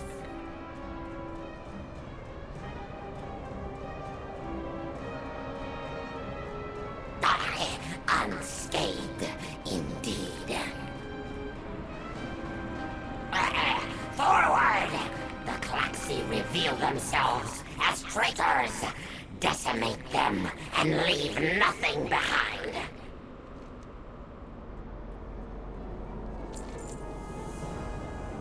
Alright, well. I think I got this. Yep, so there goes Malik the Unscathed.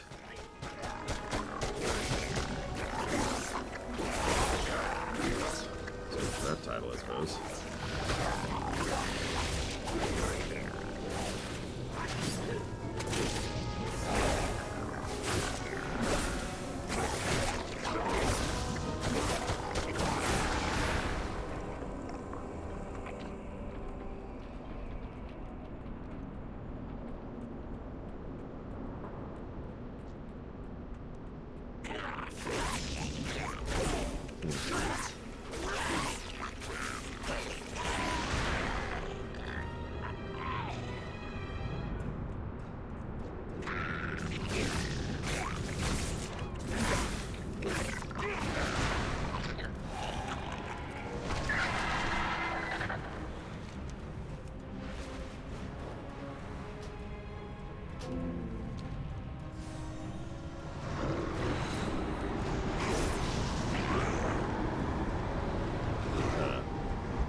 Okay. It's... Come on, game. Work with it. Work with it.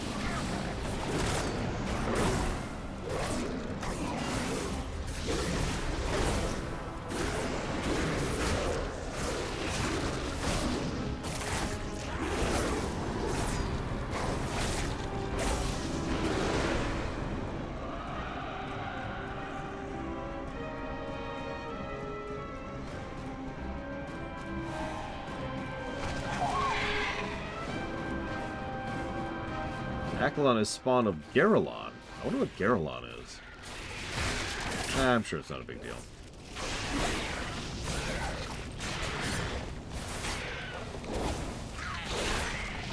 Oh, it's actually doing the pheromone trail and everything. The most expensive thing I've broken at work?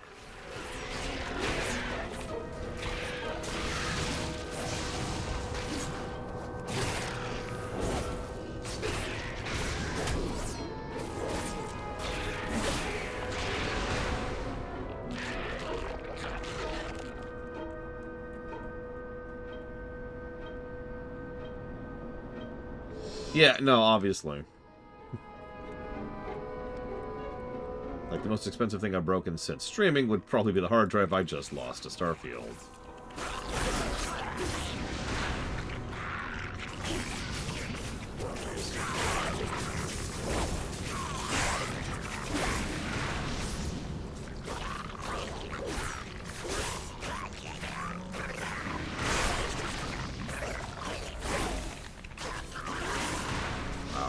Killing so many things, I'm actually getting energy starved again. Holy crap.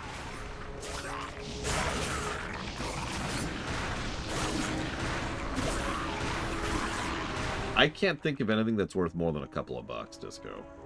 So anything I answer will be just kind of a technically answer, you know? Like, oh, this one time, you know, I broke a sandwich at Arby's.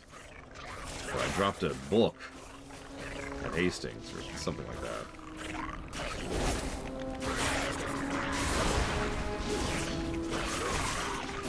No, Magister.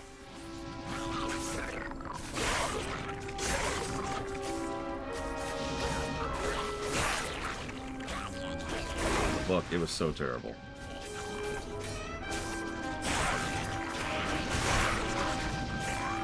I almost destroyed a server once. That would have been several tens of thousands of dollars. But I managed to catch it on my head. That sounds like a joke.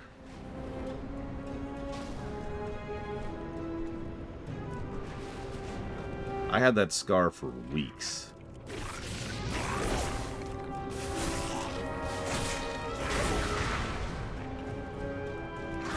The really funny thing was that was completely deliberate, too. As soon as I realized I had lost... Because it was above me, right? As soon as I realized I had lost the server, that it was slipping out of its railings, or whatever they're called. It's like, oh crap, oh crap, oh crap. And so the first thing that occurred to me to do was to stop it with the only thing I had access to, which was my head.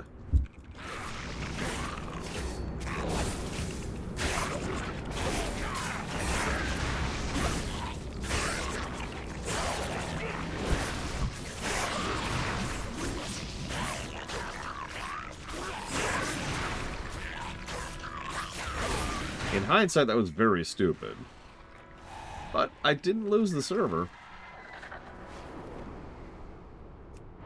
Yeah, I actually just said that, Master, but yes.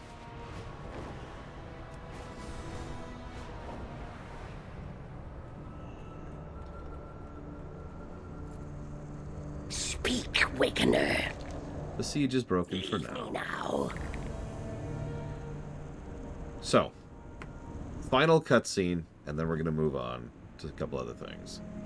You only understand part of our order. You are an outsider and have been treated as such. It is no longer appropriate that we keep our secrets from you. There is something you should see. The cycle will be preserved. Wakener, your deeds have earned you the trust of the Klaxi. You are to be rewarded. Walk with me. With the greatest reward imaginable. Revelation! We Mantid are an elder race. The Pandaren you associate with, they are but children. They have their role to play. Each cycle, our young swarm their walls. The Pandaren slay the weak. The strong return. With each generation, we grow ever stronger. That's the filter. That says a lot about their mindset and their culture, too. Before your history began, our empire was vast. We shared this world with our sister kingdoms, Ankiraj and Ajol Nerub. Our gods were many and powerful. We Mantid worshipped the 7 heads of Yasharaj. Great was the Old One, and terrible was his wrath. He consumed hope and begat despair. He inhaled courage and breathed fear. When the usurpers came, the ones you call Titans, Yasharaj was destroyed. His last terrible breath has haunted this land ever since, but the shadows he left behind are mere whispers of his former glory. I tell you now because you have earned this warning. Your gods are not our gods, outsider. If the Old Ones ever return, we Mantid will once again stand by their side. The wisest among you will do the same.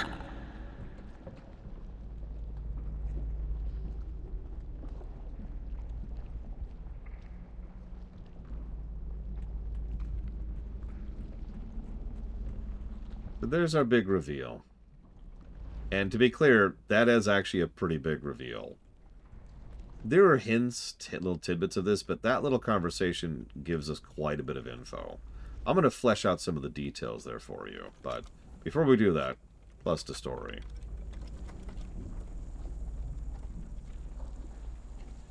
Yeah, no, this was considered a really big lore plot plot moment, especially since it made so much sense and fit with so many other story threads so well. With the advantage of hindsight, we can see why. I know I've said this like 15 times, but they had actually started planning out their lore back in Pandaria. So they could actually write, different story arcs and then connect them in ways that actually made sense, rather than just, oh, we're doing this story and then this story and then this story. So, for the longest time, we've known that there were several old gods. They were Cthulhu, N'Zoth, and Yogg-Saron. We'd never heard of a Y'Shaarj before. Now the thing is, Y'Shaarj is dead and has been for a long time. Here's a little bit of extra info. Do you see this giant whirling storm here?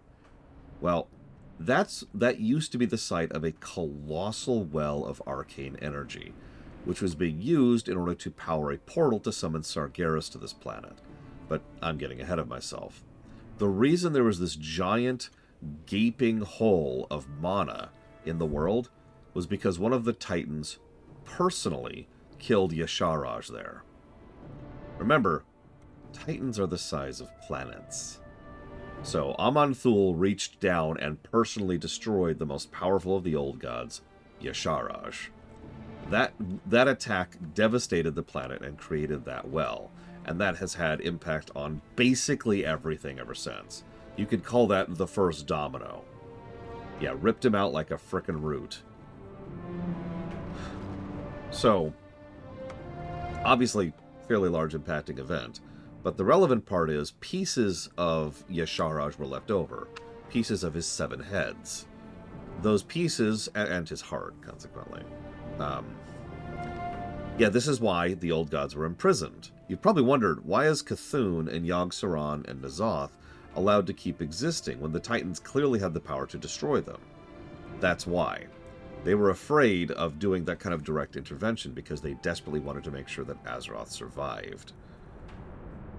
So, they came up with all these other plans, thus the Titan Forged, and the construction of the seals, and the construction of all the technology, right? That's important because that's the source of, for example, the elves, and every Titan Forged species. So that's humans, gnolls, dwarves, you get it, Mogu. The importance here is that the Klaxi and the Mantid in general revere and venerate Y'Shaarj specifically. But Y'Shaarj is long dead, or at least as dead as it gets for something like that. But now we understand who and what the Shah are. Each of the Shah is a specific and designed curse done in the last few moments of Y'Shaarj's life. We've got doubt, we've got despair, we've got anger, violence, hatred, and fear. And thus the 7 heads all created their own curse, which has been remained in this land and has enmeshed, it literally seeped its way into the soil ever since. Yeah, exactly, Cure White Noise. I should mention, we all know that, and we've known this since Kata, N'Zoth is still active and out there. And so if N'Zoth ever starts to make a move, then we're going to have some issues with the Klaxi. That's specifically why he gives us that warning. At some point in time, the old gods are going to come back, and we're going to be on their side. This also helps to explain why the cycle has been happening. They've referenced it many times. The Mantid are not supposed to attack for another 10 years. The whole idea is that the Mantid... Oh, thank you. I heard a person. The Mantid are different than most of the other ones because they follow the same general theme that Pandaria has followed this whole time. There's the power of the one or the power of the many, right? The Mantid, ironically, despite their whole thing, are power of the one. They push all of their young through this filter so that only the strong survive. And then those strong train the next generation and blah, blah, blah, blah, blah. Now, we know this is a flawed perspective because they've been doing this for millennia and they have never actually gotten stronger. But that's their mentality and, once again, fulfills the theme of the entire expansion. That the idea of the pillar of one individual strong person doesn't work. In fact, don't the Mogu do that too? Yeah, actually. The Mogu were completely reliant on Lei Shen, the Thunder King. Without him, whole thing fell apart. and has never been a threat since. So, we also see this with the Empress. One Shah gets a hold of the Empress Vexir, and that's the end of the entire Mantid Empire. This whole zone and the whole expansion, we've been seeing the Mantid go from being a strong, prosperous, powerful empire to being in a survivalist state. And us being here and helping the Klaxi with their civil war has only been hastening that entire arc. Yeah, I've noticed that, Blade Travel. Even though this is only the second time it's shown up, it is kind of funny that it recurs that way. 2 nickels and all that. How you feeling? I'm facing so I can't see anything. I can tell. I was going to grab something for lunch. Would you like something? That would be a decent time to make that happen. Did you finally get your... Yes. Did you ask them what you did wrong trying to get into the place? No, because I'm an idiot and forgot to ask them. But I have to go back next Tuesday anyways and take in my passport. That's by the USPS. In order to have a box, Yeah. you have to have a passport. Yeah. I actually looked it up, and yeah, it is a new requirement. What? Yeah, I don't know why. Anyways, forgive me, but yeah, that's a nice thing. I mean, yeah. That's a nice thing and a nice conclusion to the arc I am here. called to serve. He gives you a strange glance. The Klaxiva may never accept you fully. Their xenophobic minds are closed to the possibility of a useful foreigner. I, for one, have been proud to fight by your side. Your presence and your assistance do us great honor.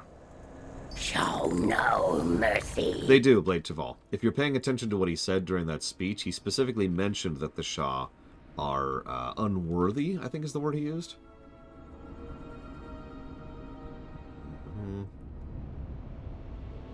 The shadows he left behind are mere whispers of his former glory. There you go. That's the exact quote. Just double checking. Yeah, because the Shah aren't Yasharaj. In fact, this is why it's so hard to classify what the Shah are. Because they're angry, ghosty people. They're angry, ghosty people. No, because they're a curse. They're not actually a people or a thing or sentience. They're essentially void elementals that are also emotional elementals. Very similar to Entelekis, if now that I'm saying that out loud. But much more limited in scope. Because this is why they don't truly have sentience. They can't. They can only follow the programming, the rules, the writing of their curse. And this is why knocking over a Prime Shah completely nukes all of the Shah under them, because that's an anchor point for that part of the curse. That's why knocking over each of these Prime Shah is such a big deal, and why it's so important that we do so. Because we are literally cleansing the entire continent of them ever being an issue ever again. And yeah, remember... Somehow they ended up in other places. No, we'll talk about that later. But yes, the Void exploits emotion, strong emotion, and always has. So this makes perfect sense. We even saw that back in Kata. So, now it's time to hit the Heart of Fear.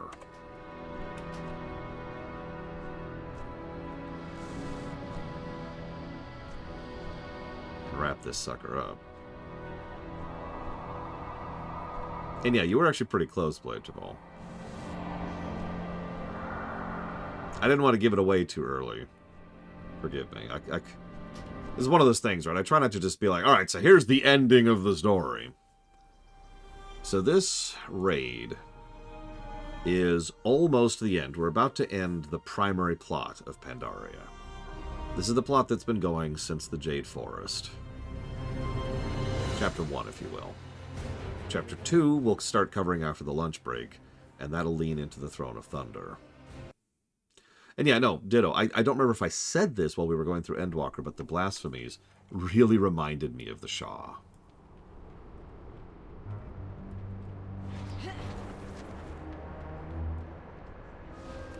So one of my favorite things about the Heart of Fear here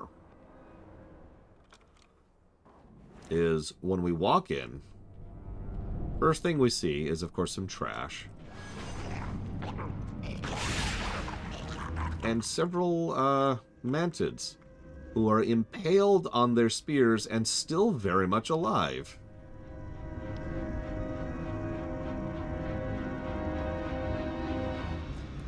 That's all. Just wanted you to see that. The first bundle of trash in here is ginormous. It is a huge room of death. You can skip a huge chunk of this, though. All you have to do is kill this pack over here. Must murder everything. I mean, we could. Murder everything. There's a benefit to... Of our Empress's will. Ours is but to serve in her divine name. The chaff of the world tumbles across our doorstep, driven by fear. Her royal storm will whisk them away.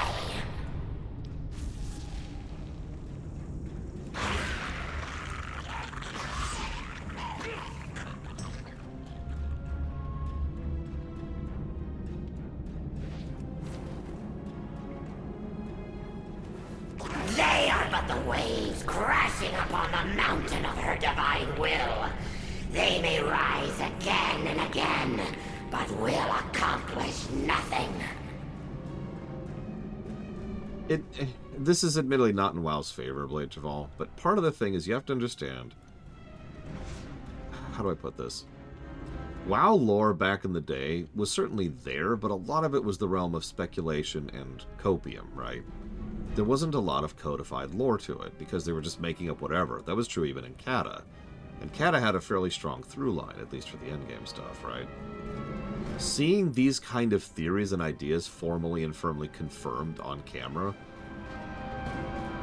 was a sign, for lack of a way to put it. It was a sign that they were finally starting to take their own frickin' story seriously, and that we could actually have more than just vague ideas that we come up with. You know, stuff that the story itself actually supports. But you're right. We will stand firm. It was mostly just a guy talking while, you know, it was voice acted, so that's nice, but it was just a guy talking while he walked up to a mural of an old god.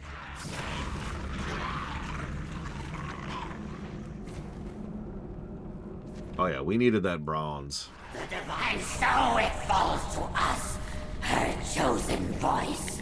So this is our first boss, the guy who will not shut up.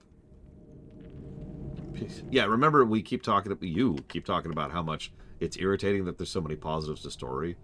One of the reasons it was such a high percentage for the older stuff was because so much of the story was visual. Not just in terms of brickwork, but things like actual visual storytelling. You would only convey stuff by looking at it. We will not give in to the despair of the dark void. If her will for us is to perish, then it shall be so. Of course, no transmog there.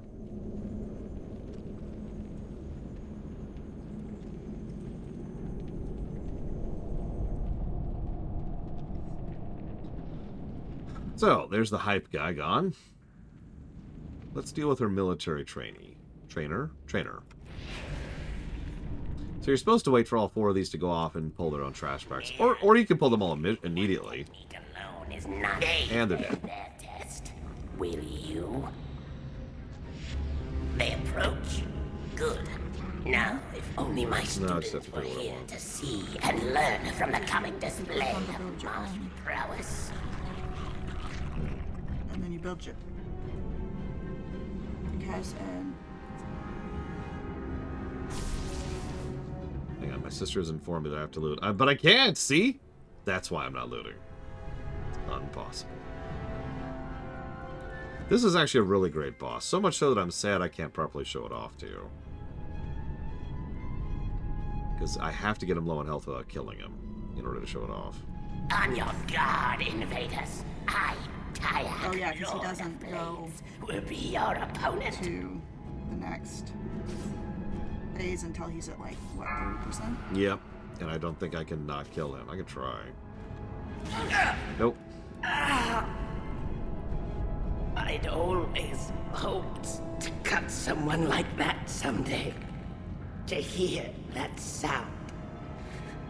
But to have it happen to my own Thorax is ridiculous. Speaking of which, do me a favor. There's a thing of jerky down there. Try a piece. You don't have to do it right now. I want to know what you think of the taste of it. I can throw sugar on it. I'm not gonna like it. Because I can taste the alternate sugar. So, okay. So the reason I ask It's because the alternate sugar tastes terrible. Yeah. And I wanted to see if anybody else could A, tell. I can always taste it. And It's like B, coconut. would actually like it. Does anybody like it around here? Kaz might. Okay. Yeah, you ought to have known when you saw Zero. Neither of us can deal with I know, it's just a little... why we can't drink Diet Coke or Coke Zero. Yeah, no, I had that first bite and it was just, what in God's name is wrong with this? Alright, hang on, I gotta pretend I'm actually in the raid here. Hang on. Let me grab this all together. Come here. Come here. Come on. Come on. Whoops. I forgot that did damage.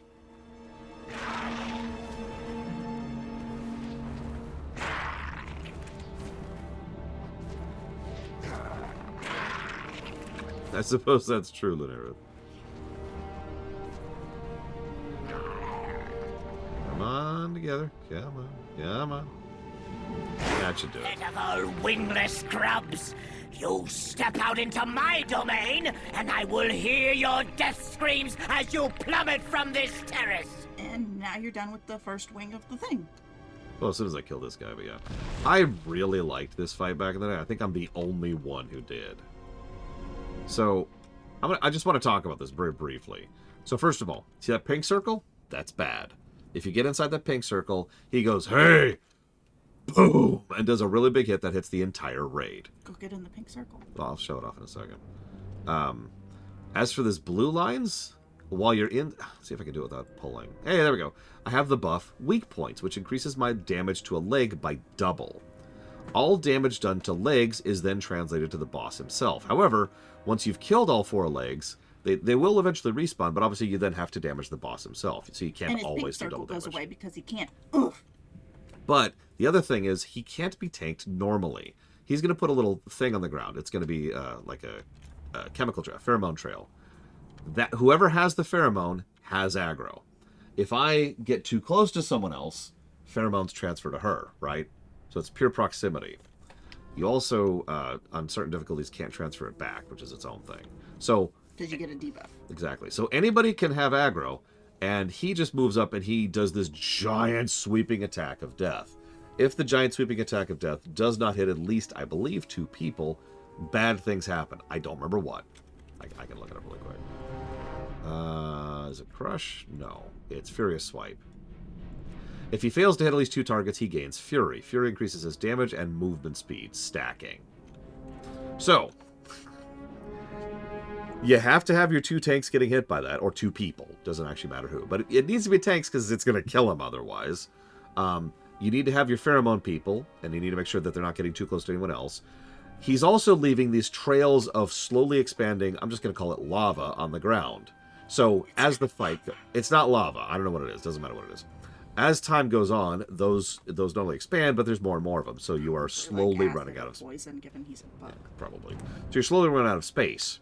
And you want to have people inside the thing attacking the legs. Why do you attack the legs? Because he moves very quickly. Unless you've damaged his leg. Each leg reduces his movement speed. Otherwise, he'll just catch up to the tanks and kill them. So you split your raid into 4. Mm-hmm. You have your 2 people. You have your 2 tanks that stand in his range. You have your 2 pheromone people that are kind of kiting. Mm-hmm. We used to do because a thing... you can't have your tanks be your pheromone people because they will be standing too close to people. So you want your pheromone people to just kite him around the whole outside here to try and give you as much space and as much time as possible to work with it. If you're not up enough... Oh, fine. If you're not up enough on it in order to keep... What is that? That's tailoring. If you're not up on it to keep him his legs damaged, he'll catch up to you and kill you. And once he kills the tanks, he's going to go wild and the raid's going to fall apart in seconds. If you're not doing enough damage in period, you'll run out of space due to the soft enrage. If you don't, if you get into the pink thing in the middle, that'll do too much damage to the raid and you'll fall over, and so forth and so on. This is a very, very fascinating, complex, amazing fight that has most of the typical concepts of a fight, kiting, tanking, avoiding stuff, but is well designed enough that all of it's nice and gradient and a lot of it's in the player's hands. I love this fight. They're impossible! We're supposed to go stand in the pink shit. Well, he's dead. To the top of the terrace! We must defend the Empress! Now we go upstairs. Yep. Wing 2. Don't worry, I won't explain every fight in there, but that happened to be a favorite of mine. I hope someday I can give it gameplay I thought positives. you were supposed to explain the fights. I've been kind of not, because it's kind of pointless. Your defiance of the Empress ends here. For... No, or maybe. No, it's Throne of Thunder. That makes more sense. So, I'll just talk about this fight very, very briefly. Menders, Blade Masters, So you could actually Trappers. kind of show off. I could, kind of. We'll see. Well, you can't. You'd have to make your own group. Oh, that's true. I'll think about it. And just only bring like 10 people. Trappers, Blade Masters, and Menders. The Menders obviously heal. Food? What? Did you order the food? I'll do it in just a second. Because I'm going to have a non-talk portion after this. Most of what they do is pretty obvious. The Amber Trappers trap.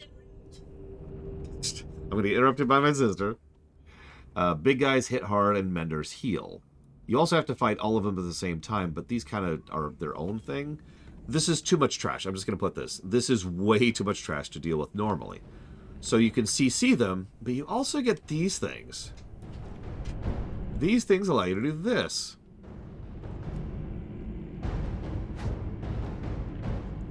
And that's now a CC. It lasts 50 seconds, and you can reapply it. So they just give you a tool to CC on the off chance you don't have a CCable class on you, which I think is a really good way to enforce the players should CC without mandating you have to bring a priest or something like that, right? It was a nice little idea. Anyways, we're not going to do any of that, of course.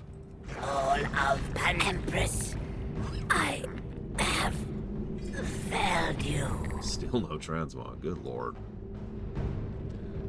What do we got here?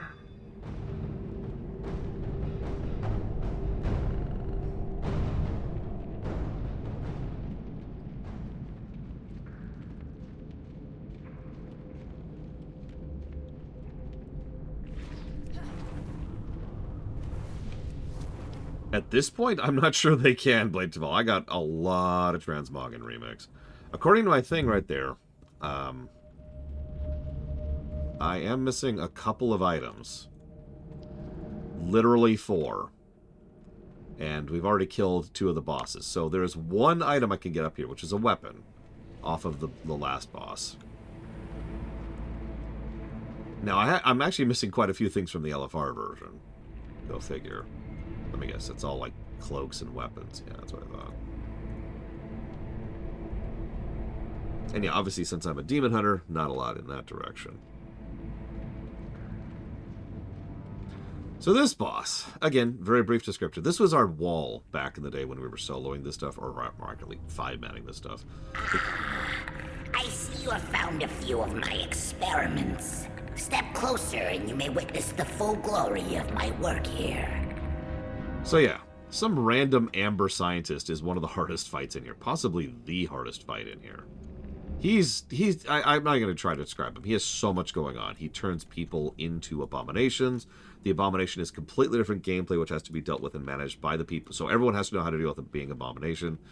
He leaves trails of crap on the ground. He summons an ad and then goes invincible. He gives a soft enrage in phase 3. There's the mind control downside. He also drops goop on the ground, which the people have to eat, but not too much, but not too little.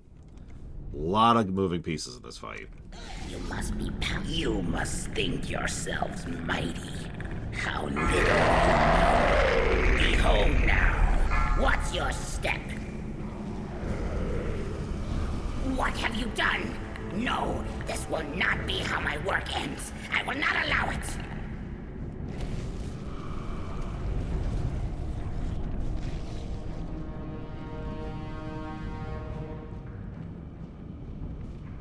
Forgive me, Empress. One other nice little detail, which I haven't really been pointing out too much, is you'll notice almost everyone in here is exactly the kind of person who would be a loyalist of someone who is clearly insane and evil. The first person was someone whose entire job is being a PR person. So of course he's loyal. The second person is someone who is here just trying to train the next generation of warriors. He doesn't care as long as he can kill people. The third boss was a mindless bug. The fourth boss was a loyalist in charge of the military, pretty much the head of the military. The fifth boss is the guy we just killed, a scientist who doesn't care as long as he can do his experiments. Seal the gates! Bar the exits! Destroy these intruders! The last boss is the Empress herself. Also, I just want to show off just how Shaw-infused this part of the place has gotten, because, yeah, this is just where she lives now, is in this place absolutely bathed in fear. Also, there's a mural of Yasharash, because of course.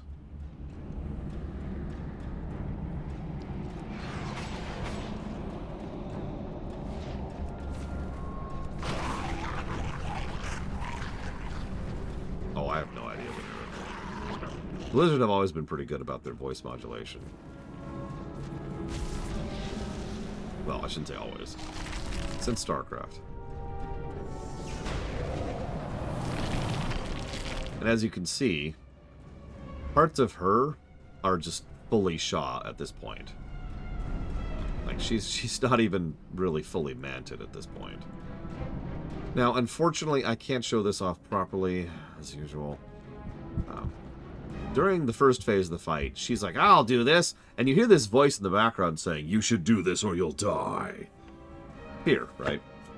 When you get to the second phase, he gets a little bit more insistent. When you get to the third phase, he starts talking about how much of a failure she is, and essentially steps in and takes direct control. At that point, her actress stops acting, and instead goes into this monotone tone, where she is speaking as if there's nothing left in there, except for the puppet. And yeah, he just assumes direct control. Phase 3 also is mean. But then something else happens. Death to all who dare challenge my empire! Hopefully, I might not trigger it. Please trigger. It's not going to trigger, is it? Of course it isn't. Didn't get the claw I wanted. No, of course it's not going to trigger. So, bug, but yeah, he escapes from that shell, comes out, taunts us, and then, because Fear has, ironically, a little bit of a brain, he breaks out through the roof, and flees.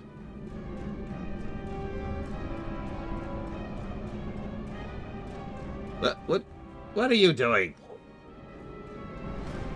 You can't steal my bed. It is unstealable. No, don't steal my bed. No. How could you do this to my bed? How could you do this? No, not my bed. Okay, fine. I accept you taking my bed. Well, I don't know.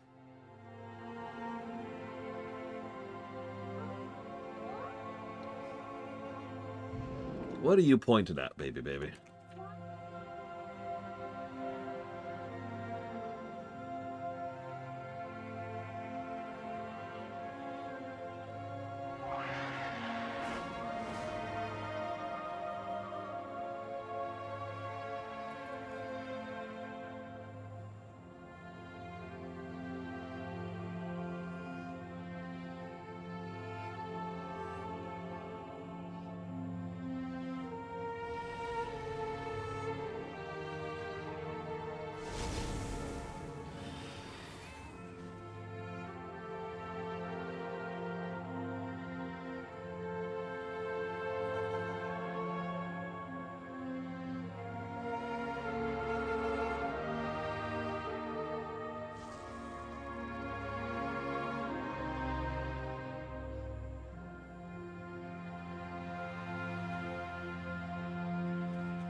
So my adorable youngest comes down here.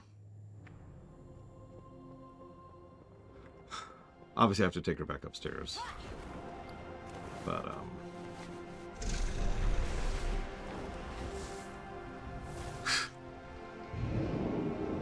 she then asks, will you play a game with me? And I kind of lost the ability to say no to that.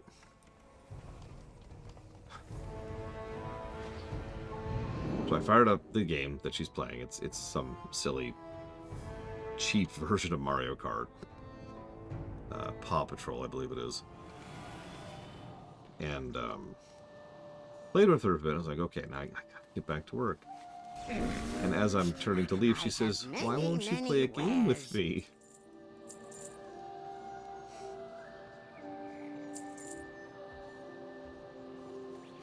And then I died.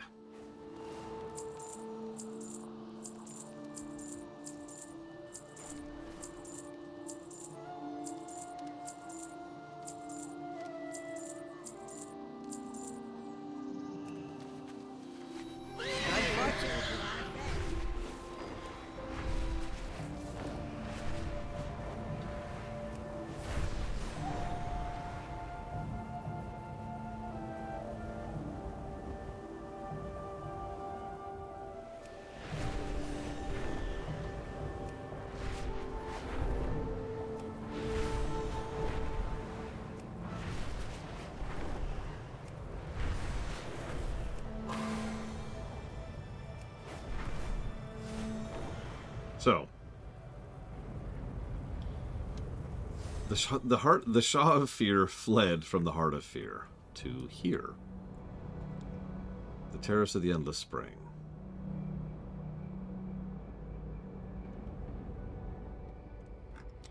As you can see, Fear is right up there. Fear actually looks a little bit different from the others, which makes sense. Older, stronger, more entrenched. Fear is also currently fighting with the local guardian dragon, Sulong.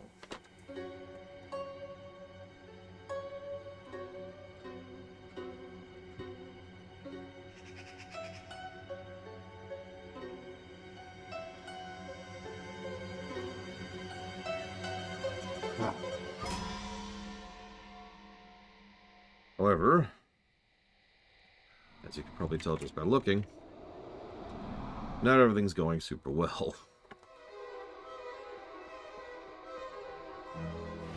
So these are the three guardians, the Jinyu who protect the waters. I should mention the significance of this terrace.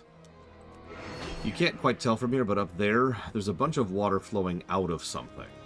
That something is a Titan device, which is sending out arcane, purified water out to much of the Vale. This is the exact spot where the mists of Pandaria were invented and first veiled the continent. And yeah, the only other time we've had a raid boss for a Shah was Anger.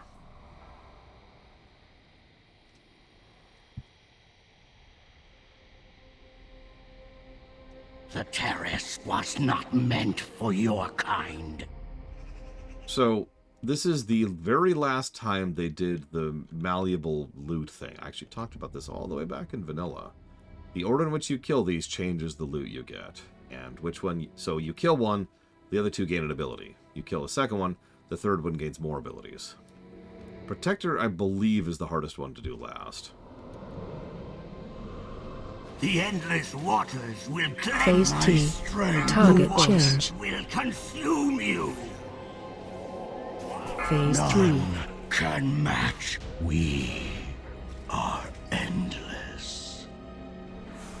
So, if you look in the distance there. No, the waters. I must resist. I shall not fear. So Sulong just lost his battle with Fear. Now this is a great fight that I can't show off properly. Try to be shocked. He has one health bar, but they do something really clever with it. So when he's in his Fear form, you have to damage him down.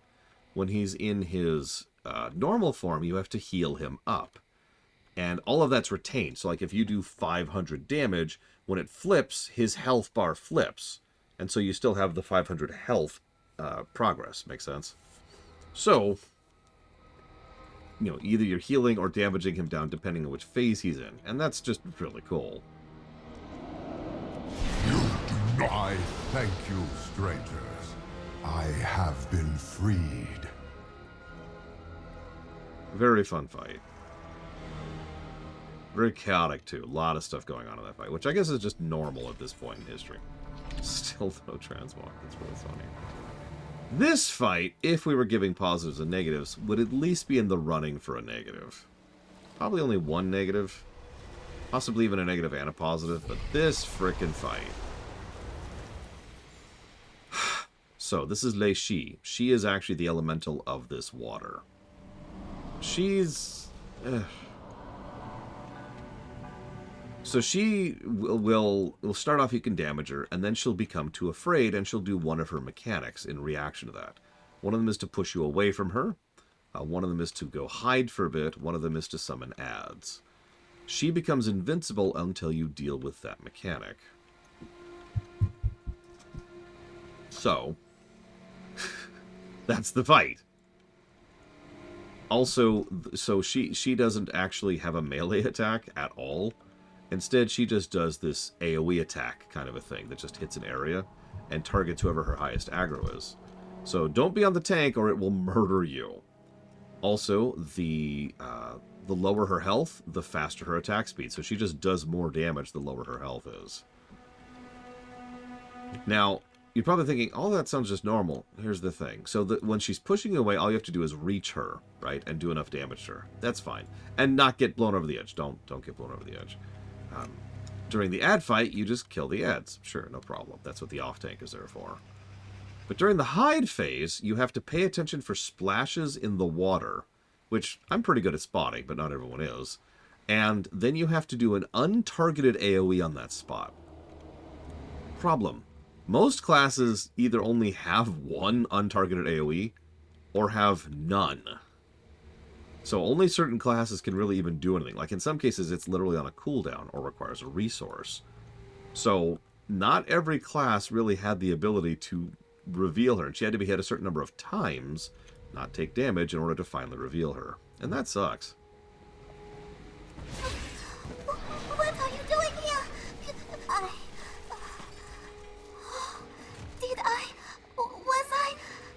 It was so cloudy.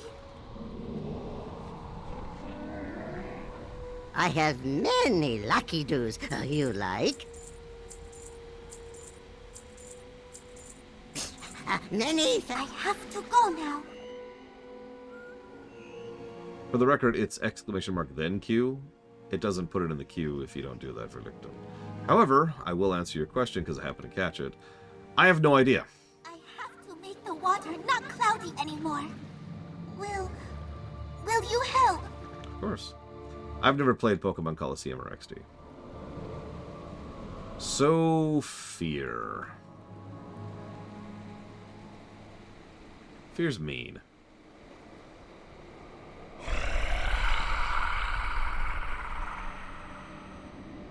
Your lights will go out. The darkness will envelop you, and you will fear the shadows that move within it. So, I'll give you a very, very brief run through this fight, because we're running out of time here. That golden thing there, whoever stands there has aggro. And, while you're standing there, you generate this wave of light behind you. Anything not in that wave of light is susceptible to many things, including his AoE fear. There's also going to be adds. Now, this is great. So the wave of light is like, say, from there to about here, right? So you can kind of picture the cone. Adds spawn out here, outside of the cone. They have a mechanic which prevents them from taking damage from the front. So you need roamers, a kill squad, whose job it is to go out into the area, get behind this trash, and then kill it as quickly as you can before dipping back into the safe zone. There's other mechanics, like he'll grab you and send you out to those terraces. Like, you can actually see it over there. Do you see that thing over there? There's one. You can't quite see it from here. There's one over there as well, though. He'll send 5 essentially random people to those and force them to deal with a side fight before they can return here. When they return, they get a buff, but, you know, they're still out of the fight for the duration. And on Heroic, he has a whole other phase. Light infusion on you. This is phase 2. Now, I didn't get to show that off quite properly, but the important thing about phase 2, first of all, I love this battle arena. But second of all, he roots you. And he does a whole lot of other things, and he can permanently mind control you, and it gets very intense very quickly.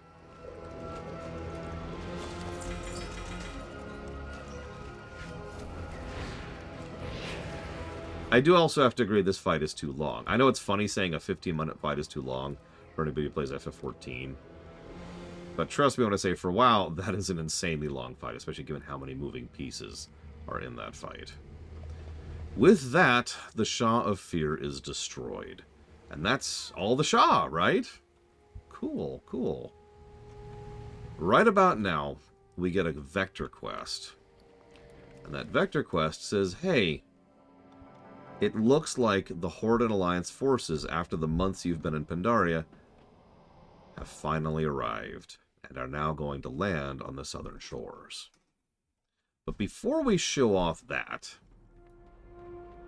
before we show off the landing at Landfall 5.1, which I've referenced many, many times, we'll go ahead and show off the burdens of Shao Hao. The thing is, not only is it already lunchtime, and food's already almost here, but I did tell my niece I'd play a game with her. So when we come back from the lunch break, it'll be time for the burdens of Shao Hao and Landfall. See you guys in a bit.